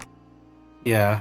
Can I Ethan can cast any scroll because he has the class feature that lets him do that. I'll go find Athen and ask, or actually, I'll go find Ruko. Yeah. If Ruko's still around, and yeah, What? cool thing you did for the fucking folks out there. Did you see the small ones? They were running so fast. Yeah, they're really entertaining when they're hungry, aren't they? No, but it was funny watching them. I was just pulling your leg. But yeah, can I ask a quick favor? What? Think of ebook why? what? Trying to get vicariously laid. It's complicated. There's Continue. there's a fucking whorehouse in this hotel. To be, Special. I mean, the last word like you a lot. That's beside the point. Think of the shiftiest, but still like rich-looking and affable Leonin man you can think of, and make me look like him, please. And I'll toss him one of the scrolls of disguise self. Ooh. Interesting. Okay. Oh. I'm thinking darker for more melodistic kind of Leonin and The ontologically evil Leonin. All right. What? You won't get it. like mob boss, kind of, How about distinct but regal. more streetwise than that? Charismatic street type. Not that important, but someone good enough to know the know and still talk to the upper class without it seeming weird. It's more about your attitude, I suppose. But I got that attitude. yeah. Okay. I can do it. I can do disguise. I can think. Corgi. Yeah. You conjure magic from the skull and cast illusory disguise. Branch, you begin to shift under the magic. Ruko, do you do what he asked, or you do your own thing? You put your own twist on it. Yeah. I put all my own flavor into it. It's a good time, and there's some surprises here and there, which would be kind of funny. Perpetually Not obvious soaking ones. wet. Unless he gets pants, then maybe it'd be funny. But Lord, he got cake. He got it. No, anyway. Then yeah, Branch, you feel the magic take hold. You look down and you look different. This shit's so weird. Why does it feel like my ass is really fat? Don't worry about it. You can distract them. I put a scar right at your lower back, down over your left butt cheek. So now it could be like, if they're looking at your ass, you'd be like, oh, I have war stories, yeah? Yeah. Ambroso, Chico. There you go. You're pretty useful. You know that? Aw. Hear that from your What? He looked very pleased with that, actually. Anyway, I'll be back. Give him a thumbs up and see if you did anything funky to my not there hand. There's also working order. Okay. Well, I was out earlier with the fucking merriment crowd and all that. Did I spot anyone that seemed like a fucking Nepo baby type that's here to just spend as much money as possible and have as much fun as possible? Yeah, there's definitely a few of those. A lot of the time when people are looking for that experience, they try to avoid the places that are full of undead that come out every night. But there are some that are like the level of Nepo baby that goes to dangerous places with daddy's money because that is what makes it fun for them. So yes, for sure, you've seen a couple, yeah. I want to find one of them. And be like, having a good time here in Unma?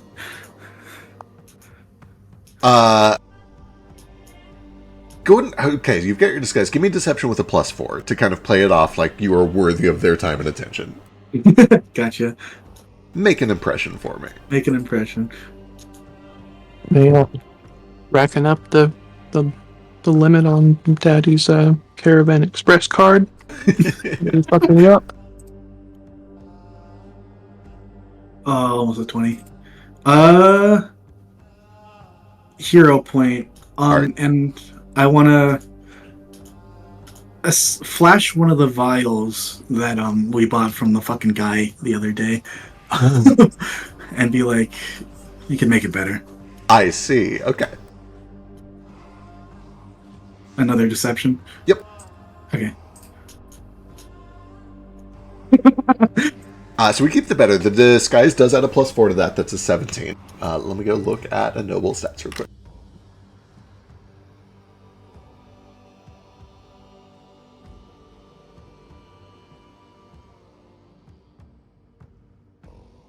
This is entrapment.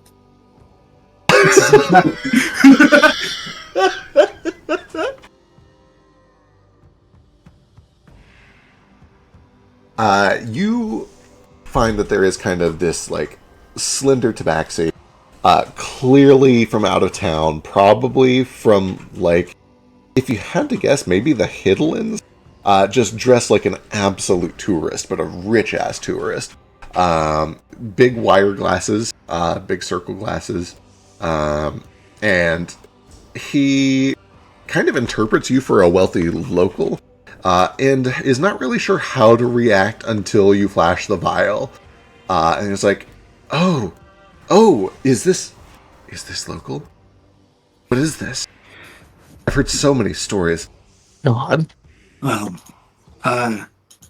this one, and he pulls out probably the pink vial or whatever. This one makes sex feel amazing. If you catch my drift. Well, doesn't it always? But slightly better though. Slightly better. Well, now you're really selling me on it.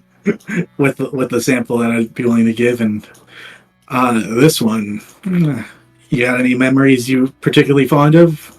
Can make you feel like you're living in it again. There was one time I went with my girlfriend and her boyfriend. I ain't gotta hear it. Well, you just gotta live it. You know, if you catch my drift. I see. Well, how much? I'll try anything once, maybe twice. No. Why don't I give you a sample right now, and then you can come to my shop, and I'll give you the more exclusive stuff. And if there's like a shot glass or something nearby, can I like pour a little bit of the memory one in it for him? Yes. He looks to a couple of his friends. Oh, this will be a story for sure. I love this town. All right, he'll deal me in. And he'll take the shot glass and throws it back. So now what? Just wait. Is it gonna act? I guess we never fucking used it, did we?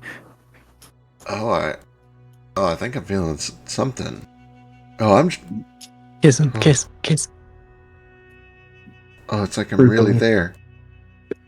You see that his eyes start to like roll back, and he starts to like lose his balance. I'll catch him and be like, "What? Hey!" You do see that his attendants are staying pretty close by. Including, there is like a little kobold, essentially looks like a court mage who comes over. And you do see that this little mage casts some sort of a spell, looks at him, and then backs off.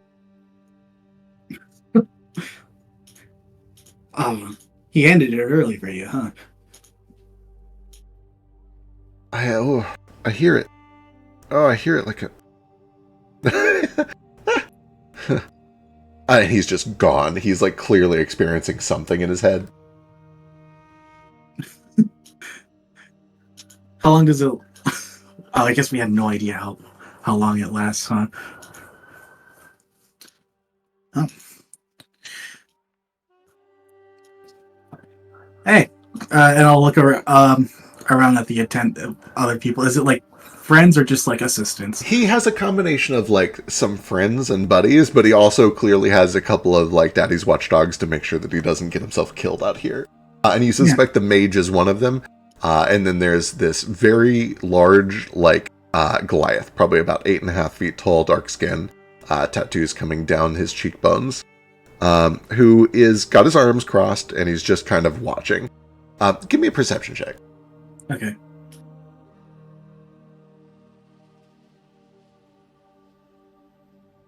Ruko's lurking from a distance, watching. They are paid very well. They do not like this kid. They do the bare minimum.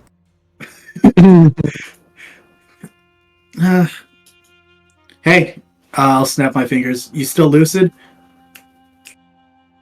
Hang on, I'm busy. It's gonna wear off soon. If you want more, you can come down to my shop. Where's your shop? I'll take you to it. And we definitely passed at least like a few places that seemed quieter, like alleys with less people in it and shit like that, right? Over here, not as much. If you go over to the North Banks, for sure. Yeah, I'll guide them over there. Yeah, it takes some time. It takes him like a good 15-20 minutes to finally get cleared up enough to like get on his feet with help from his attendants and a couple of his friends. And they all like spend 5 minutes giggling about, oh, what was it like? And he tells them, oh, it was like I was really there. And essentially he's, okay, yes, if you've got more, I will absolutely buy more of that. All right. I'm gonna ask a few that we do these transactions one at a time, please. Discretion is advised, really, most of the time for this kind of work. Oh, very secretive. All right, very well. And as you're essentially taking him to an alley. Yeah, just someplace where there's not many people. The guards will not let him go alone. He essentially like, oh, come on, it'll be fine. But the Goliath with his arms crossed and this just like absolutely nonplussed look on his face says, I am not to let you out of my sight. Fine. Can he come? The big brute follows me around like a lost puppy. Sure. He's got ears and eyes, though. He's got ears. He closes his eyes for a bit, though. I am not to let him leave my sight. All right, then cover your ears. Just He watches this big hulking Goliath, follows him around the corner, and then puts his big meaty hands over his ears. Awesome. Hey, how about another sample while we're at it?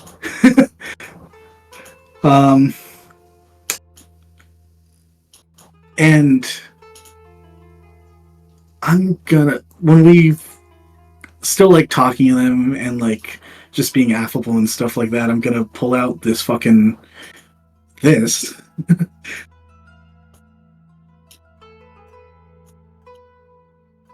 And like act like I'm about to smoke it, right? Sure. Or act like I'm smoking it, and then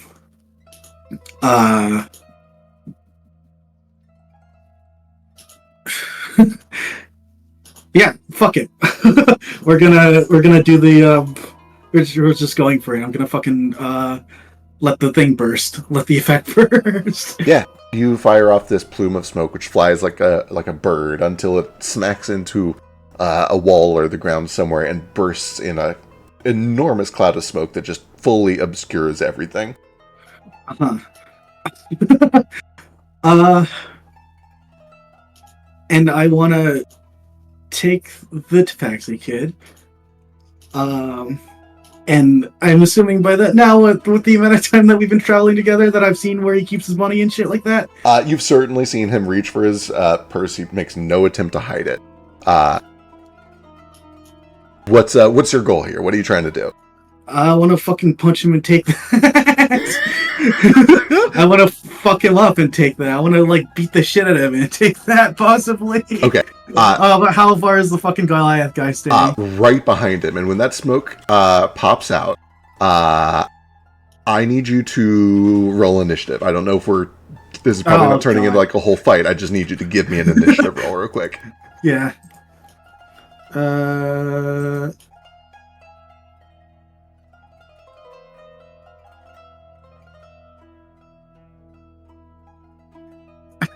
How do I fucking start initiative without Just anything? perception is fine. Okay.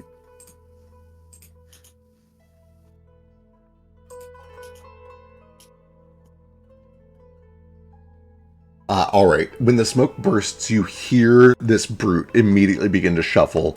But your hand finds this kid before his does. What do you do? He's not inebriated with the drug anymore either, right? Correct. It's all worn off. Okay. Yep. Fucking grab the coin purse and try and fucking toss him towards the Goliath.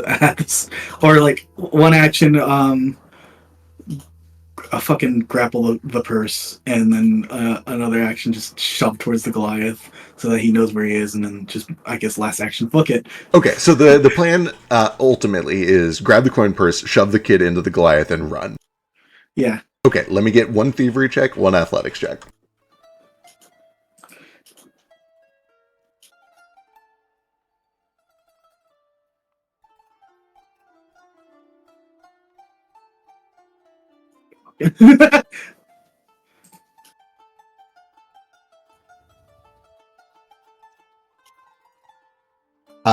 You start to go for the coin purse, and it simply isn't there. In the smoke, you're not sure if you missed or if he pulled it back, and you fish around for a second, and then you try to just like shove and bolt, realizing that you kind of missed your mark. Let me see if you can do this without being able to see.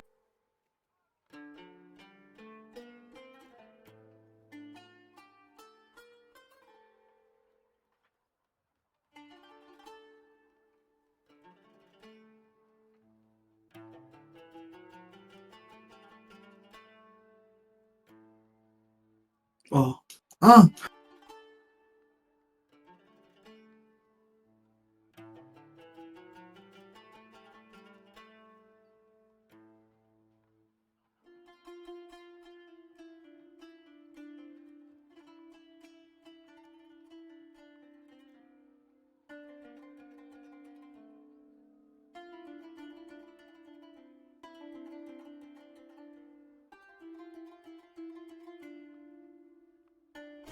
You shove the kid back, not able to find the purse, and then you hear as something big causes the smoke over your head to do that like vortex smoke effect when something real big passes through smoke.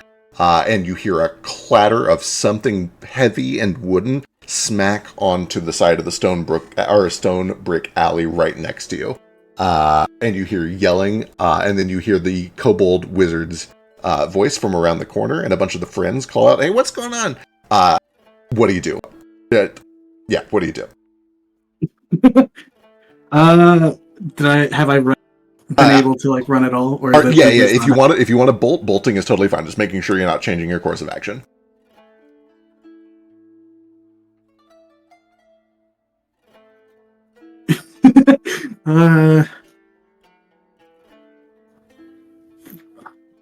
Yeah, bolt. All right, Fuck you it. you This bolt. fucked up. Go ahead and give me one athletics check and one stealth check. You hear footsteps trying to like chase after you through the smoke. The smoke makes it very hard, and also you have a disguise.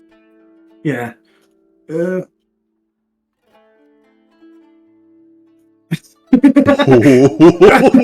Branch. Hell yeah. Fuck.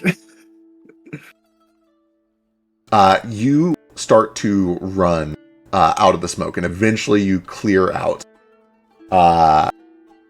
And when you breach out through the smoke, you hear heavy thumping footsteps behind you as this Goliath begins to bull rush you out of the smoke. And on the other side, as you emerge from the smoke into the street, what you see are two mercenary guards. The Goliath looks to them and says, "Stop that thief!" And they both draw swords and begin to chase after you. And I think this might be where we have to pick up, possibly in a solo session at some point. We are 40 minutes over, and this is a real threat to Branch now.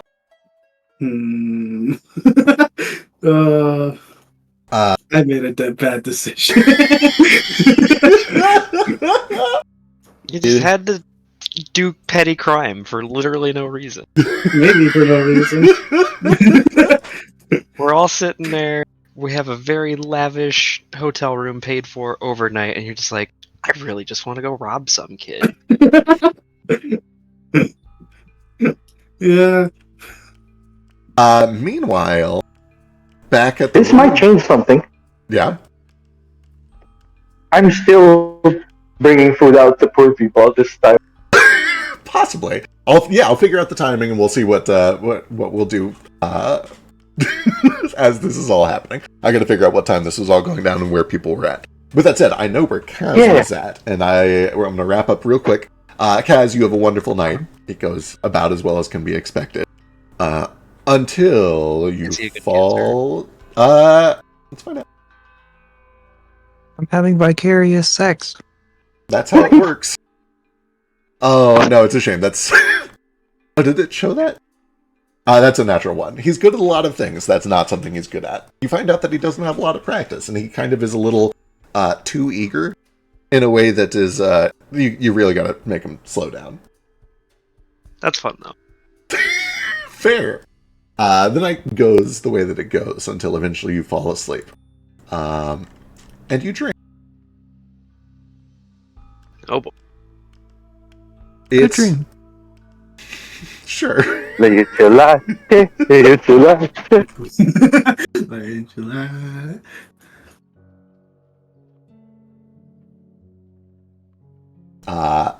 You awaken in a place that you've been twice now. And when you find yourself swimming in this enormous pool, looking up at this tall cylinder to a tiny prick of light up at the top, like the bottom of an enormous well filled with bones and shipwrecks, the only thing that appears over the course of the dream is a large skeletal hand that reaches down into the hole. The palm of this skeletal hand, the size of a ship. And it dips the tip of a pointer finger in, and it just begins to slowly turn, like stirring a pot. And that all just kind of lasts for 20 or 30 seconds until you wake up in a cold sweat.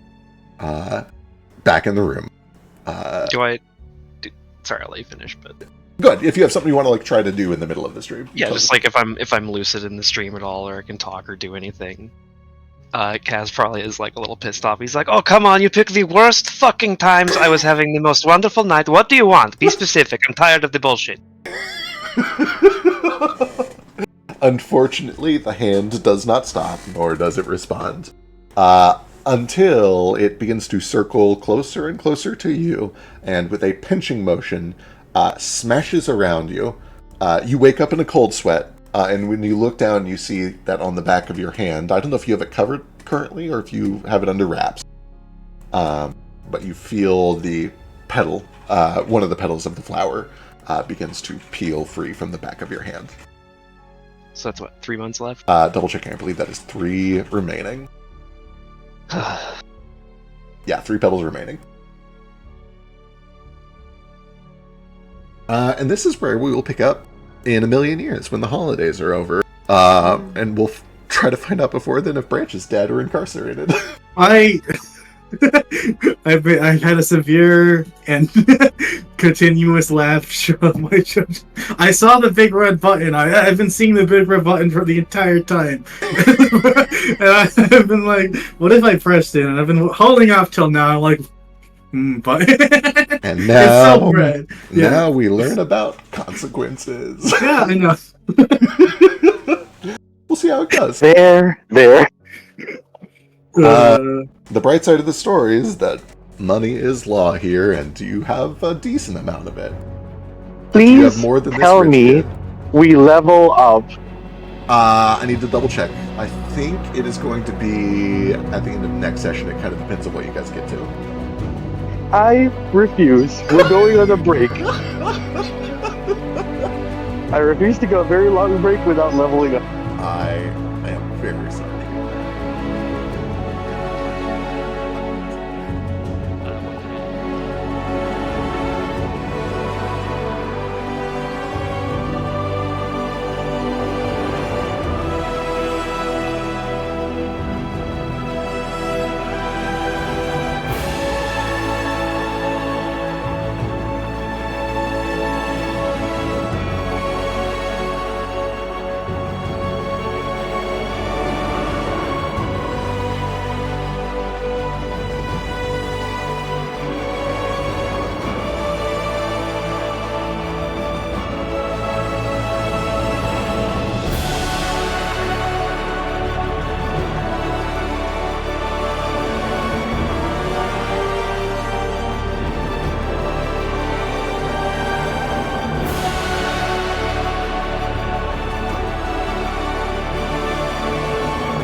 Eastward of Eden, where the clouds meet the dirt, we left our poor mother and seeded the earth. Gates, they were shuttered, the latches were locked. Oh, eastward of Eden, where men become gods.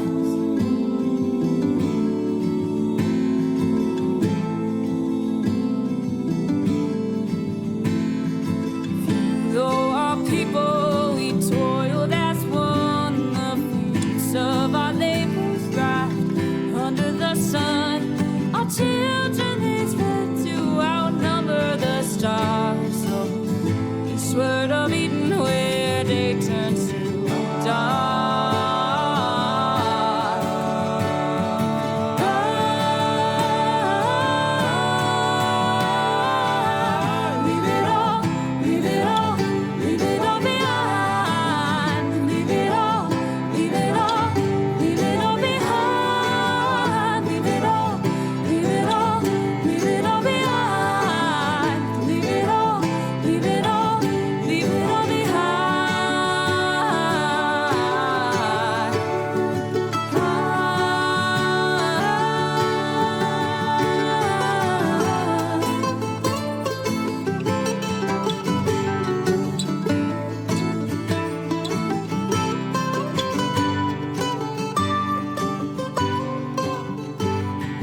Watered our forests with fire and flood, and fed our own egos with our brothers.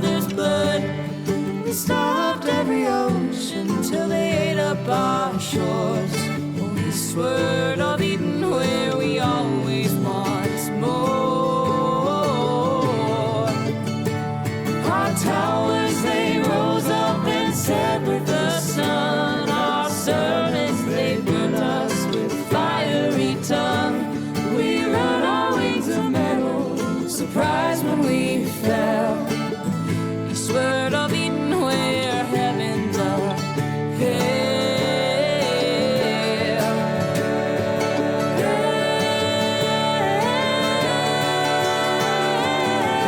Leave it all, leave it all, leave it all behind. Leave it all, leave it all, leave it all behind. Leave it all, leave it all, leave it all behind. Leave it all, leave it all, leave it all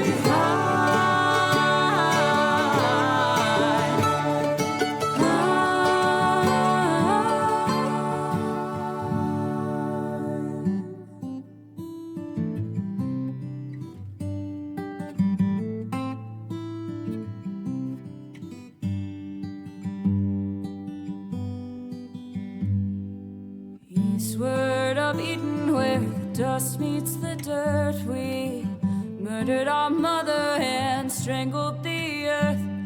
Forgive us, oh mama, whose face we forgot. Oh, eastward of Eden, where